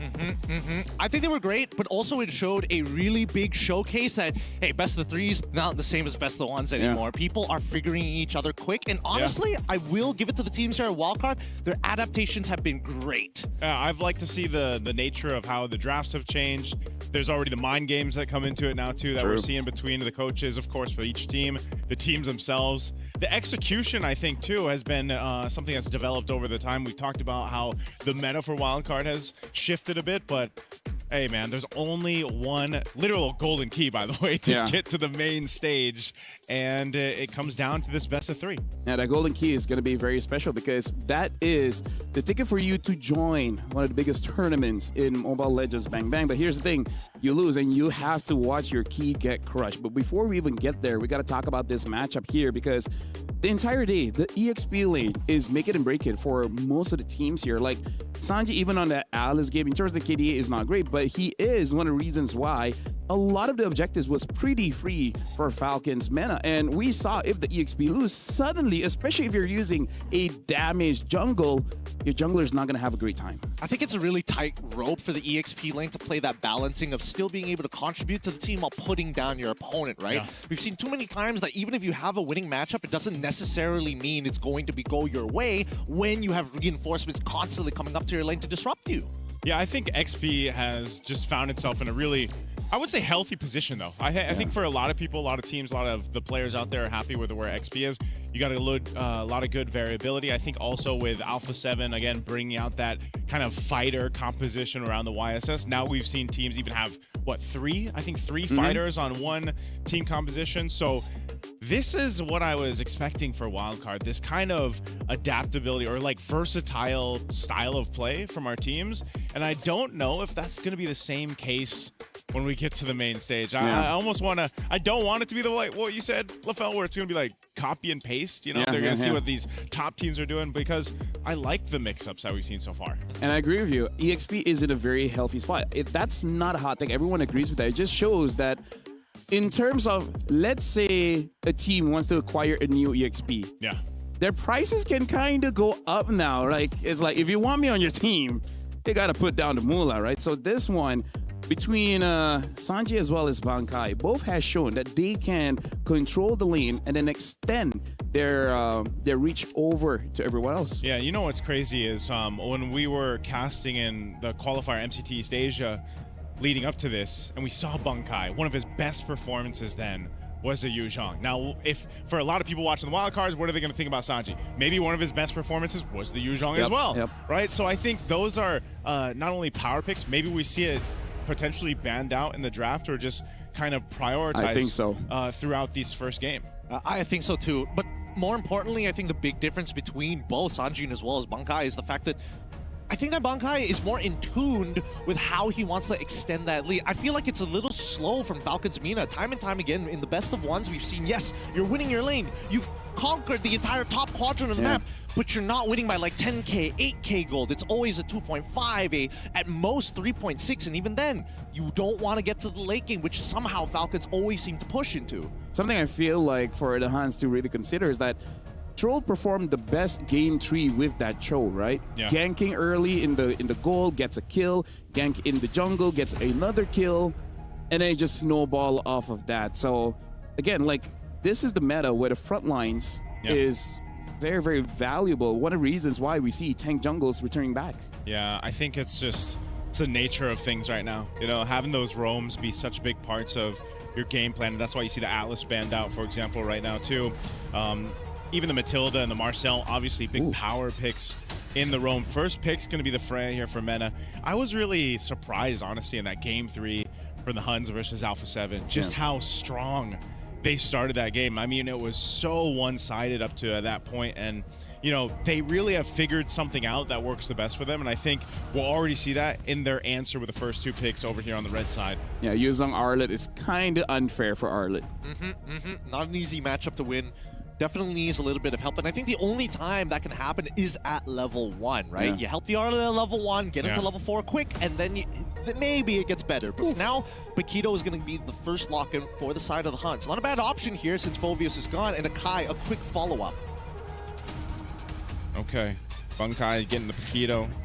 Still meta. Talk about, too, his Guinevere performances, right? I kind of expect to see that at some point in this series, too, but Akai will go ahead and help him build out. Now with the Freya, which we don't know 100%, right? Which lane it's going to go in. Most of the time, it has been XP, I think, statistically throughout the wild card. In the past 2 months, I believe. Past 2 months. Yeah. But I think nonetheless, you still could potentially see a... I don't know, do they go with a YSS plan here? I feel like if they go YSS, highly likely it's gonna go to gold unless the ruby's still up. Yeah. Then it's up. Then, you know, it's up in the air. But that's the thing, right? If they do decide to go for the double fighter comp, they have to show it now. They can't kind of like supplement it later. And they go for the high loss on top of the Yeeb. So they got RWM. They have ways to slow their opponents. And honestly, it's pretty good because this is supplementary. Keep them within ourselves so that Freya can run right through them. Keeps the draft open.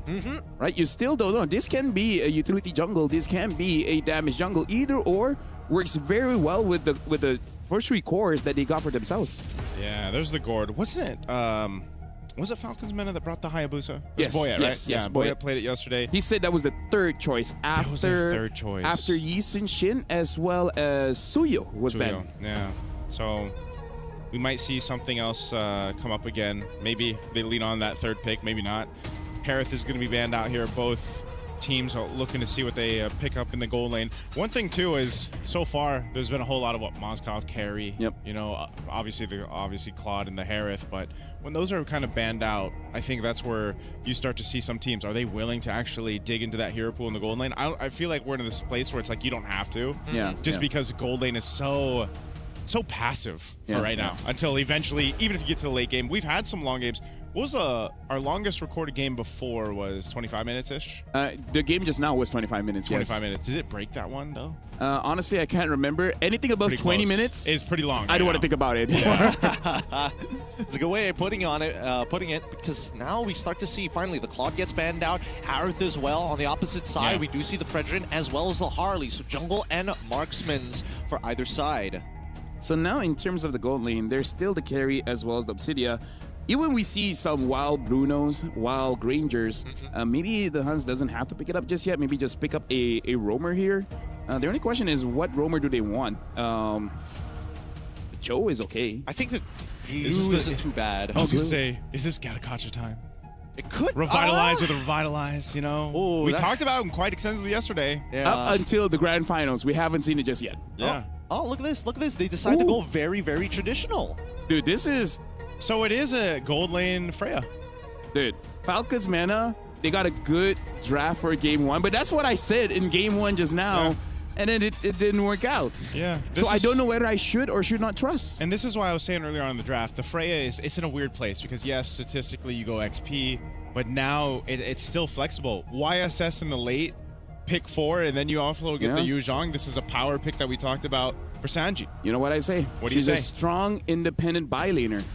She can go gold and EXP. She can do both. And there we go. The final pick here, Glue going to be the answer. So a couple of things here, right? Glue's going to make Yi Shin's life generally difficult, but that's not the only problem they have to worry about now. They have to worry about just getting wombo comboed from both sides. We've got Mystic Gushka from one side. We've got RWM, Glorious Pathway. Like, this is a ridiculous amount of setup. I mean, like, personally for me, I'm on the Yu Zhang train right now. Give me the Sleeping Dragon. I'm going to give it over to you guys for game number 1 of this grand finals. Yeah, I think we're all around the world on that Yu Zhang train right now. He has popped up so much already in the wild card. We've seen some impactful plays from all our XP laners. We'll see this clash out happen here for this one. Yu Zhang, the Paquito. It's going to be a matchup to watch out now. If you're just joining us for some reason after all these amazing days of the wild card, welcome to the last and final matchup. It's the grand finals of the MSC 2026 wildcard stage here. One of these teams will move forward to the main stage a couple weeks from now. Will it be Falcons Mena or the Huns Esports? All this for a golden key to join the big boys up on the big stage. Falcons almost immediately want to take advantage over this mid lane. Start poking out OU. Make sure that he can't walk up freely here. Even Sano walking up into lane just to figure out where exactly still meta is going to start. And I love these openers coming in from both Falcons and as well as the Huns. Yeah, identical emblems here for our XP laners. Kenny taking a little bit of damage there, but it's going to be just fine. I think on this too, you have to see exactly what the rotation early on is going to be. Boyet, like we know with the YSS, he's really the one to kind of build up into, to try to get him to hyper carry up at this point with the YSS, and playing around the vision that's provided obviously with the Mountain Shocker and Sanji being on the Yuzong is I think what makes things pretty deadly to either scout things out or set things up for your favor. But like you mentioned, Gideon, the amount of crowd control and setup potential that the Huns Esports' lineup can do for them is kind of the counterpunch to that. Speaking of counterpunching, Bankai doing a very good job against Sanji in lane. Right now, Sanji is trying to hit level 4 or at least minimum level 3, and if Bankai messes up, hopefully he can make like a petrify play to get first blood. But so far, he knows that still meta is on that top side, and now the dive here onto Yuki. He wants Sano, and Sano pops the vengeance. Unfortunately for Yuki, just has to sit there and take it as Boyet gets first blood. Yeah, he doesn't even flicker. He's like, nah, not worth it. There's 4 dudes here. I'm just going to take this one. Maybe you guys can get something else across the map. Turtle's about to spawn here. So the Huns Esports will go ahead and rotate for this. They get in position. Team Falcons Meta going to respond as well. Boyet's just around the corner, but he might be a little bit too late for this one. Half health on the Turtle so far. Boyet's about to hit level 5 here. It looks like they're going to give this up as Cuffin and Troll will just maintain positions. They know that Sanji can't necessarily participate just yet. And I think this is a smart choice coming in from Falcons, right? Don't put yourself at risk. You already use a major amount of your ults down on the bottom side. Unless we see a very big mistake from the Huns, that's when we punish. Yeah, this is one of those lineups too with Falcons Meta that's just built around, you know, finding the fights that favor you. Now, how does that happen? Real-world manipulation from Cuffin for the most part. Again, vision being a big part of that too. Sano is a threat. We've seen it before. You know, this time it's in the hands of Sano in the gold lane, but you've seen the Freya do this all wild cards, sometimes 1v2, 1v3. And yes, he's going to have a bit of a hard time going against a carry for now, and that's why they went with that early gank.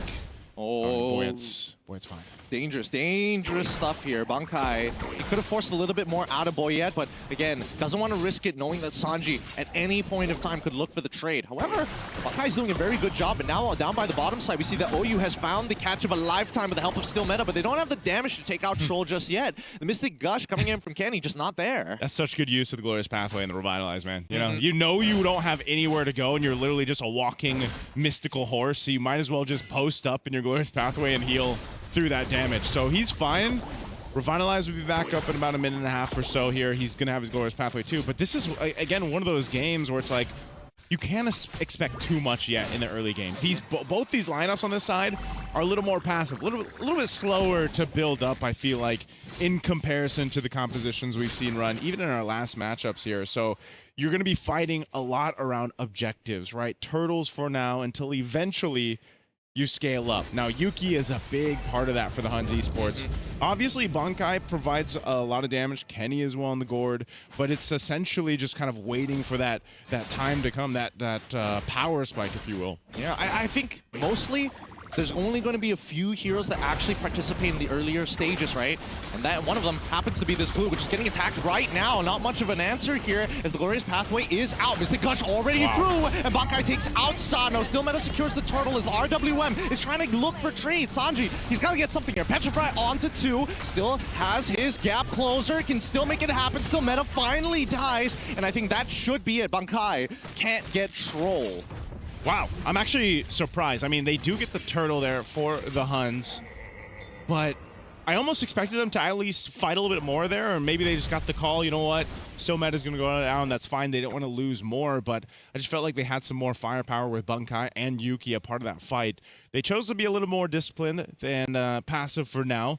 Again, trying to scale up. Let's take a look at the instant replay here. This was a great Mystic Gush under the turtle. Across the board, Cuffin sets up the RWM, but because of that Black Dragon form and the rest of the team to follow up, it pushes them back. And the Huns Esports kind of just lets Still Meta go down, I mean, you know, there's not too much off of that they could do. Glorious Pathway being used by Troll here. Not 100% sure what exactly happened, but considering that a majority of ults are still already out, I would assume that the Huns may have been attacked, but still alive. Plenty of battle spells actually, so no real resources being thrown out here. This is probably Gideon one of those games where it's just like, it's so neck and neck at this point. I mean, oh, there's this heavy spin. Okay, can he survive this? Nope, the burst is just too much with the concussive blast on top of the full combination from Bankai. Now they're going to convert this over down to the purple buff as Coffin, he's trying to slow down OU. OU already got max stacks on top of Troll, but that's not his main target here as the purple buff gets stolen away. RWM into the Glorious Pathway. The split to buy just a little bit of time, and this should be another kill for Bankai as Yuki double waves. Man, they're so tanky, you know? I mean, the Huns Esports, they'll walk into your jungle, put pressure where they want to, and take you down. And after that, you know, they can kind of pick and choose where they want to go if they have the heavy spin available, if they've got, especially got a Mystic Gush. The glue, as we talked about, is just so annoying to deal with because even if you try to get away, obviously he's going to stick to you, as his name is. But this turtle seems to be the trade. Team Falcons should be able to go ahead and just secure this one. Yep, retreat is good. Sano making sure that Bankai can't get into the middle of the fight, and if he overextends, Boyette is there to catch him. However, this is a full rotation coming in from the Huns. OU looking for an angle, still meta as well. Decide to back it off. They don't want any fishy business against the Falcons. Okay, relatively at this point in the game, you're just going and knocking down some base or some turrets across the map if you can. You've essentially evened things out. There's no massive lead for either team right now. Just a turret in favor of the Huns. They might be able to go ahead and get this one if Bankai can knock it down, but Sanji is here. Oh no, they're going to try to make a play. It looks like bottom side. Yep, they conceal to get all the way down here, but OU, the Living Ward himself, making sure that he's got full vision over the situation. Huns make the correct response. Bull out of there. No battle spells lost in the meantime, and they still have full control over the lanes. That's what I'm talking about, man. The style of gameplay for these compositions, very kind of, do we choose this fight or not? We can back off, disengage. If we choose to, Bankai. Okay, forces out the flicker, but Sanji, he follows through, and he ends up dying for it. There's an opportunity for Boyette, but now we look to the top side as Sano is trying to clear out this wave, not give Still Meta an angle, as Troll is there to double confirm. There's only 2 guys here. Falcons take a big sigh of relief. I'm interested. I mean, that was surprising that Sanji even goes down there. I don't think they had to. Mystic Gush used on Troll. He's dead finally, as the spinning light wheel is going to be more than enough. The flicker a little late for Yuki, boy. as they do find him with the help of Boyette. Now locked down, Still Meta, making sure he's making a play. Bankai getting the mega kill, finding the opportunities to turn it for a 2-for-2 trade. Some good setups there in the mid lane. They're going to trade across the map, though, as Tier 1 falls. It's knocked down by Sano. Just when you thought, you know, that was the setup that they wanted, it was a really good real-world manipulation from Cuffin, man. Let's take a look at the instant replay. They go fight under the Tier 1 turret in mid. This Mystic Gush pretty much takes care of Troll. He's gone, but they also get trapped in the real-world manipulation. Oh, meanwhile, in real time, there's another fight in the mid. Yep, the Mystic Gush is already down. We've already... No, luckily, nobody dies here, okay? They're still pretty healthy, but however, that big Mystic Gush, that was their nuclear option, their deterrent to keep them off of the Lord. With that big ultimate down, I look at Falcons, they're missing the Glorious Pathway. They're also missing the RWM, so both nuclear options have been used. Oh, man, interesting. Wings picked up here for Kenny. Kenny's got a little bit more extra movement speed and some shielding now, too. He's been very trigger happy with the Mystic Gush, and that's kind of what he has to do to keep sometimes the hesitation there for Team Falcons to move forward. They've got control of the Lord Pit right now. Projectiles being thrown out. There's the Glorious Pathway, though. And now they're looking for a little bit more as the Black Dragon form is already out, and now the RWM, it stopped them just enough. Bankai in trouble, and Sanji takes him out with the shot residue. Still Meta able to get the Lord, but the fight's not done just yet. As they pull on backwards, can they get Kenny? They catch him right at the end. Cuffin comes in for the kill. They're able to get down 3. Yes, they lost the Lord, but they'll take another turret. Oh no, still Meta. He's gonna get stunned. Oh, okay. one more Void Blast. Oh, just short. Okay, so he gets away. The Huns Esports got the Lord. They end up losing that team fight, though. They've got to be able to go ahead and lock down some of the team fighting, positioning, because what they're having a hard time around the objectives is just getting trapped into these little choke points. Yuki, too, really just kind of relying on having that flicker once it's available. he's got to be the one to kind of shred through these tankier members of Team Falcons, but when they're getting trapped in the real world manipulation, it's tough. Sano. Okay, I think that Sano at this point, there's no point trying to run away. Troll is going to try his absolute best, but he's eventually going to burn down to OU. He's trying to get the reset on the split, but if they can take him out now with RWM, they don't have to worry about it. But on the opposite end, it's not all the same. Sanji end up dying here in trade, so it's still 2-for-1 in favor of the Huns. Oh, Troll, he's going to feel those light wheels. They do hold on for now. A little bit of damage to that bottom base turret. The shield goes down too. The Huns Esports looking to just open up the map some more up to this point. I'm sitting here thinking, Team Falcons, just like we saw in their last series, they've been on the defense, they've turned things around. They're potentially going to be able to go ahead and do it on here too, especially Flying Clouds. Oh, they're going to make an attempt. Glorious Pathway is already out as they chase Sano. He's already chunked to 15%. The Turtle Bolt doesn't connect on anyone relevant, but that line. Sanji takes out Kenny just in time. Black Dragon Tail and Shard Residue keeps him alive, forcing Bankai to flicker forward to get something back. That's a 1-for-1, but so worth it for the Falcons. Yeah, they had to trade it. They ended up trading it, taking care of Kenny in the mix. Taking a look at the items real quick here too. Let's make some understanding about how these team fights are going. Defensively, I think that's what the focus is going to be for the carries now for both sides. Is OU trying to go for a Genius Wand here? What are we doing here? What are we doing here? He might be, yeah. Right? I think so, because he wants to complement the Gord, I'm assuming. But Gord eventually does true damage. So it's like, yeah. Are you trying to speed up that process? Do you want the initial hit to hurt too? I mean, I'm not gonna lie. Maybe for himself too, like in a way, I think the worst part is if he gets on top of Boyette, I think he can 100-0 Boyette with a split if he maxes out his items into that damage, right? Yeah. Some dangerous stuff. Have we seen a glue do this? I have seen a couple of glues. Usually they don't go for the Genius one. There are other items. Oh, and now we see another big purchase here coming in from Kenny. Yeah. This is going to be a game changer because now with the Ice Queen's wand, right? You don't have to keep throwing the projectile out. There it is. Just throw out the AoE, right? Touch them just a little bit. Yeah, really good timing for a lot of these core items for the Huns. That's Malefic Roar picked up now for Bankai as well. So now you're going to be dealing with being slowed down, your magic resistance being shredded down too. And so it might convert to just these quick kills when the Mystic Gush is thrown out.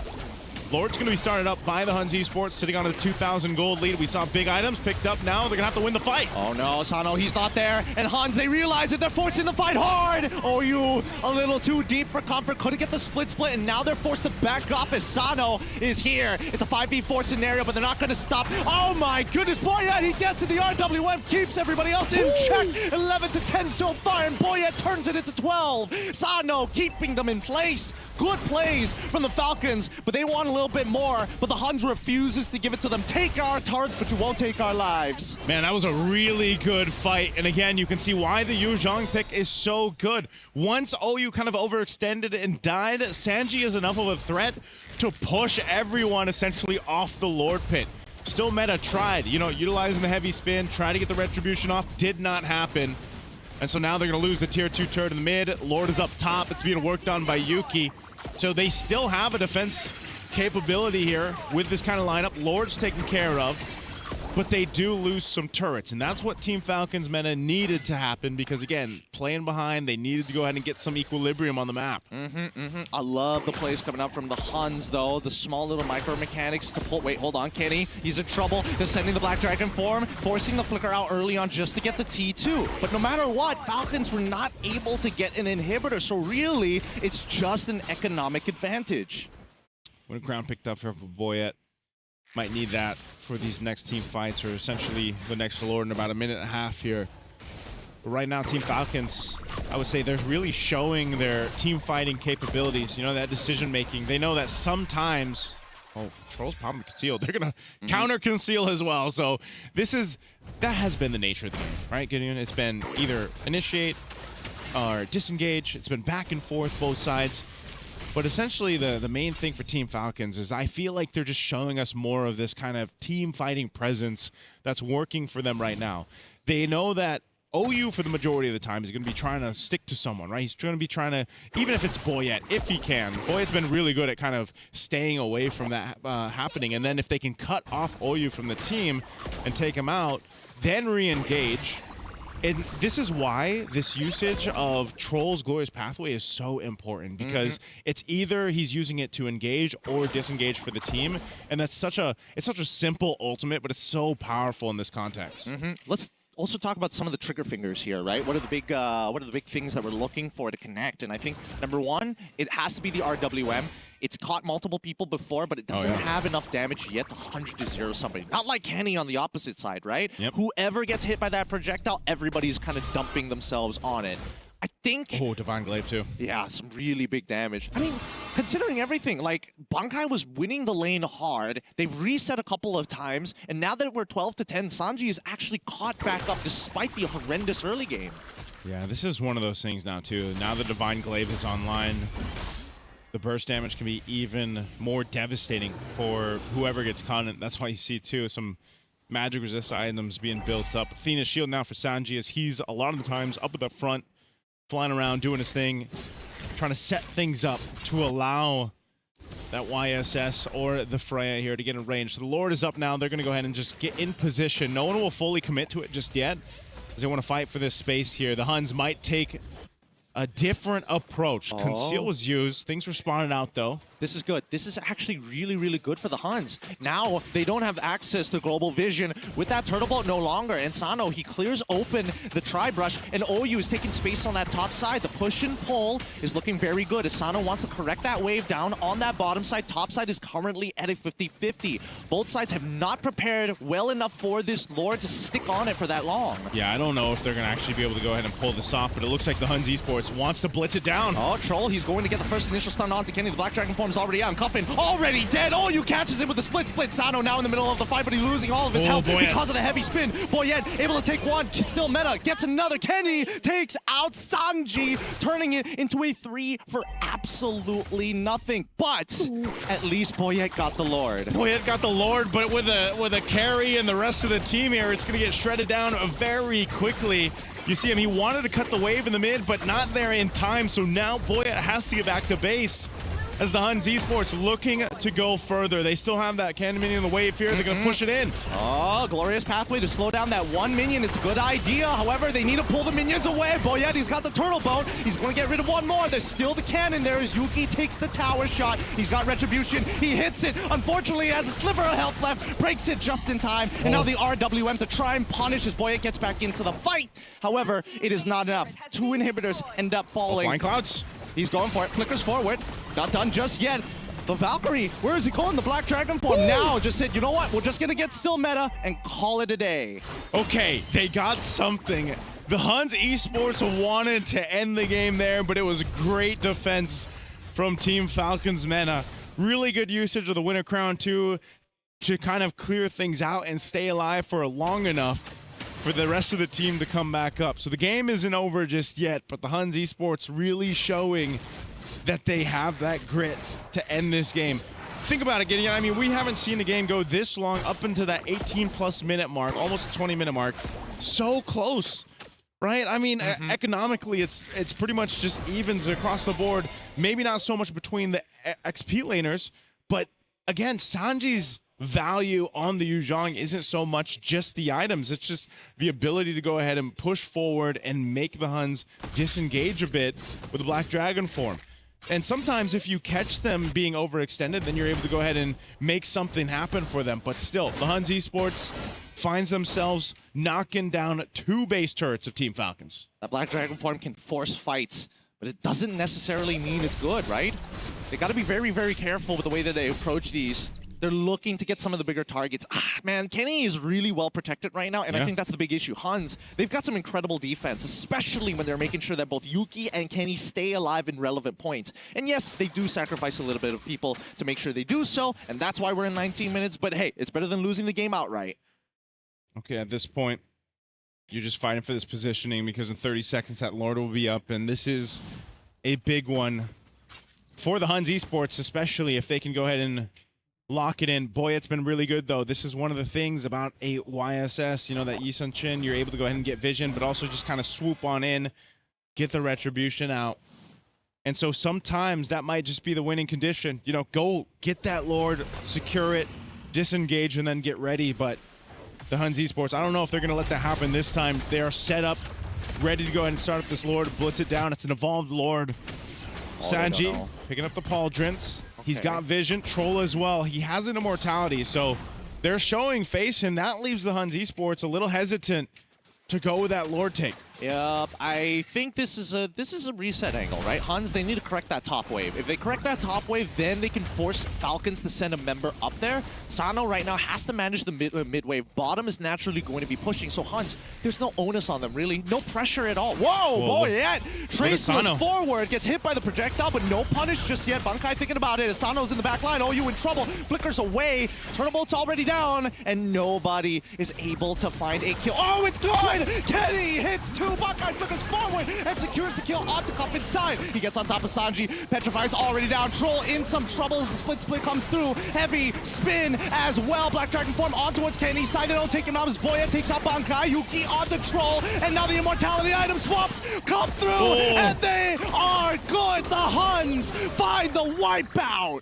Kenny with the athletic flicker, as I like to call it. He bought the winner crown, flickered forward, and picked up an immortality. The Huns Esports had a team fight of lifetime in game one. For that one, they'll take game one in the best of three. That was a good one, man. Oh my goodness, that team fight, that was brilliant.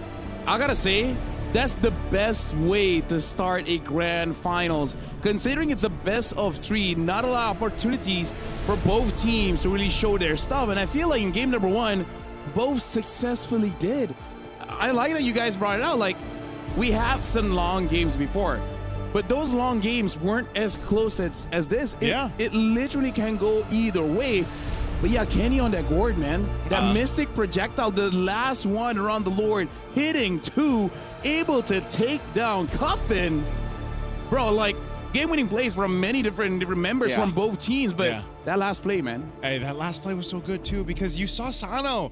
He was, like, in the back twice, and then one time, the first time, he's like, okay, I'm not going to go. And then he went around again, and then he's like, it was too late. So, oh, man, the idea was there, but the Huns Esports had the better team fight that time. Genuinely a really beautiful game. If we could compare this to boxing, right? It's not the Deontay Wilder's one hit, you're out. It's the Gypsy King here just dancing around. Both sides so technical on the macro. I gotta say, even OU as well. Building damage, he's catching people, but not to bring towards his team. He just wants to kill them by themselves. Like, the moment OU gets on top of either Boyet or Cuffin, they're done. The damage from this glue is just too much. And they don't really have a draft that can really shut down his glue, right? Not a lot of true damage to make it so that he dies before he gets on top of you. And not to mention, they also identified the fact that Boyet doesn't really actually want to stand next to Troll in a lot of these engagements, meaning he doesn't get full value out of that Revitalize and a primary target for OU to take him out of the question. Yeah, this is a very different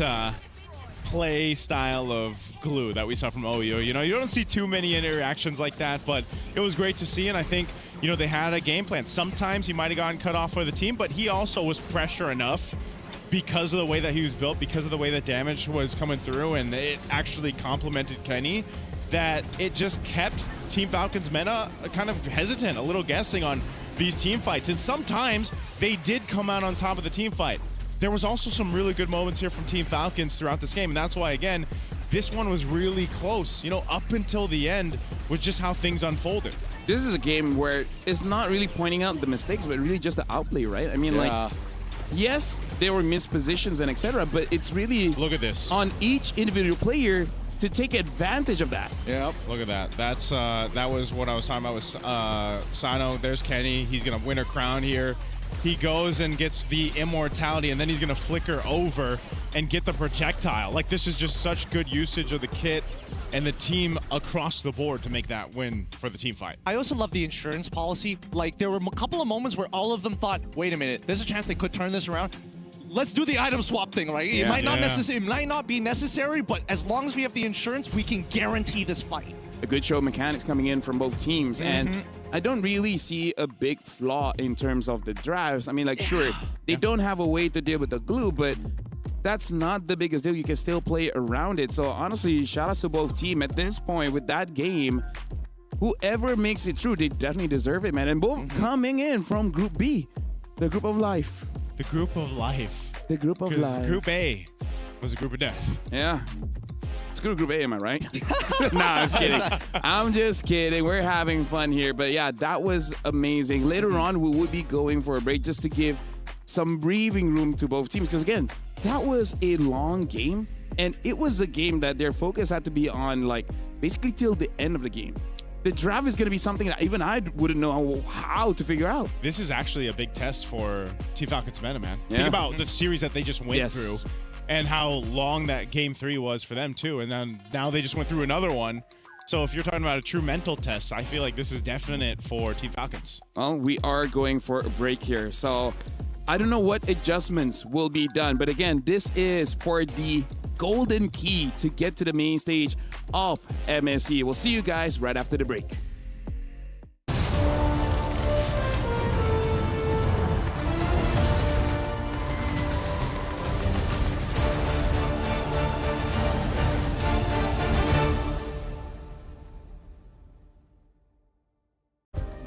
Play is in our DNA. Whenever we let it out, it becomes our superpower. Now imagine an entire city being built to supercharge it. Kadea City, powered by play.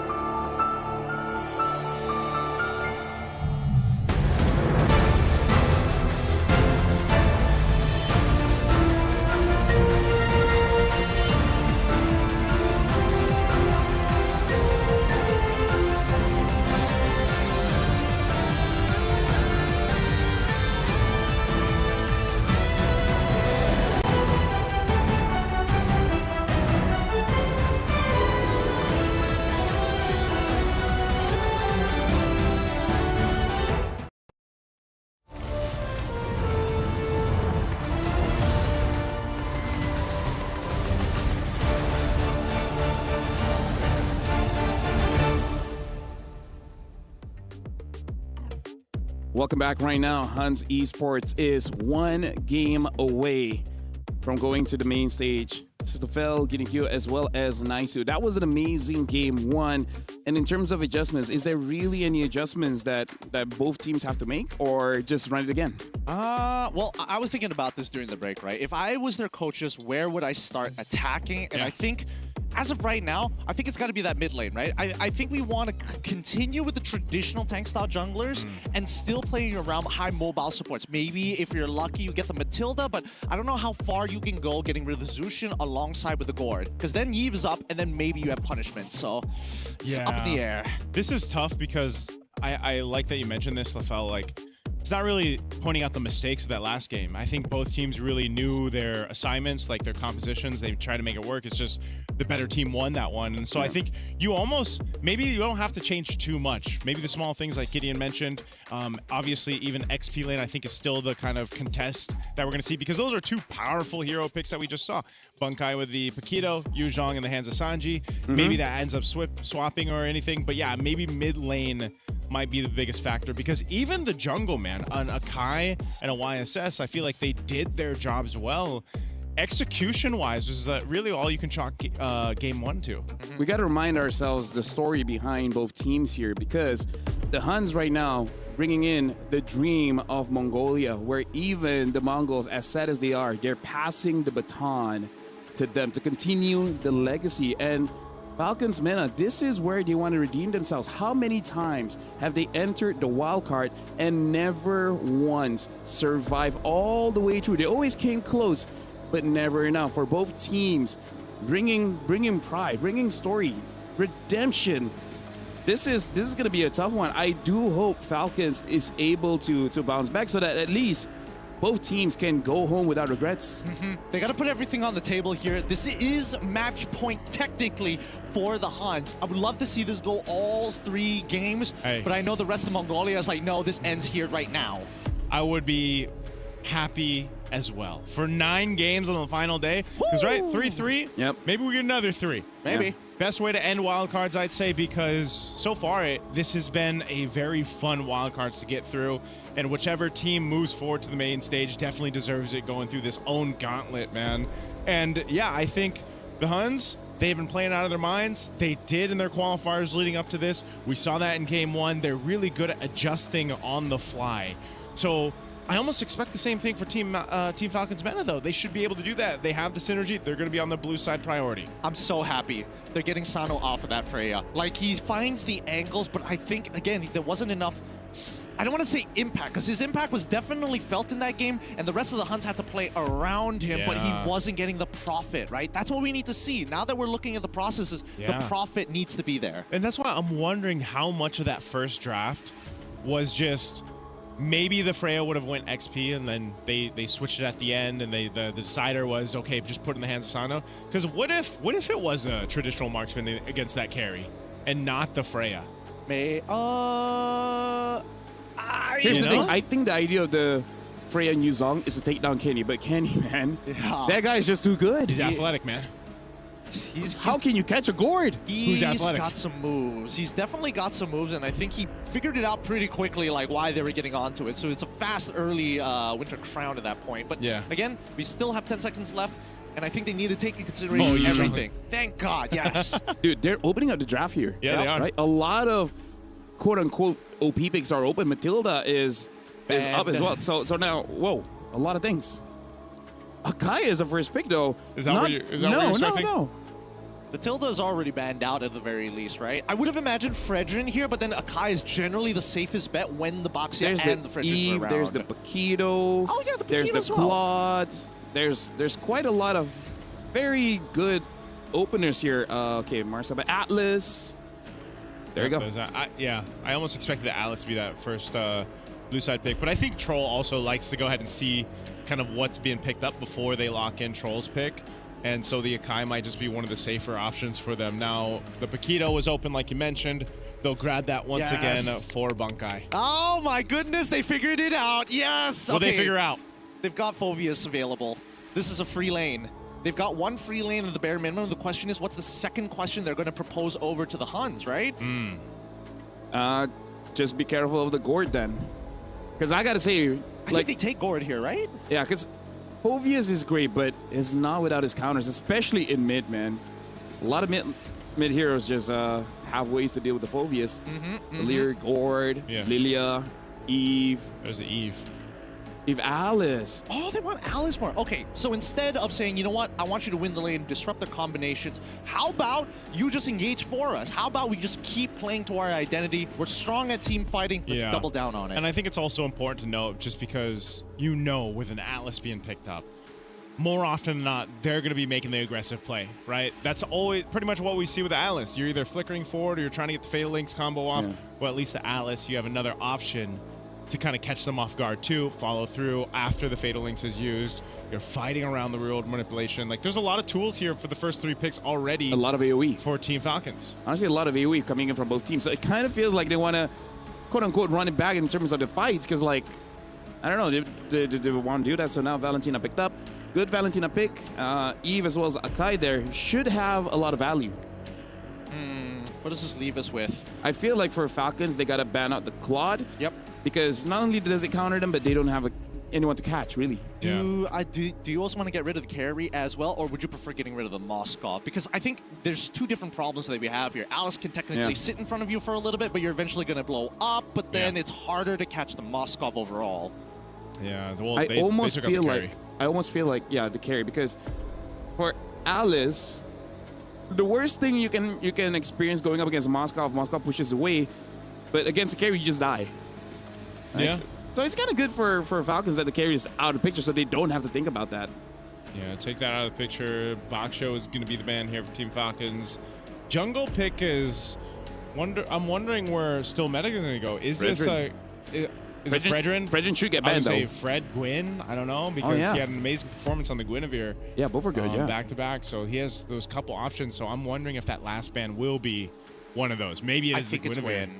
Yeah, maybe the Guinevere. Wait, I feel like Fredrin, just Wait, because the combo with the Paquito, the Atlas, the Valen, quite a lot of CC there. Wait, did they miss their ban? What do you mean? Oh wait, no. Sorry, it was Yeah. red side first. My Yeah, bad. yeah. Sorry, I'm being the one colorblind. All right, Cho gets banned out here. This, come on. Oh, the Harith instead. I was expecting the Guinevere or yeah, the Fred. I was thinking Guinevere for sure because Fredrin's at least more, a lot more manageable when you already have the Akai. Yeah. And since they banned out the Harith, it's a free take on the Claude for the Huns. Okay, Moskov as expected. What is this last pick going to be? I still feel like they're kind of lacking damage. They could go for glue in this particular case, but... Maybe even Khalid if they just want more damage. Yeah, that's what I'm thinking. I think Khalid. I'd rather see them on the Khalid than the glue here. Yeah, and then just overload them with ults already. Yeah. Because, yeah, then it kind of makes it a little bit more difficult for the Valentina, too. Like, oh, which ultimate do I take? Yeah, there you go. All right. Khalid picked up. So Fred or Guinevere? I feel like Fred, but definitely can see a world where... Honestly, both is okay. Yeah. It's just that synergistic-wise, quite good for the Fred. I was going to say, I think Fred, now that we see those last two picks come in, is better. I don't know. Still meta. He might have something up his sleeve on wanting to pick up a Guinevere. Maybe he goes something entirely different, but I just think Hopefully the Fredrin not. This is match point. Yeah. They could just end this now and go to MSC. So that pick is super important for them. They cannot botch this. They cannot botch this. Yeah. I don't know. I don't think there's like a real quote-unquote great pick here, especially when we're talking about the jungle. Nothing really solves every single issue. You're only going to be able to solve a couple at a time. Yeah. Oh, well, Gwen. Guinevere. All right, comfort. It's comfort. They go for the Gwyn here, and I feel like for Falcons meta throughout their run here in the wild cards, this is kind of the signature that they all gotten throughout this last 4 days. The same for Hans here. So far, Hans is 1 game up, 1 game away, securing their slot in MSC. So, gentlemen, take this one. We saw game 1 go pretty long. Yeah. And it went to a mechanic battle. We'll see whether this one will be the same. We're going to find out here. Welcome to the caster desk. It's going to be nice and Gideon to bring you potentially the last game for the wild cards, unless Team Falcons Meta has brought a draft that will extend the series, make it 3 for 3 for 3. 9 games, hopefully, today for the wild card. Hopefully 9 games. Let's check this off the bucket list as we start heading on into the land of Dawn. The real question here, that slight adjustment coming in from Falcons Mina might give them enough of an edge. I'm thinking about the early game. I'm thinking about the way that they actually want to move across the map. And honestly, Troll on this Khalid is a great pick for a lot of the early game scenarios. Yeah, Troll doing what we expect with the Khalid. And he lost all his life. Yep. This is one of the strengths, right, of a Khalid roam pick. And I would say this is definitely comfort for Troll, obviously. You go ahead and you try to delay what you can. He's going to get knocked in the air, though, so he's going to want to go ahead and be a little careful. Obviously, he's can heal back up once he has that quicksand guard and everything else. For the meantime, it looks like Troll already used his regenerate, right?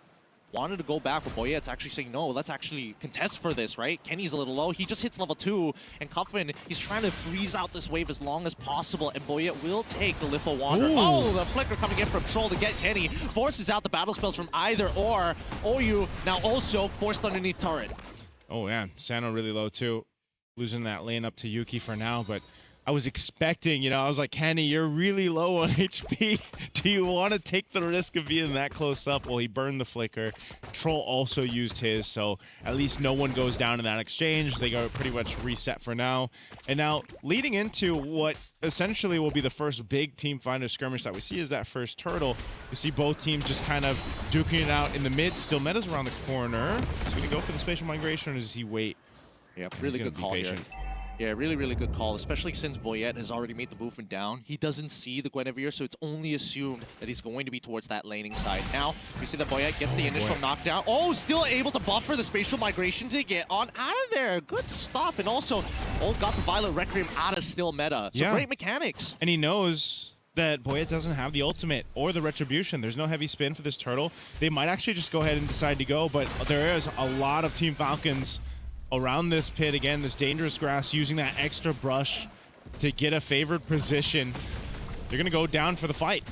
Well, let's see how they're going to punish RWM though from Coffin finds two in the back. Still Meta ends up blowing up with the help of Sanji to keep him in place. Even Bankai getting caught at the edge of it. Wow, that was such a good combo, right? The RWM in that extra brush with setting up the Gleam into the Throne of Ruin, able to catch down one of the members of the Huns Esports. So really good usage of the toolkits that Team Falcon's composition will give them. Now they're putting pressure on the jungle alongside Boyet.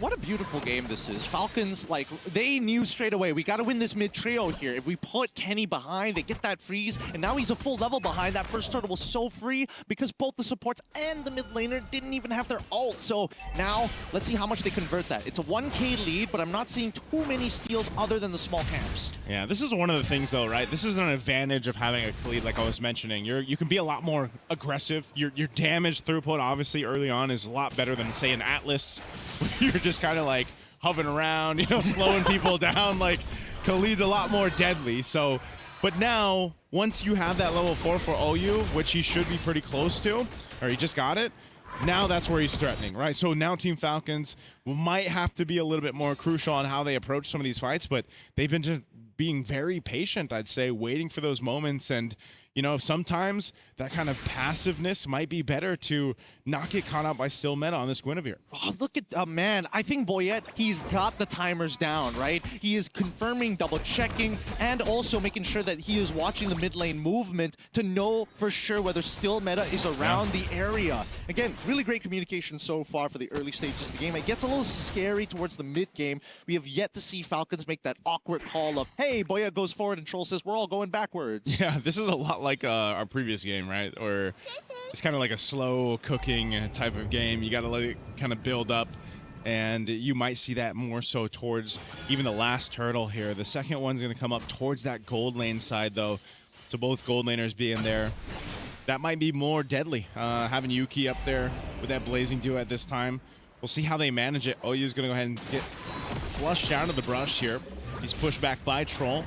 Still Meta will go ahead and pull up these turtle. The rest of the XP laners are going to join this too. Here they go. RWM's already in as OU tries to get the Violent Requiem. However, it's not enough. He can't get the Fatal Links on the opposite side. Still Meta trying his best to survive through the damage, as we already see Sanji able to power through too. However, they're too close to each other. A good body block coming in from Troll, and that might just result in a death in Bankai, but he flickers out. It's going to be a turtle for Boyet, and now an angle onto Yuki. Does he have heavy spin? I don't think he has heavy spin, but they're still thinking about the dive. He's got Purify, but I think, yeah, he's not going to be able to get away. Yuki gets taken down. Troll with the kill. He had nowhere to go. No point in burning the Purify.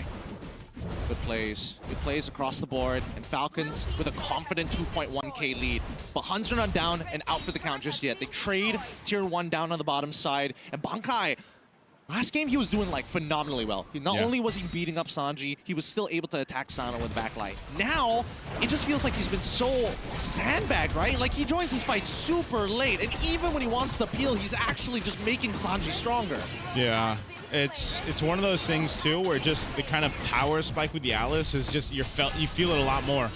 Right, sitting on those 2 kills. Oh, hold on, mid. Heavy spin into the RW, and it's gonna be enough to find OU, man. It's so unlucky. It's really, really tough to kind of find an angle. Falcons are making sure they are punishing him hard. Yeah, I don't think he's really been able to use the Fatal Links, man. Like, he's just, you know, OU's dealing with a heavy spin. He's locked down half the time, and that's really good usage of the Boyet combination with the real-world manipulation. So Meta trying to keep them off of this turret. Whoa! Okay, Still Meta may have overextended there. He thought he had enough damage against Sano, and honestly, he does, but if he doesn't land the Violent Requiem or the Spatial Migration, I don't see it happening. And now that's going to be a tier 1 down bot side for free for the Falcons. And we're talking about Still Meta's performances in the last, you know, series where they, for today, and this one, it's just not happening. Team Falcons, I guess they saw plenty of the footage for that one, and they know exactly how to go ahead and punish him. So Still Meta falling further behind right now, sitting on 0-3. They're going to have to see if they can actually try to make a play. This third turtle's coming up. They're down 3,000 gold. You might want to just go ahead and let this one go too and kind of settle in. You've got a Claude for Yuki. You know you need that Trinity build to be brought up so you can actually be a threat. And right now, They just don't have that, Gideon. All right, and let's see. Raging Sandstorm right on top of the correct targets. They didn't give him Still Meta any time to move or breathe, but he's able to magic thump into the spatial migration. The spear! Oh! Just by an inch. Just by a centimeter. So close. They almost got that one. But Team Falcons, I'd say they're just pretty much happy with the way things are going across the map. They've got pretty much everything under control for now. They went 3-3 on the Turtles, up 4,000 gold. They're knocking down the tier 1 turrets. That one in the mid still stands for the Huns Esports, but we have to start to dissect what can the Huns Esports do to get back into the game, or at least to put themselves in a better position for this first Lord. Or is it the case where it's one of those things? Oh, hold on, Raging Sandstorm. Sano already getting some play. Oh, Fatal Links onto 3 targets, but the RWM is a very good response on the opposite side. Bankai tries his best, but Sano takes out OU. Flicker coming in from Bankai, not good enough. They can't cut through these tanks. They're just too big, too thick to deal with. RWM from Cuffin, and even Sano's starting to get involved. Sanji already deep in enemy territory. He's got to run, and the Huns can't do much about it. 2-0 in favor of the Falcons. Man, I just feel like the composition can't do too much about anything. You know, that's kind of what it feels like. Not just Bankai, but even Kenny. Kenny on the Valentina really hasn't been able to do too much. They do hold on to the mid turret, but this is not a fight that they want to go for. They're just not there. I mean, even in the last fight, you saw Yuki use the Blazing Duet. It just tickled everyone. It didn't even do any damage just yet. I think we need to pull up the item list. I think we need to see how far technically is the Huns behind. And now we only see that it's only 2 items compared to an almost complete Trinity build, but even Sano doesn't really quote-unquote participate in these fights. Yeah, you can see it. There's a disparity here, even in the jungle, of course. That's making it really difficult for Still Meta.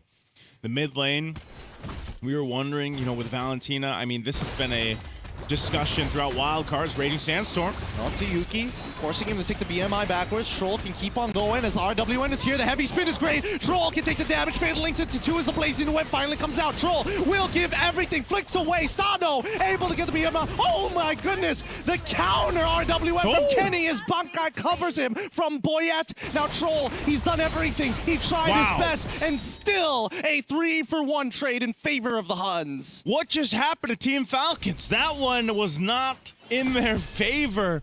It was a bit messy. Still Meta still goes down though. They locked him down, but the Huns Esports followed through by coming back for it. So now Still Meta's up. Boyette still got 5 seconds. They want to blitz this Lord and secure it. This is what they need to turn it around further. Do they have a Spear Destruction? Is there any SOD coming up? No, the ult is still not there. No attempts for the steal is going to be made as Still Meta, despite dying, still secures the Lord for his team. And this is going to pull the Huns back from out of the dirt. Man, that's massive for them. This is exactly what they needed.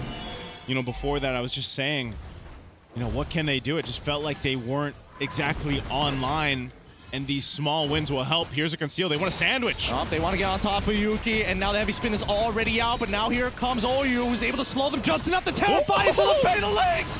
Kenny! Amazing Shadow Strike to turn this around. 2-0 again, and they're going for more as the Huns run down Sanji all the way from the top side. Team Falcons, I think they're just being a little overconfident in this.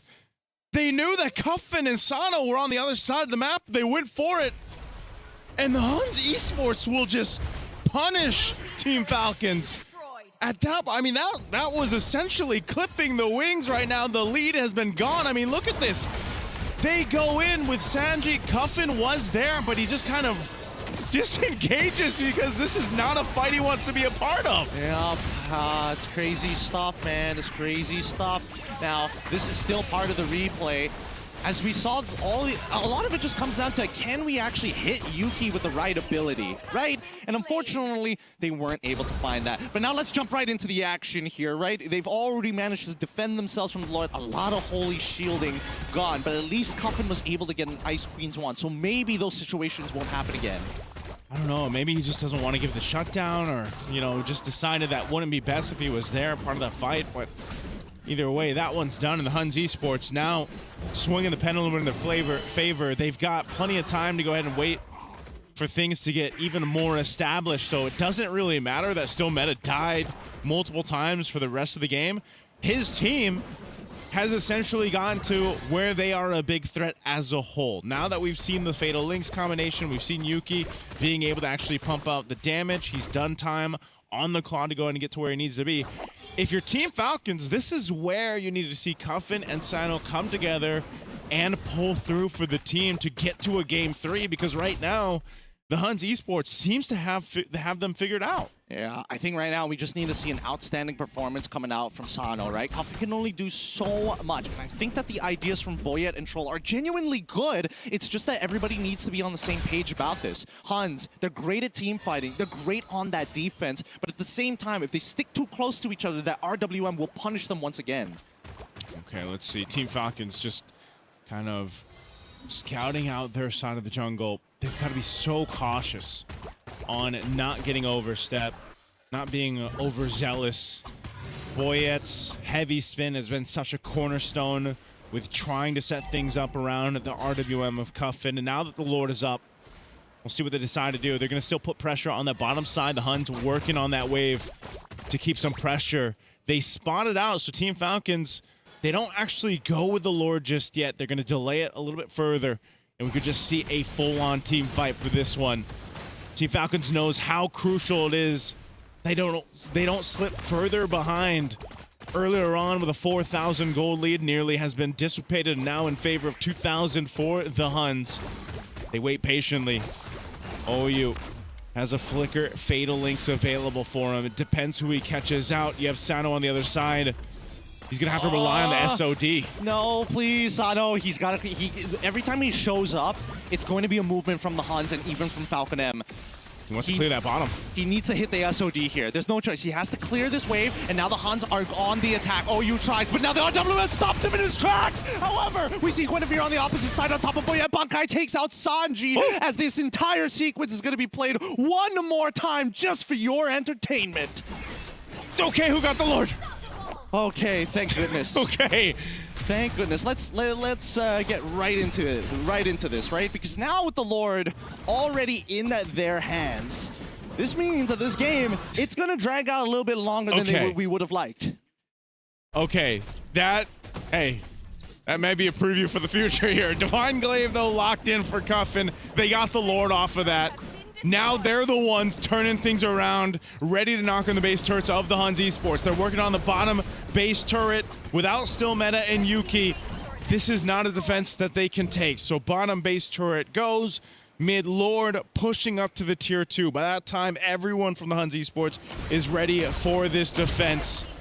A charge from the Lord.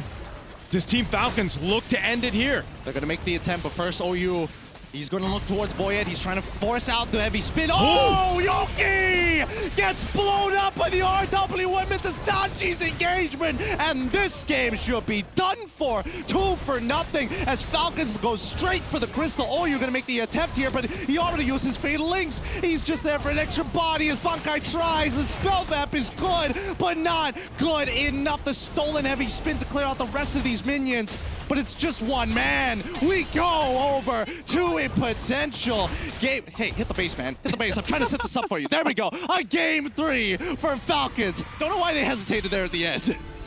You know what? You were just spitting out so well, Gideon. They wanted to hear some more, man. And they're like, keep glazing us. Keep going. Keep going. They needed to, because that one almost slipped out of their hands and went to a sweep to the Huns Esports. We wanted 9 games, and now we're going to get 9 games today. And I really feel like they got to brush up on some of that communication, because, yeah, that fight up top, I didn't catch it. I don't know whether the Eve just, like, has no more mana or something. That's why he had to retreat, but that was very questionable, because it's understandable what Falcons want to do. They have a lead. Yeah. They want to extend it before it becomes a problem, because the longer the game goes, the higher the chance of a comeback is going to come by. But either way, right now the score is 1-1. And I gotta say, it's very scary for Falcons, because like you said, it almost slipped through their hands, because Huns is one of those teams, you can't make a mistake in front of their faces. They will find a way to capitalize and make it into a game-ending play. Yeah, I really hope in these in this replay and the highlights we get to see what kind of happened and unfolded in that one Lord take, right? Because all of a sudden, still Meta and Yuki were gone. Lord was secured by Team Falcons. And might have been just Boyette able to go ahead and get the favorable retribution, obviously, off. But, you know, that's one of the things. It's down to those minor micro moments for these two teams here to get to the next stage. And one mistake, that can cost you. You know what? I do want to talk about Cuffin's performance with the use of the RWM, right? Because I was trying to figure out who technically, besides Boyette, could stop OU from actually getting into the team to go for the big fatal links. And the adjustment from the side of the Falcons after the first attack and the turnaround with the fatal links, they said, you know what? We're going to use the RWM to deny you from getting in on us when I see you start separating your body. And again, Sano with the Moscow, one of his best heroes, hitting those SODs, having a good time in lane, even though, okay, hold on. Cuffin has a lot of mana. Honestly, I'm not so sure why all of a sudden he just dipped. Yeah, like right here. I thought... It's dangerous, sure, but you can still poke. But he has the RWM too, so I didn't... What? I think he saw Kenny with the Raging Sandstorm and was like, there's a good chance, even if I drop this, I'm not going to get any damage down. I'm going to get hit, and then I'm eventually going to die. But the thing is, he has a flicker. The moment he sees it, he could have just dodged. So, I don't know. That one was very questionable. I really feel like the team's got to be asking, like, what happened there? I think for sure it's bad comms, because we saw that Boyette, he was going up to troll. They're the two main shot callers, and they were like talking like, what happened? Yeah.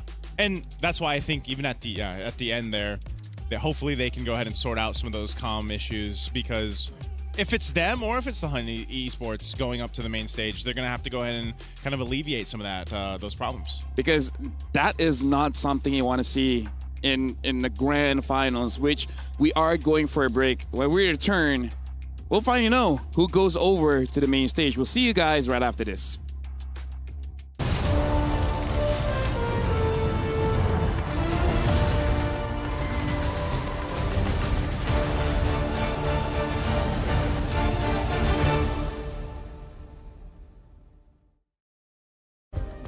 Play is in our DNA.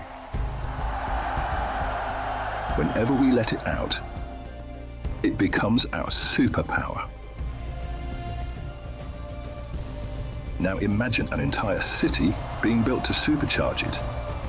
Kadir City, powered by play.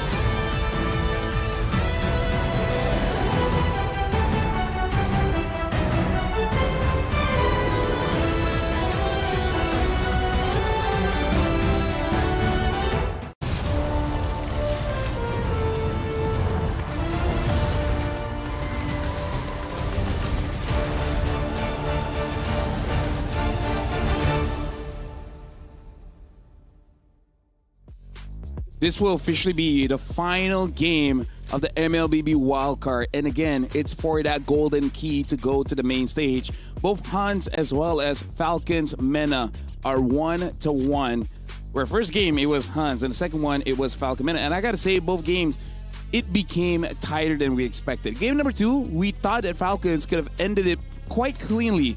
But again, Huns Esports find a way to get that comeback. So now, today we went all 9 games. And according to the first two matches of the day, the third one is the shortest one. That was the one where 13,000 gold, 10,000 gold difference, because you're able to completely understand what your opponent is about. So this is going to be the biggest test of how both teams really read each other out, right? Especially because one of the plays that I really remember was coming in from the Huns, where they understood a gank is going to come into the EXP lane. So the Guinevere just camped that bush.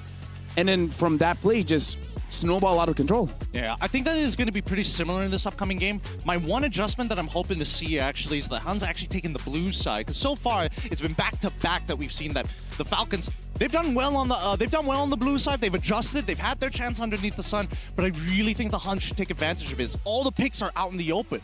Wonder what that would be then. Like if it is the Huns Esports getting blue side, like what is their priority? You know, because I think also this is going to be, we're probably going to see Bunkai play something different too, because it took them a while in that game to really come online there. And, you know, Valentina especially takes a little bit to start. Yuki on the Claude we know traditionally takes time to get started. So I think maybe the Huns Esports and what they showed over in MCT East Asia was they do like to play fast if they get the advantage with the draft. So I think being on blue side, getting priority, if that's where they're going, we might see that here. And to align with what you said, Game 3 is the fastest game. Oddly enough, both Yuki as well as Sano kind of made a name for themselves on the Moskov. Yeah. Right? Remember the first time we paid attention to Yuki? Crazy comeback on the Moskov. And Sano, I think it has been roughly a year now where Moskov has consistently been one of his best heroes despite it not being an S-tier goal laner compared to other heroes.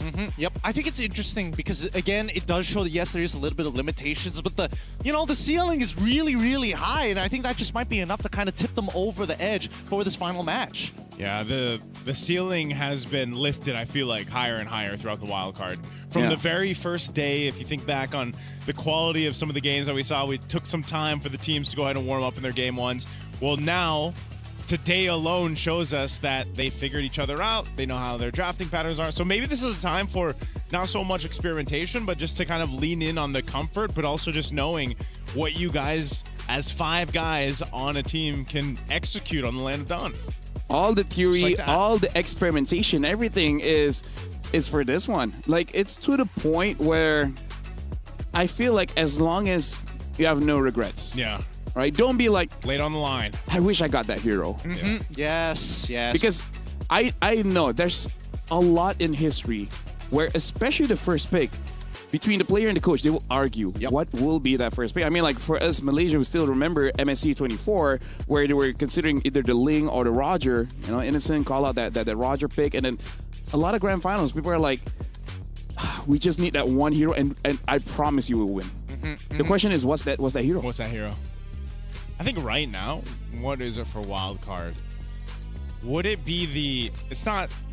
There's no one hero. There's no one hero that I can think of. Everyone had their moments, right? We've seen Gord has his moments. Eve has his moments. Zushin has the Savages, right? She has 2. I guess only Suyo hasn't really been popping up. Other than that, I mean, it got close. You know. XP lane Suyo? XP. That lost too. that did not go as good as I was hoping it was going to go, to be fair. And I think that, like, there is no one pick, so we have to start thinking about the big combinations and how we actually disrupt the combinations, right? The only reason I think that Huns want to be on the blue side, just get rid of the Alice, right? Let's take away the big sandbags out of the question. And I don't know if Sanji is going to be comfortable to be, like, not on a playmaker and just play Uranus and be boring, but we'll see. If they force it into that scenario, that would be great for Huns. I like this ban, though. Right away, I feel like they really struggled with that darn Akai, you know, from Boyette, and they'll ban it out for respect. So already, Matilda as well, these are the power picks that the Falcons meta have showed us, even in the past. So this might be one of the cases where the Huns Esports wants to go ahead and prioritize what? Do they want the Atlas again for OU? He had a couple good Fatal Links. Or do you actually prioritize something else? So let's start this off. Tank or damage junglers, right? I feel like that's also, it must be in the back of their minds. But we did see a Yi Sun, once he has one bad trait in the jungle, that's it. That's over. Yeah. And that's quite a risk. It's too big. I think that maybe if you know that the game is going to go very, very Wait, late. by the way, Baxia might be open for the longest time here. He's been banned out forever. Wait, why did Huns ban out the Marcel? Wouldn't have... Oh, boy. Zushin. I think they want a Zushin or Baxia. And they don't want that counter roamer to be picked up. Okay. They don't want the counter or roamer. Atlas, but I feel like it's... it's between those two. The Zushin as well as the Baxia. I think they have to get rid of the Baxia, right? Because that way, if they give the Jushin, at least they have access to Atlas on the opposite end. Oh, this is dangerous. This is some dangerous stuff. And I think that even Powy Birdie's thinking about the possibility that this could be the golden bullet. I think he did not expect that Marcel ban. That might have threw him off just a bit. So they take out the Jushin. Yep. Right now, Fredrin as well as Baxia is out in the open. They could just take the Atlas and then just be okay with either. I think that's a very fair argument. Is there anything better here? With Freya already gone, yeah, I don't think they have much of a choice at this stage. Unless they truly want to keep it, like, you know, under wraps. Yeah. Oh, I don't know. I almost expect them to just go with the box shot. At least you can go ahead and build it. I think it's too much to give the box shot over to Boyet. True. I think he's one of the better box players but now, currently. Without Akai, the Atlas does seem good. Although Falcons can pick up the Valentina. They still go for the Atlas though, yeah. This is just super safe, right? Because again, they're like, whatever, both tanks are still up in the open and we're not going into the next phase yet, so we'll just wait. There should be a Valentina and Baxia probably, no? That doesn't sound too bad. Yeah, I like that a lot. Yeah, at least you got your own access to your own Fatal Links or whatever else the Huns Esports brings to the table. Again, this is also expanding rivers, so Baxia would be great on it, right? Extra just be fast. Speed, rolling around the map even faster alongside the team, so you can actually take that composition in mind. Or Baxia Paquito also seems pretty good. I feel like right now, at the end of it all, they're going to save the EXP for either the end or their mid laner for the end. I feel like they have to show everything else. The jungle needs to be shown pretty early on, and yes, we've seen Falcons actually wait for that. That was the Huns who waited for the very end to eventually show what their jungle pick is going to be. Oh, Yves Pack. They're still giving it over to the Huns. Let them make the decision whether they want the Fredrin or the box. This could also be Falcons meta thinking that maybe they're setting up for the damaged jungler. So they want to make sure they know who they're going up against first before committing to a jungler. What if they just go Guinevere because they took care of the Huns? Akai and that was the biggest problem? Yeah, maybe. They might want to just go ahead and give Guinevere once again to It's good against Fredrin and Baxia, yeah. Yeah, and it will force Yves to actually take a Purify here. That's not a bad idea at all. Yeah, I think that's why they dealt with it, but they'll take the Baxia. And the Valen. Baxia Valen. Very good. Okay. Sorry. Plenty to work with in terms of like the ultimates. RWM going to be the most obvious one here. However, no show of EXP, no show of gold lane as well. Yeah. XP, what do you want to do against the Paquito? Because Do you want to pick up a carry here for Falcon, or just take the Moskov before it gets banned? They pick up the Cho first, and again, this is the hero that Troll basically just snowballed the game out of control for Falcons in their previous match. This is the hero that Troll, I feel like, was first introduced to a lot of the world audience when he first picked it up, and people realized that, you know, this man is definitely solid on the Cho. So that's why I was saying, you get in this position where it's down to one game. Yeah. You want to go with some comfort across the board, and Troll can be that guy in the Cho. But as also we've seen with a lot of Chos in the current meta, that if you are just stopped in your tracks, you can't get the setups you're looking for, you can actually be a big backfire to your team too. Yeah, they might put the weights on Cho's legs, and then it's like, there's not much that you can do. And honestly, with the draft right now, unless they have a lead, Cho is not going to have a good time picking off targets. We saw in the previous matchup, he just kicked the Atlas and they have enough damage to kill the Atlas. Yeah. But for that to happen, they kind of need a pretty good early game.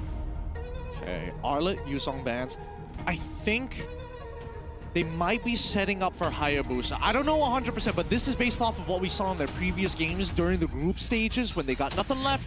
And that ideally, third pick. yeah, that third pick, we go into that Hayabusa. I was thinking whether or not a Suyo would kind of fit into the build, but even a Yishin Shin, but I think there's not enough pressure.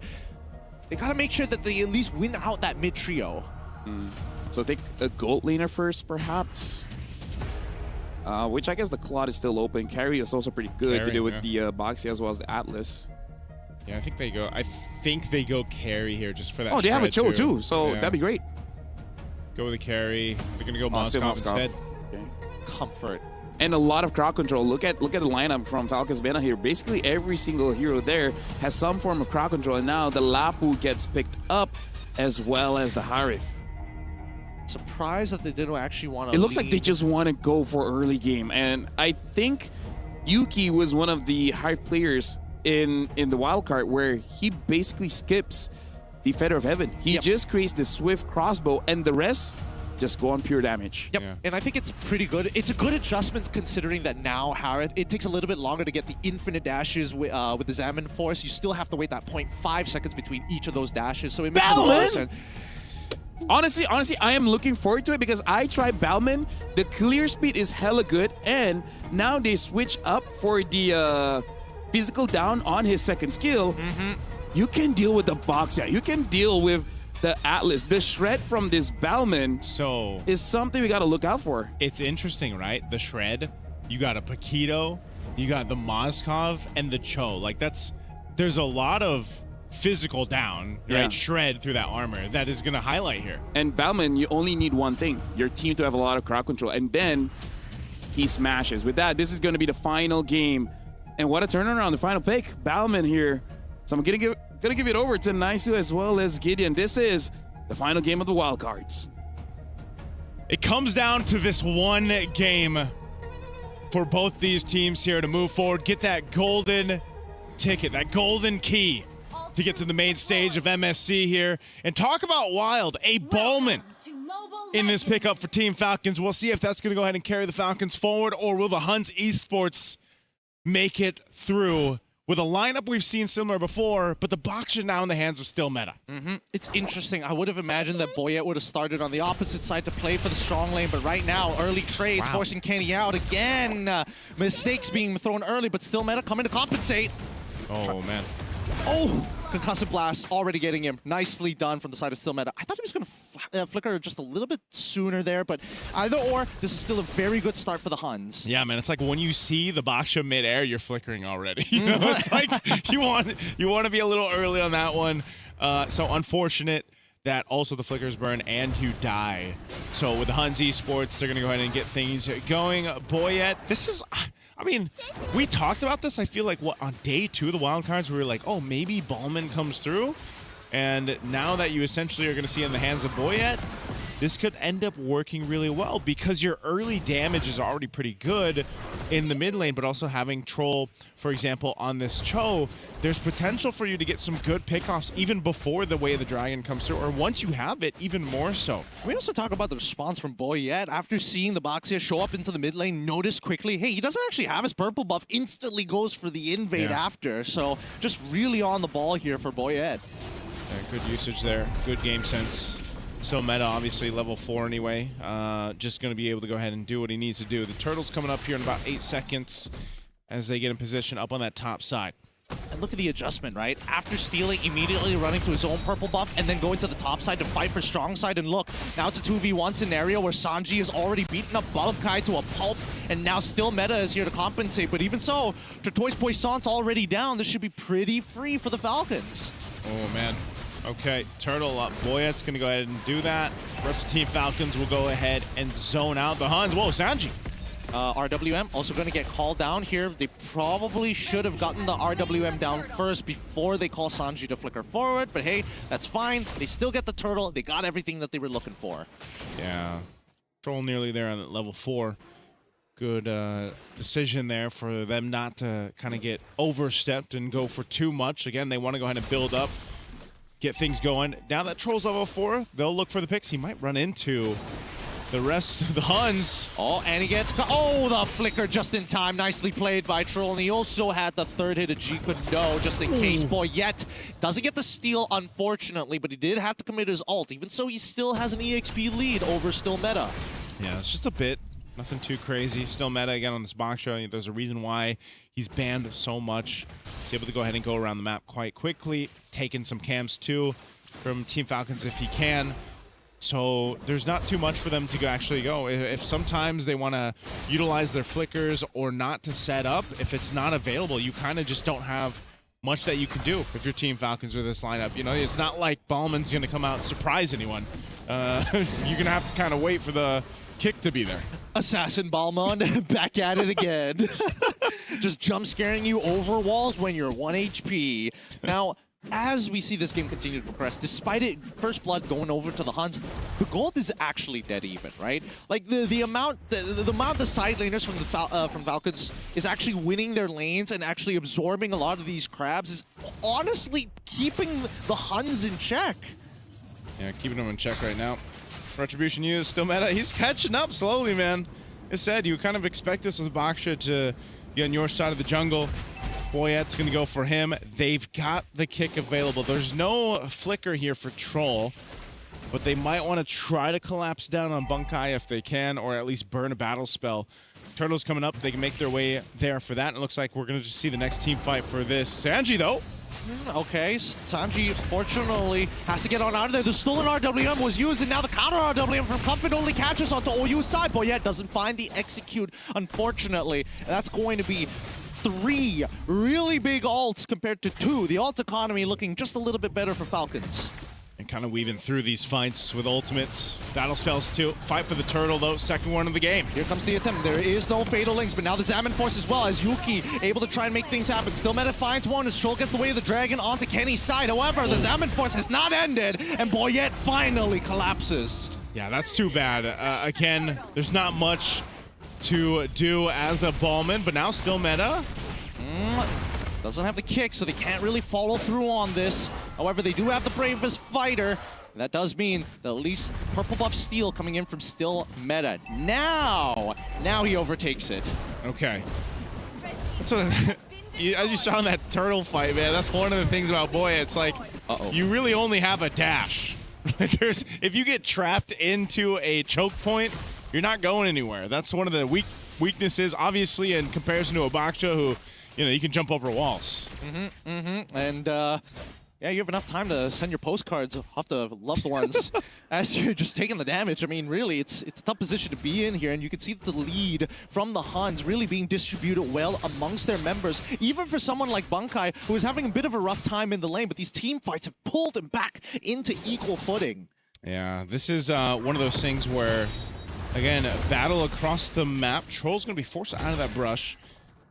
And, fighting for what you can control around the map. This is where, some of these tier 1s come into play. It's one already knocked down on both sides, but just kind of holding it steady. There's not too much that even the Huns want to do right now. They're just kind of slowly building up on this lead.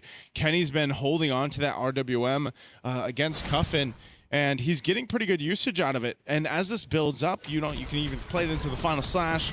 Have that Zaman Force there too. I think they have just really good control when it comes to objectives, and that might be a big problem for Team Falcons around the Lord time.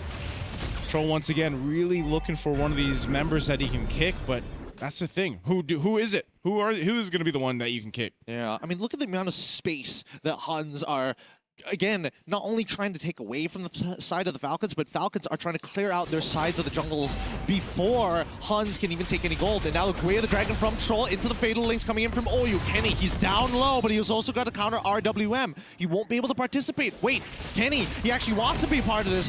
Bravest Fighter coming out from Bankai's side, and Falcons, they've got a majority of the resources down, and now the stolen RW comes out. Kenny is doing it as Sanji's trying to break it out.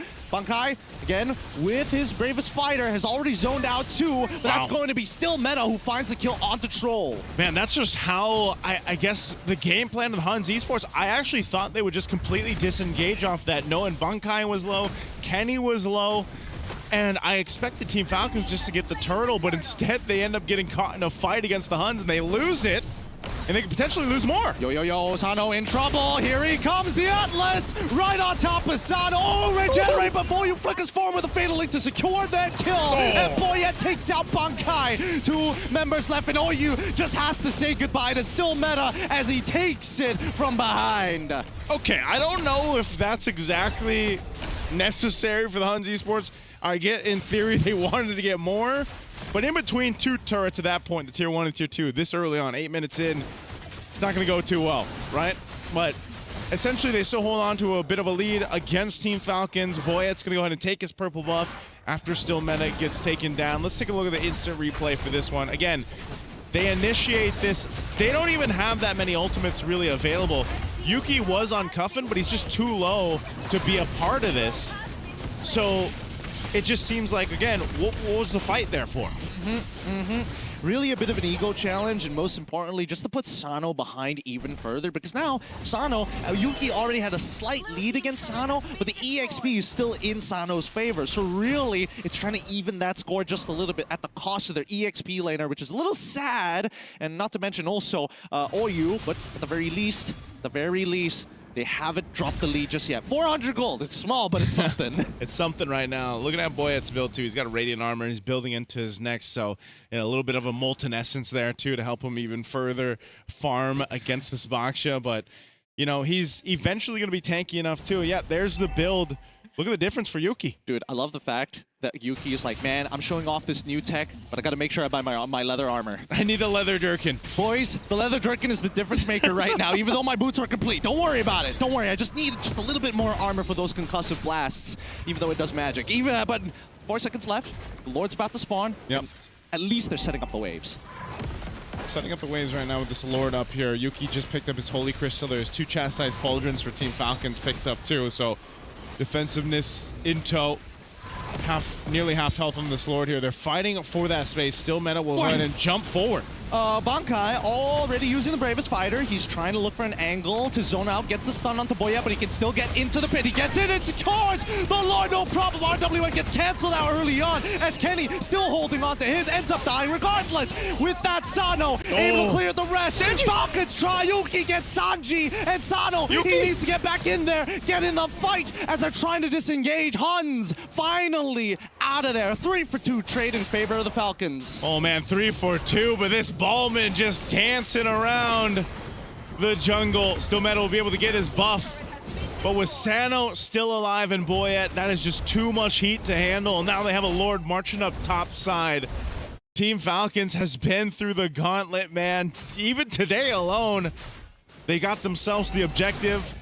They're playing around this Ballman, but that fight, honestly, could have almost gone over to the Hunts. It really could have. It really could have. Now, they got to open up the map and really take advantage of these Lord-empowered minions. They still have Lord on that top side. However, it's collapsing from every single angle, and the Huns don't want to spread up too far. The majority of the members of Falcons already taking the T2 down on bottom side. As top side gets revealed, the Huns have all the information they need. All right, Lord dealt with by Yuki. We already saw a preview. Yuki's damage is online, especially when, like I said, he picked up that Holy Crystal before that fight broke out. He's in a good position to go ahead and fight into the fights. Now, conceal use. We'll see what Kenny continues to do. You know, it's pretty much the RWM. They want to go ahead and fight into that, but they just need a little bit better timing, I'd say, on their choices of either initiation or, you know, pulling back a little bit when Team Falcons tries to go forward. Like you mentioned, the Bravest Fighter sometimes used pretty early on by Bunkai, but it might be one of those cases, again, now that your damage is getting online, you're getting to that point where you're hitting that power spike if you're the Huns Esports.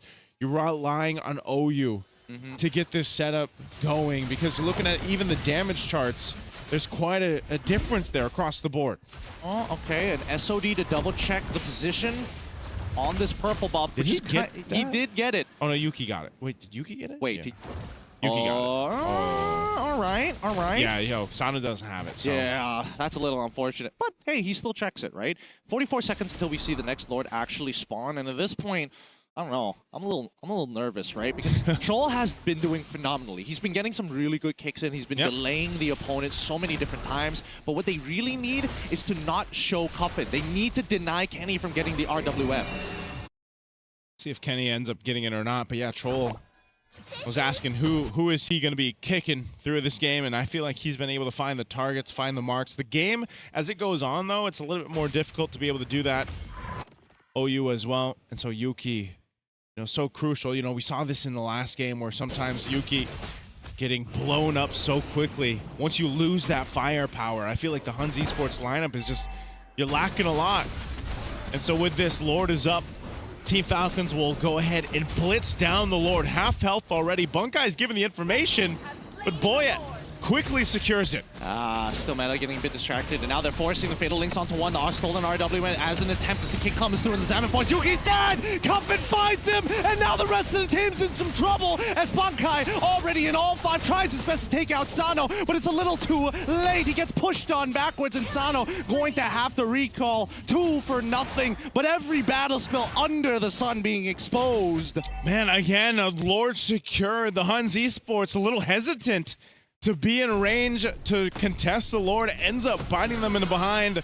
They lose Yuki. As I just said, you know, Yuki's positioning in the last game was something to take note of, and now he's just been locked down by Team Falcons. He's going to be back up for this base defense. We'll have to see it. Fatal Links should be up here shortly. They're going to have to hold this push in from the Lord as it charges into the mid turret. Takes it to half health. They're trying to defend. They get the kick onto Still Meta. RWM from Cuffin is going to be enough here as Boyet takes out Still Meta with the execute. Oyu thinking about it as the Salmon Force has already been thrown out. No more Fatal Links. He's still on cooldown, but that's 2 inhibitors already broken, and a moving empowered wave coming through that mid side. Troll misses the opportunity for the third hit, but Bankai is able to trade at the cost of his flicker. It's a good defense, but again, big spells out. Cuffin looking to trade out, and there we go. Yuki, he finds one. He wants to extend it, but it gets only the orange buff. Oh man, Yuki's damage is there. It's just, again, they have to get positioning in favor for them. They defend the base, man, but half health on that bottom turret and it's nearly gone. And they've only gotten 1 turret in this game. Even if they can defend like that, they need to start opening up the map a little bit more and at least be in a position to fight the next Lord fight. They were too late for the last one. This next one is crucial. We're talking about a Lord to win potentially the wild cards and move on forward. They've got a minute to get prepared for it. Looking at the itemization, things are where they need to be. Still Meta is down against Boyet on the Ballman in terms of gold, but that's not so much to worry about. Still Meta is still able to go ahead and contest if he can just be there for those Lords. Yeah, what I'm worried about is like right now, the shred is actually gigantic from Boyet. Like, just standing within that world for a couple of seconds as you get shredded. Sano at full stacks is doing real damage on top of that missing armor. It's almost as good as true damage at this point. But now here comes the kick onto Oyu's side. He flickers away and quickly, okay, SOD and as well as RWM being expanded here. A little over the top, but there's still 18 seconds left for the next Lord. Yeah, they can stall that out. Again, they can play the map too. They've got pressure cross map if they want to go ahead and try that way. Wait up for these ultimates to be back up. You know, on the other hand, OU doesn't have a flicker. There's no surprise that he's going to be able to pull off if they go for that that play around this Lord. Wishing Lantern 2 picked up for Yuki, so even more so will his damage be a threat. And the Falcons, they'll take their time with this. The Huns Esports are in a tow. They're in range and position. Troll has a flicker available. Spots things out, gives information. They're just going to macro it out. They know that there's 2 naturally pushing waves in top and mid. They want to look for a position here, and Hans, it looks like they're having to force this RWM to slow it down. Yuki forces the flicker, but Boya takes out Yuki, and now this try should be done. Sano, nobody can stop him as he gets free auto attack. Sanji takes out Kenny, and now Sano takes out OU. The rest of the Huns start to fall, and this is it. After 2 years of back-to-back failures of making it from the group stage, we see that Falcons, Middle East, North Africa coming to represent as they're looking to finish this game with a wipeout. Team of Falcons will celebrate as the minions and the rest of the team, all alive, will push forward to the main stage of MSC. Congratulations, and there you have it, your first qualifying team from the wildcards. It's Falcons, Mina. What a series. What a day that we've had here to round out the wild cards, man. 9 games to go the distance. The communication from Team Falcons might have been a little bit off throughout the game, but hey, they came together in game 3 and they made the Ballman work. I mean, like, personally for me, I feel like Ballman is a sleeper pick. I personally have been trying him out, and he does feel good just because he's easy, right? Especially because his clear is fast, and you can't Especially really... with the Molten Essence. And you can't stop the spin. Yeah. Even Barats eats you. The spin just keeps on going. And let's just say congratulations. Falcons Mena make it through. They got the golden key. And here's the thing, man. Boyette so far today, he's been really feeling it. He's been trying to be a little... He's letting everyone know that he loves all of them. Oh, yeah. Be a little spicy boy here and there. I love it. I love it personally because, again, Boyette had to play a very, quote-unquote, non-carry role, right? Because, again, his main job is to clean up some of the messes, but most importantly, to shred for the rest of the team. He's making it easier for Sanji and Sano to actually do relevant damage in the later stages of the game. Yeah, I got to give it up to Troll, too, man. I was wondering, how he would find those picks that he was looking for. He found them, and he was able to go ahead and dissect his way through those team fights, find the kicks he was looking for, a lot of times on Kenny, a lot of times utilizing even the Jeet Kune Do, and this is a comfort pick. Like I said, this was a hero. The Cho was the hero for Troll, where the world first tuned in to these guys, years ago. And yeah, like Gideon mentioned, after 2 years, they are finally moving from a wild card going up to the main stage. Hey, who knows? Maybe this performance could qualify them for maybe a major region slot. Hey! But I gotta say, man, shout outs to Hans Esports. It's been a long wild card for them, and they showed up in Group B, undefeated. Yeah. Right? And I don't know, man. I want to see more coming in from Mongolia because it's just one of those regions that people are like, yeah, they haven't made it yet, but you always know that they're just 1 or 2 steps away from making a breakthrough. That's what it feels like. Literally, the only thing that they could potentially work on is just how quick they can adapt to the game, right? I think that's the only thing left because they've got everything else. They've got the macro, they've got the mechanics, they've got everything that Falcons MENA were working up towards. But that adaptability, that's something that Falcons took 2 years to put together. I know. But that's a celebration right there. I know, but there's one simple way to solve all of that. What's How? that? Have more competition in Mongolia, man. Yes. Right? Yes. Like in Malaysia, Indonesia, Philippines, it's basically year-round. Yes. If they have something like that, we're in trouble. That's why it's great to see, the tournaments that they do get to compete in to qualify for these internationals because, they're 1 or 2 steps away from just really, I feel like, being such a threat on a main stage. Hopefully we get to see them more on a main stage in the future. Because right now, it's essentially like going up against teams that can go to the gym, say, 5 times a week, and they are only limited to 1. Right? Imagine if they can go more days to the gym, like how that would look like. They'd be so jacked. Right? They'd be so jacked. They're already wrestling against horses. They just need a little bit more. But with that, I think we will be having an interview later on. But I'm going to take this time to remind everyone that after this, it's not over just yet. Now that we know Falcons MENA has qualified to the main stage of MSC, we will be having the MWI as well as the MSC group draw after this. So we would know roughly who will fight against who. The schedule, I think we'll figure out later on, but at least we know who are each other's opponents. The groups, basically, right? Like, I'm pretty sure even Falcons will be like, okay, who will be our first victim? I would have loved if Boyette is saying that alongside with Troll. I love the confidence because again, you got to have that type of mentality facing against some of the bigger boys. Who wants this ballment? Basically, boom. TLPH, you're like, It's not elimination, right? But yeah, like all fun and game.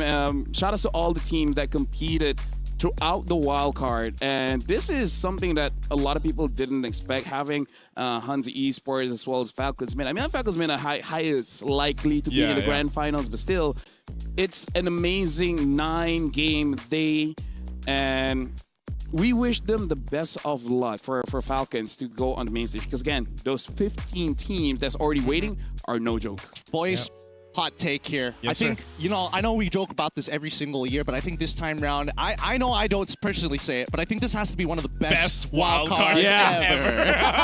I just love wild cards and MWI. I think that this one really goes to show, like, most of the time, when I come into these things, I'm expecting, like, okay, these are, like, some of the minor regions, but really they are emerging and they only get better. And I think this time round, they're at a good plateau where they're trying to break through being some of the best players in rank to now some of the best players in in the world, and that's a very Yeah. steep hill to climb. And I think it's always interesting too to be introducing new regions, emerging players, making things kind of more exciting in the international scene of MLBB. And now, with the victory for Falcons MENA, we're going to be throwing it over to Eterna as well as Coach Pawi, just to see how they feel that now they're in MSC. It's such an exciting day here, ladies and gentlemen, as we are with the victors who move on to the main stage. Welcome to MSC, Coach. Yeah. Hello. Hello, okay. We gave you time, a little time to kind of reset after that best of 3. But we gotta ask, after, being in the wild cards for so long and finally being able to bring the team to the main stage, how does it feel right now and how are the players feeling as well? Right now, we are all like, it feels amazing because this is our first time. I think in the region as well, it's the first time. And me with them, it's the first time also because last time I think they got eliminated early. That's MSC. So now we are just really happy and excited to join the main stage. It showed. I mean, I heard the battle cries earlier on the screams. Such a passionate bunch. And of course, we got to talk to Troll earlier on as well. But after that, it looked like you went straight back into your final game. So did you have enough time to prepare for the last best of 3? To be honest, I already make data for the top 4, like the enemy, like the Alpha 7 and what is this? The Hans and then what's the other one? I forgot. All the teams, basically all the teams. I make data like yesterday, before I sleep. So whoever we face, we're ready. Okay, so you were prepared. I don't know why, but we're slowly going further and further away. Are you scared of me? Is there something wrong with me? Do we need to do handshakes? We can do handshakes. There you go. See, I do handshakes, guys. I'm nervous. I'm really nervous because it just like I've said, it's first time and I'm really happy to be here. In Paris, first time as well, right? For all of us, I think, because this is the first time EWC, right, in Paris. So it's good. It's good. And we're really proud of you. We're proud of the players as well. I think all the audiences are rallying their support as well in the live chat. I see it in the live chat. But we do have a question coming in from Mirko. It seems like every time you're in a best of 3, you always lose first game, especially today. What's going on? Do you need time usually to kind of analyze the opposing team? Honestly, we didn't expect, like against FUT, we didn't expect them to pick the Harley like that, just like 2 picks very early. We feel like we don't know what to do after that. So after that, we lose, right? One-sided, we get invaded, and then after that we just discussed, guys. We just need to ban Harley. Okay, so you were surprised with the Harley pick in game number 1, but we were also surprised with the Bauman pick in game number 3. Could you talk to us about that? Because I mean, technically we do see changes to the Bauman, but why do you think it was fitting and how did it succeed? To be honest,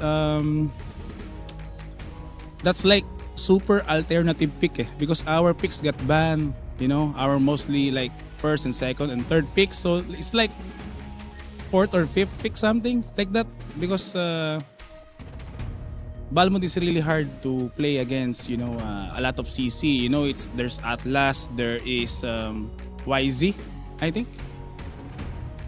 So there's so many counter to Balmond at that game. But we just trust because if you play Assassin, it's not gonna work. We already know because we're ahead in game 1, then we just didn't know what to do. I don't know what happened. We lose. So I think we just stick to the first strategy, play utility, and then we win. Okay, so Bauman is still a conditional pick. And as we're talking about the meta, do you expect any particular changes maybe coming to MWI and MSC that we could expect? For now, sorry, what's that? Do you think that the meta will change? I mean, we've been seeing a particular meta right now run through MSC, wildcards specifically. Do you think something might change as we get closer to MWI and the main stage? I think I saw there would be a patch, but I didn't read it just yet because we're focusing on our game, So we'll focus on that once we make it to the main stage. So now maybe I will read, later. Okay, taking it step by step. And of course, our final question, obviously, we will have 2 representatives coming in from MENA. What do you think about the landscape of MENA as a region? Do you think they're getting stronger now? To be honest, the competitive is still not like, the MPL, PHID, But it keeps growing, I think. That's all I can say. Okay, it's going to grow. It's continuing to grow as well, and we're excited for that growth, especially as you head over to the main stage. So once again, congratulations. We're going to let you rest. And of course, we're going to throw it over back to the panel, especially Lafel. Back to you.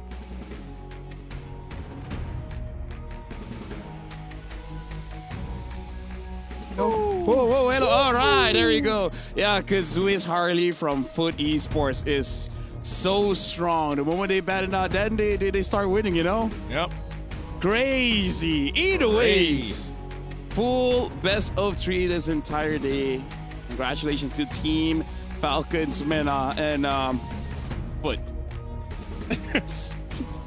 it's Falcons, Foot, Alpha 7, and the Huns, Man, I didn't expect this. I didn't expect the way the wild cards ended up. I don't know about you guys, but predictions, and thank you so much for not talking about predictions, man. I know Mirko was like silent about it, but no, please, thank you, dude, so badly. Oh my god. That's the only condition I put on myself when I'm the desk host. I need to prepare so many things so that we'd never ask for prediction. Because who cares about that? Yeah. So what's your Right. So what's your prediction for this one? You better not do an MLBH. Hey, Stop guys, it. Guys, there's still plenty of games to actually Cassian happen Wolf. after this.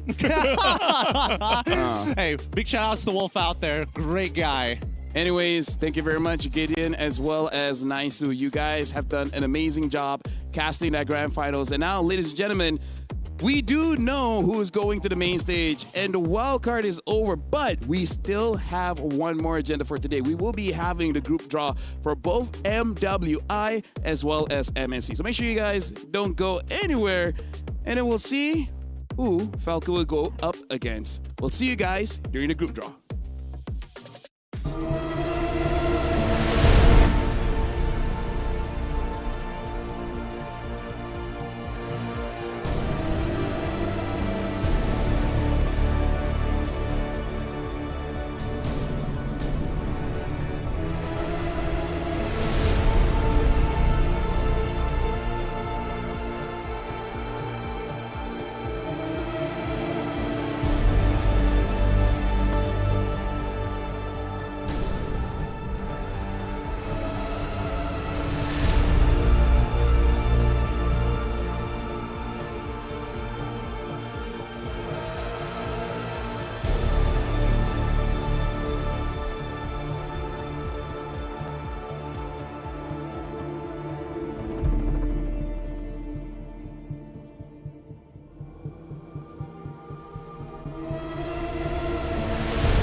Play is in our DNA. Whenever we let it out, it becomes our superpower. Now imagine an entire city being built to supercharge it. Kadir City, powered by Play. We were there for every click, every clutch, every respawn. We were there for the years of grind, and we're here. Now, the proud founding partner of EWC, powering the biggest event in gaming, shoulder to shoulder with the world's best, making history. Greatness deserves a stage. Lenovo Legion, reach your impossible.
Ladies and gentlemen, we have figured out that Falcons Meta will be going through the MSC. But for now, we got to talk about MWI. My name is Afel. Alongside with me is Eterna. Hello. And right now, we will be figuring out which teams goes over to Group A and B. How you feel after the wildcards? It was exciting. It was interesting. It was great as well to talk to Coach Powie Burn, but I'm also very excited to get to the group draws because I want to know who's going up against who in this next upcoming battle. Well, for this one, let me just give a very brief explanation to everyone watching. Right now, we're going to be doing the group draw for MWI and MSC, but we're going to be doing MWI first. As you guys can see here in front of us, we have two different bowls. This will be teams from Pool 1, this will be from Pool 2, and we will have Group A as well as Group B. We'll pull everything from Pool 2 first. Goes to A, second team goes to B, third team goes to A, etc., until we're done. And then we follow up with Pool 1. The only interesting thing about this one is that teams from the same region will not belong into the same group. Meaning, if there's two Indonesian teams, one will be in Group A and one will be in Group B. So that's the twist. And that's the main, I would say, rule, right? So we're not going to get a PH, we're not going to Indo, or Malaysia. And you guys might be wondering, for those of you guys back at home, who's in seed 1? Who's in seed number 2? Seed number 1 is going to be coming from all the established regions, right? We have Indonesia, we have Malaysia as well in there, as well as the Philippines. And of course, coming into seed 2 are the emerging and the rising regions that we're definitely excited to see battle it out here in MWI. Yeah, over here we have Africa, Cambodia, Mekong, China, Western Europe, South America, Mongolia, as well as Turkey. Now, here's the thing. It's interesting that they had to make a special rule just to make sure that neither of us ruin it. Now, here's the thing. Neither of us can ruin it because absolutely we will not be the one drawing from the bowl. No. I think it's too much pressure. And you know who handles pressure really well? Our fellow friend, Mirko. Mirko? Frederick, please welcome. Come on over. Ladies and gentlemen, give it up for Mirko. He will be the one to actually be selecting the teams. Well, selecting. It's wholly RNG. So how do you feel that the responsibility now is on your shoulders? It's just another day at the office, pretty good matches. I'm here for the women's games. All right. What made you, volunteer? Because I heard that you volunteered for this, actually. I like it when my IG goes away.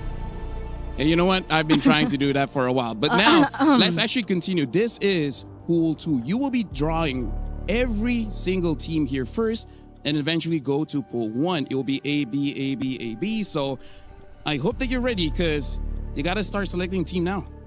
Okay, let's start.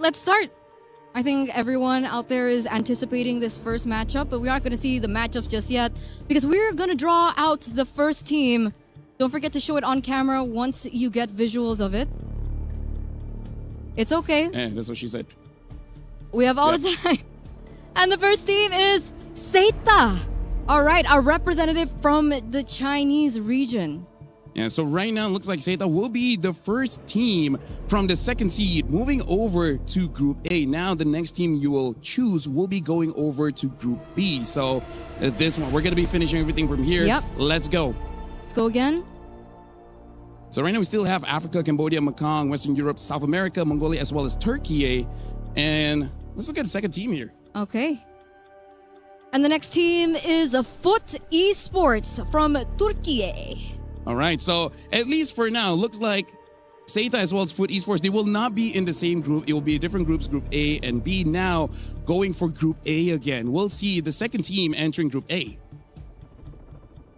All right, we still have Africa, Cambodia, Mekong, Western Europe, South America, and Mongolia. So the third team here. It's going to be Aurora Gaming from Mongolia. All right, so it looks like in Group A, we have Seita as well as Aurora Gaming. And right now, we have to see who will be joining Foot Esports in Group B. So far, this means nothing just yet because we do not have the matchups. After we finish Pool 1, then we will officially have the matchups here. Okay. Next team is MIBR Loss. All right. From South America. Yeah. All right, so right now, looks like Turkey and South America will be in Group B. Now, go for Group A again. We only have 4 more teams here, Eterna. Let's see the final 4. And the next team will be... This is for Group A. Geeky Esports from Western Europe. Our first representative from WEU here at MWI. All right, so it looks like GK will be joining China there. So now we're just going to go through. I'm pretty sure, especially the ladies watching, they're very nervous for this one. Because again, we will only know the matchups after we finish pool 1. And this is Galaxy Phoenix. Okay, from Cambodia. All right, and now we only have 2 more, Mirko. This shouldn't be that difficult. We still have Africa as well as Mekong. And the next one is Twisted Minds from Mekong. Yep. So that means the final team here, which I believe will be in Group B, is Team Falcons Mena from Africa. But again, just to officiate, show it to the camera. There you have it. Team Falcons Mena. All right, so now every single team from Pool 2 has been drawn. Now we got to look at Pool 1. This is the established regions, Malaysia, Indonesia, Philippines, Myanmar, North America. This is the ones that everyone from Pool 2 has to be careful of. Yeah, we have the defending Just go. champions there. We have a very strong region in Navi as well in there. So we're going to kick things off. Our first... In Group A? It's Team Falcons ID. Ooh.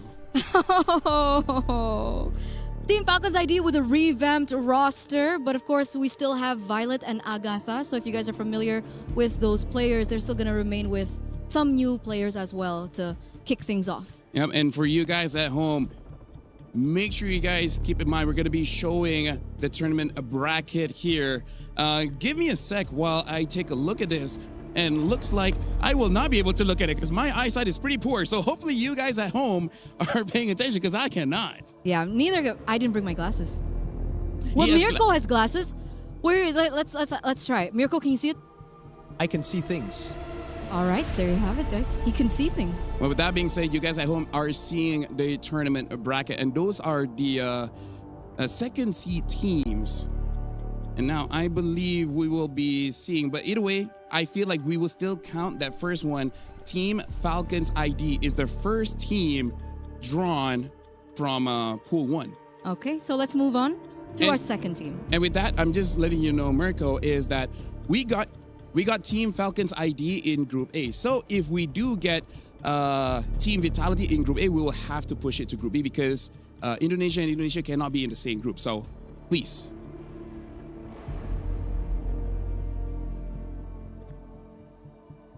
Our second team. And this should be in Group B. Okay, we have Gen G Esports. All right, Gen G from North America. Hopefully Group B goes good. Remember, they went top 2. Vitality will be there. They went top 2 last time under the banner of Gaming Gladiators, but of course, it's a different roster because Nicolette is not going to be there. Yeah. Aria's going to be there. So, shout outs to her. So we're going to be doing 2 more, Mirko. After 2, we're going to stop for a while and we're going to review the bracket. So now we're going to go forth and find the next team going into Group A. All right, so this team is going to be... Oh my god, it's Team Vitality. But this means because Team Vitality is going to Group A, but since there's Team Falcons Indonesia already in Group A, this means that it will be proceeding to Group B. So the next team that you're drawing is going to Group A. Yep, that is correct. Team Vitality are defending champions on their way to look for their 4th title. So imagine that. All right. So now the next team is Team Ray Young from Malaysia. It's a new representative. They were able to beat Navi Malaysia. Yeah. So it truly is a big deal that they're coming through here, wondering what they're going to be able to bring to the table at MWI. Okay, we're gonna stop for a while, allowing time for the bracket to really go through. For now, I'm sure there's no stakes for you, but how do you feel about the draw so far? There's only 4 more teams left. I think I got really good teams, I got really good teams, really good matchups. I think MWI will be, this year, the best ever. Oh. How do you feel that we had to make a specific rule just to make sure we do not screw it up for everyone else here? I think it's because of us. Me and you, LaFell. Yeah. When was that? When was that? MSC 2023. But pretty good because for us at least, Indo won. All right, right now. That's true. That's true. Apologize. Let me just check. This is the tournament bracket. Looks like it's going to be Team Falcons ID going against Seda, as well as Team Ray Young against Aurora Gaming. For now, we're still waiting for the bonus of GK as well as Twisted Minds. And this shows the next part of the brackets, ladies and gentlemen. And we still have 4 more teams from Seed 1 to figure this out. I'm not running that far. I will do that again later. Okay, I will do that again later because we do have 4 more teams left. Once we're done, I'll run to the camera. No It's okay. problems. It's no problem. Right. Go for it. He's a big runner. He's a big runner. I'm a big runner. He loves running. That's not something I hear often. So yes, let's see. Which team have you drawn now? Let's see. We still haven't got Navi yet. Navi. Okay. Well, How never did mind. you know? How did you know? Me and Mirko, we're in sync. When he touches something, I know what he's touching. You guys are connected like that. I love the chemistry. But I yes, wish we're not. It's Navi. All right, so hold on. Let's see. Vitality has been done. Yep. Falcons have been done. Navi has been done. Right now, we still haven't gotten Myanmar, MENA, as well as EECA. That is true. Go for it. So let's see who's going to be taken out first. That sounds very trending. Who will be taken out first? It is brutal, guys. Okay, there you go. Geltec Cyber Team from EECA. All right, so now there's only 2 more left. It's between Myanmar as well as MENA, Virtus Pro as well as Falcon Daisies. Falcon Daisies. I love that name. Falcon Daisies. Go for it. I love that name. I love that name. How's the balls? I'm pretty good at yes. Yeah. Well. All right. Next, Falcon Daisies. There you go. Another new representative coming in here for MWI. Very excited once again to see how they will be performing later on. Yeah, and now we only left with Virtus Pro from MENA. But again, let's just just get on with it. All right, so now show to the camera. This is gonna be Virtus Pro coming in from MENA. So with that, I honestly don't know how to feel. I'm looking forward to going to WhatsApp just to ask some of the female players. That's very specific. How do they? We don't do email, okay? We don't do email. WhatsApp is faster. It takes longer. 7 business weeks, you know. So it takes a while. What do you think so far for the draw? And mind you, after this we will be doing MSC. So this one you might be okay. The MSC one I'm not so sure. Yeah, I think my socials are safe for now, so it's a good thing. And great matches, competitive matches. MWI always has surprises for us, so I don't think it'll be anything less than that. Yeah, honestly, Wildcard is amazing. MWI is amazing. MSC is copy paste, but either way, hopefully this time is gonna be fun. Let's not have a 4-0 grand finals, right? For now, let's look at the brackets just to see how it shapes up. Let's walk. Oh yeah, let's walk. We can walk together. You can stay there. Mirko doesn't want to come. Right, so right now we're looking at the tournament bracket here. It looks like it's going to be Team Falcons ID going up against Seda, Team Ray Young against Aurora Gaming, Caltech Cyber Team against Geek Esport, and Virtus Pro against Twisted Minds. All right, so very interesting matchups that we're going to see. We're looking at some new faces. We also have familiar faces coming back into the fray. So I feel like, I know it's not the wild card, but it's definitely going to be wild card results.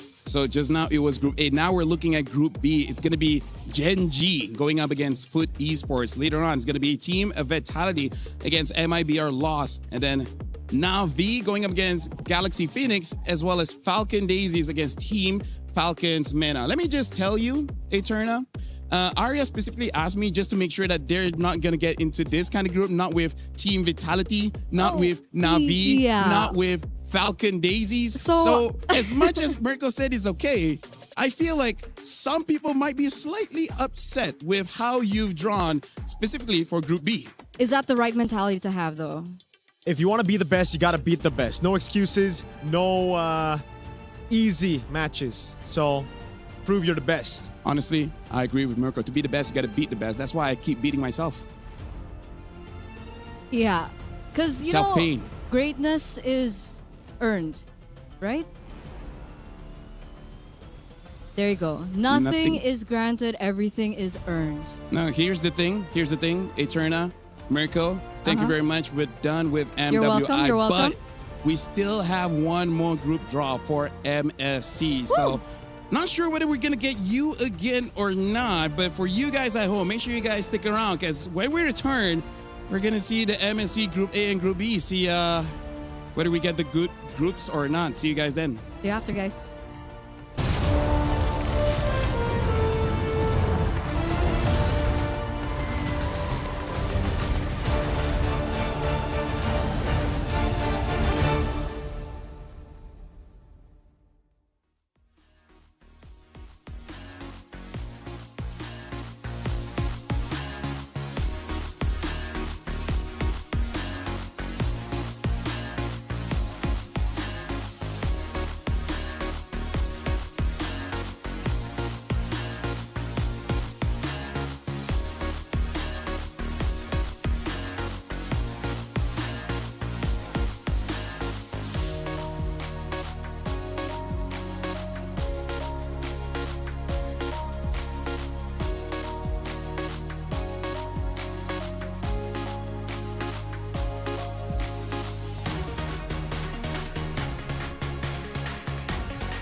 Welcome back, ladies and gentlemen. We just got done with the MWI draw, and we're about to jump into the MSC one.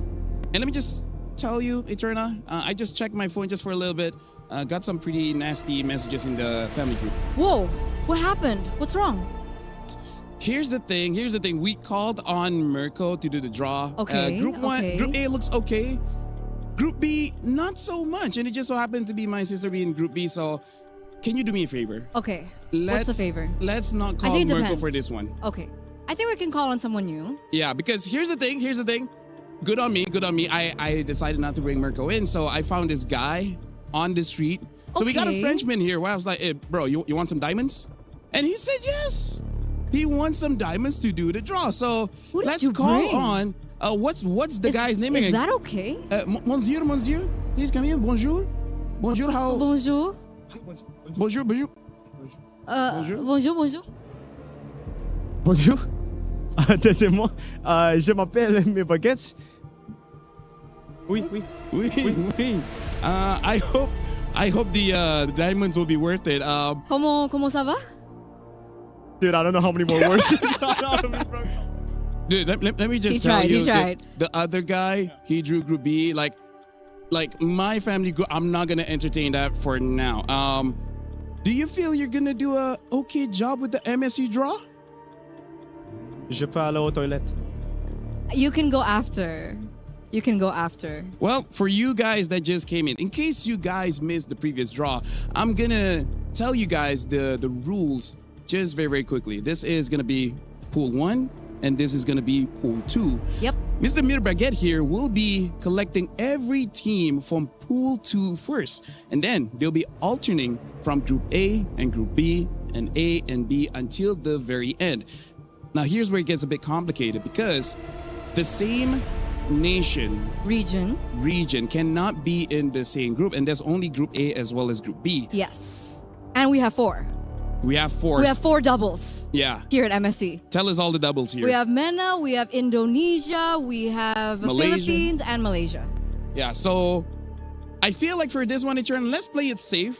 Okay. We'll just call the teams and we let production figure out how they're actually going to be segmented. With that being said, I agree. are you ready to pool for Pool 2? Oh, by the way though, before we begin, if you guys missed MWI as well, Pool 2, emerging, rising regions. Pool 1, established regions. Just for you guys to understand. But yeah, let's go. Let's go. Let's get it. Oh, I'm wearing IEMs, man. All right, so getting team from the second pool here. We got Cambodia, Singapore, MENA, Turkey, East Asia, Amir, India, as well as Team Falcons, MENA.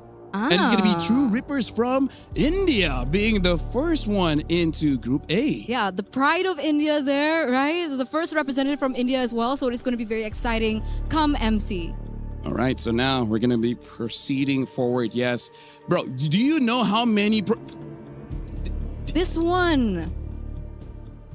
My cue cards I'm not using, so I can use it to hit you. So let's see here. Turn out what's the second team here? Let's see.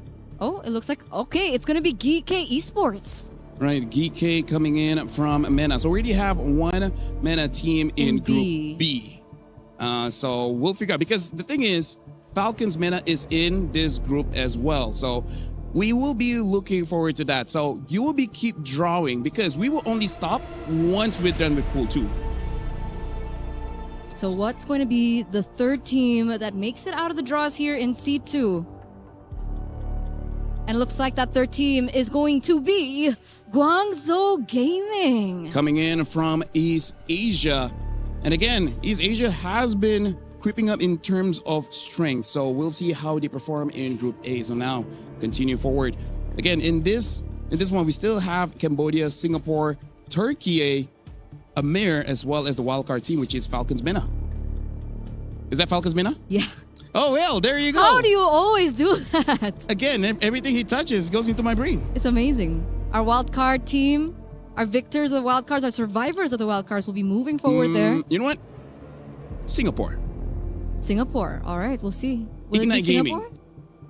Will it be Ignite Gaming? That's Diablo, by the way. Yeah, that's Diablo. That's Diablo, guys. What is it? Pro Esports. Esports. Okay. So from Cambodia. You know what? Thank goodness I got it wrong, because imagine if I got it right, people would say it's rigged again. And the thing is about Pro Esports is they beat CFU. And Which is pretty strong. crazy. Yeah. So we have 3 more teams here. We still have Singapore, and we still have Amir as well as Turkey. Call it. Turkey. Okay. I hope I'm wrong, because I don't want to hear any conspiracies. You're wrong again. Entity 7. All right. NA. So The that's it. Americas. That's good. Entity 7. Again, I have lost track of who's going Group A and Group B. So we'll review after we're done. So just keep on going. Keep on going. There's only 2. All right. Next one. By the way, strong arms. These balls are pretty hard. Okay. Ignite Gaming. There you go. Right. Ignite Gaming from Singapore. So shout outs to Diablo. Good luck for him being in whichever group he's in. And now this is the final one. The Return of Diablo. Who's in him? Oh, Turkey. We haven't gotten Aurora yet, so this Yeah. should be Aurora Gaming. Okay. There you go. Aurora Gaming. A name stay on the international stage. We're all familiar with them. Yep. Aurora is pretty strong. So now that we've done with all the groups, we'll give some time for production to put all of them inside a graphic for us to see the brackets, because it's going to be pretty complicated tournament once we start with pool 1. Absolutely, absolutely. Once again, no same region can be in the same group. And we have 4. We have MENA, Indonesia, Malaysia, as well as the Philippines. So at this point, it really should be the group of death. If one group somehow, some way, there's like Vitality, Liquid, SRG. But what are the chances either group A or B, all the champions will be there? What are the won't chances, happen. It won't happen. Baguette. Because I'm doing it, maybe 100%. So he wants it? Do you want a bracket like that? Everything's 50-50. It either happens or it doesn't. Shout out Sarashi. Okay. I'm gonna predict at least. Hold on, we got at least two champions will be in Group B. That's what I'm predicting. But like, technically, What? it could be more, right? It could be more. It could be. I'm just saying on Group B. All right. I'm just saying Group B. So I'm thinking Group B is gonna be the tough one. Group A, It's possible. Because It's we already have possible. the group of death on Group A, right? So might as well be. Okay. It's definitely possible. So we'll see what happens, because we are still waiting on the brackets to see who is placed where, especially from the seed 2, because we are going to get to seed 1 very, very soon. So Miracle, who would you like Team Liquid to be in the same group with? Not Vitality. What about Vitality? So it's going to be Onyx? Amen. Oh. Okay. Because you want your boys to survive the earlier rounds, huh? You know what? Vitality. Because to be the best, you got to beat the best. There's the mindset. So who they got to beat? So TLPH got to beat Vitality.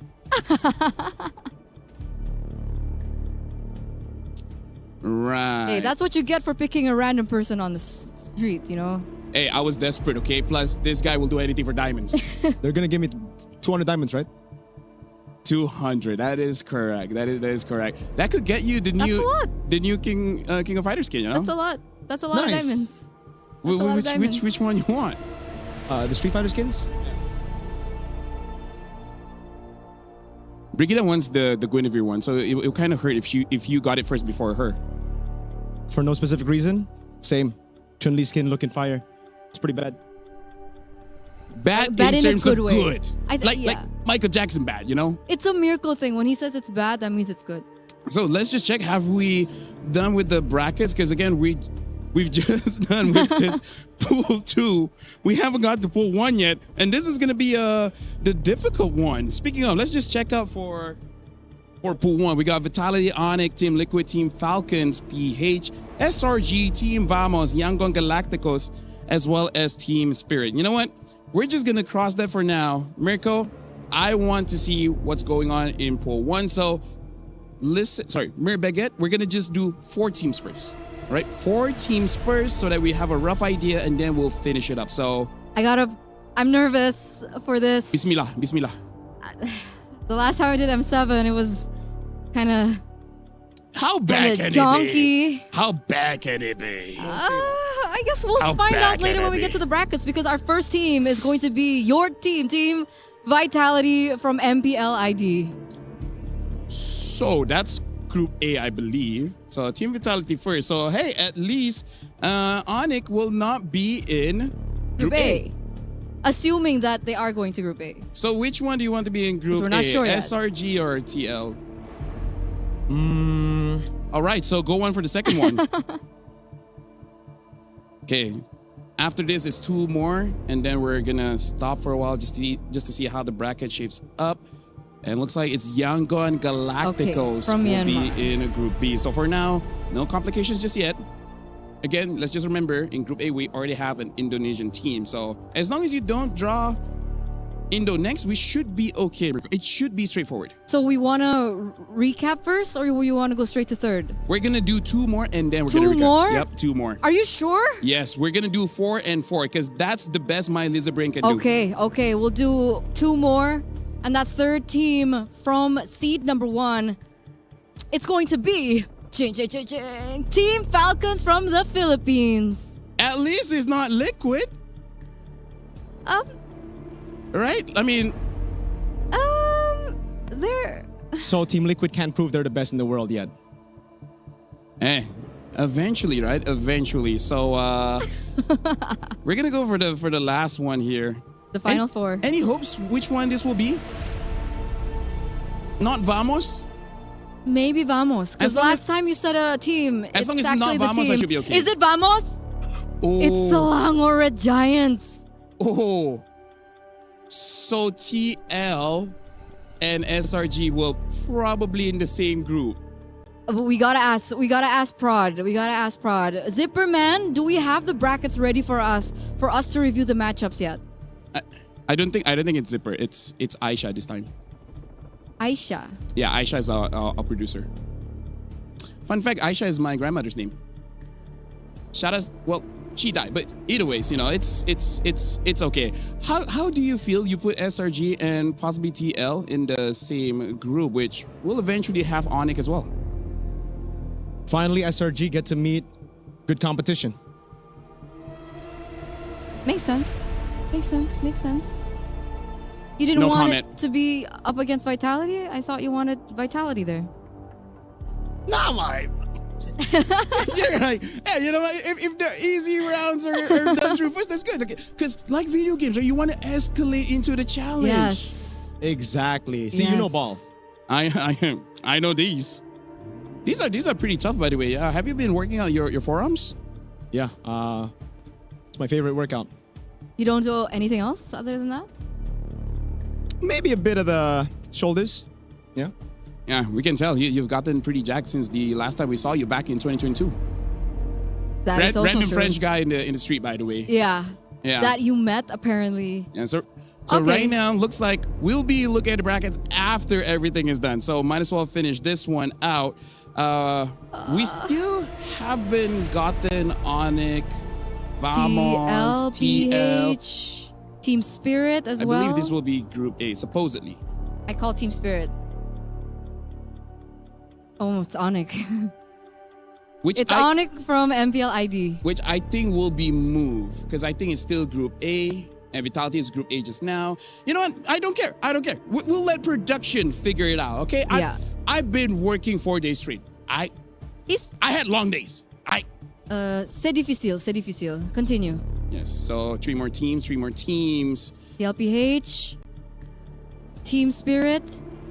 At this point, it is going to be complicated, because now it's basically going to be the duplicates here. So Team it's going to be Vamos. Vamos. I'm not going to say anything. I believe Vamos will be in Group A. So Okay. Group A, there's Vitality and Falcons PH. There's 2 more. Go on ahead. Depends. It really depends. I haven't had lunch, by the way. So, if you could speed this up, it would be pretty nice. Nah? He said nah. All right. Nah. Next time, I'll pick up a different Frenchman. There you go. TLPH, Team Liquid. All right. So Team Liquid, I believe, will be in Group B. So, do the honors for the final one. This is basically Team Spirit. Yep. There you go. Team Spirit. This is for formalities. And I did predict 2 champions will be in Group B. And it looks like it's going to be SRG and Team Liquid. You know, sometimes it hurts to be correct. You know, I've been yeah. Do you know that I have above 70% prediction rate in internationals? Ever since my career started. Now I know. Yeah. Now I know. Are you proud of me? Thank you. Thank you for that fact. Naisu's proud of me. I know that. Right, Naisu? Naisu is definitely Naisu? proud of you. Yeah, so what about you, Eterna? Seeing Group A, Group B. It looks like Group B is going to be the tough one. I have to see because we have to know for sure. Because of so many duplicates in regions, I don't know who is going where just yet. Yeah, well, we just got to be waiting for I guess the we'll brackets. wait. So, Yeah. did you eat? How's the weather? Ah, there you go. Sunny in it, fam. Sunny in it? Yeah, yeah. Sunny. It Yeah. sounds like it's ready. So right now, we'll be looking at the brackets. I'm not too excited to see Group B. Let's move forward, Lafel. Yeah, let's look at Group A to see how it has been shaped up. And looks like it's going to be Team Vitality against True Reapers. So that's going to be quite a tough one for True Reapers. And then Falcons, PH Guangzhou Gaming, Ooh. Vamos against Team Falcons, Mena. Oh, wildcard team, not bad. And then Team Spirit against Ignite Gaming. How do you feel about that? If Alpha 7 made it, it would have been Vamos versus Alpha 7. So, Alpha 7, you dropped the ball, man. Oh, they dropped the ball so hard. What do you think, Eterna? I think that means everyone else is in the other group. Yeah. That's what it means. And this is a stacked group. And you mentioned Group B being the stacked group, and it truly is. We have Onyx, Entity 7 there, Team Liquid up against Aurora Gaming up first, SRG and Pro Esports, Yangon and Geek Esports as well. That is definitely matches to watch. Yes, let's move back up. And I think I predicted correctly to say that Group At B, least two, right? Group B will be the group of that. I mean, like Entity 7 is there and everything. So, do you think you did a good job, Mirbaget? I think I did a fantastic job. Oui. Do you have anything to... C'est facile. Isn't that a performance enhancing medication? It's easy. It's the translation of it's easy. Yeah. Using it is easy. No, as in So you're thinking like the translation. half an hour before or it, something? it literally means it's easy. Okay, You know, so opposite of it's hard. we'll be wrapping this up. So for you guys at home, let us know how you feel by going to Instagram MirkoCast just to let him know what he thinks. And if you can't reach him there, you can go over to YouTube as well. Any final TikTok words? as well. It's not that active. I keep sharing him clips. He never responds. Final words. I guess we'll see you at MSC. Any words from you? Rise above. And for Very me, nice. c'est la vie. Bye-bye. We'll see you guys at MWI and MSC. Have a good night. Or day.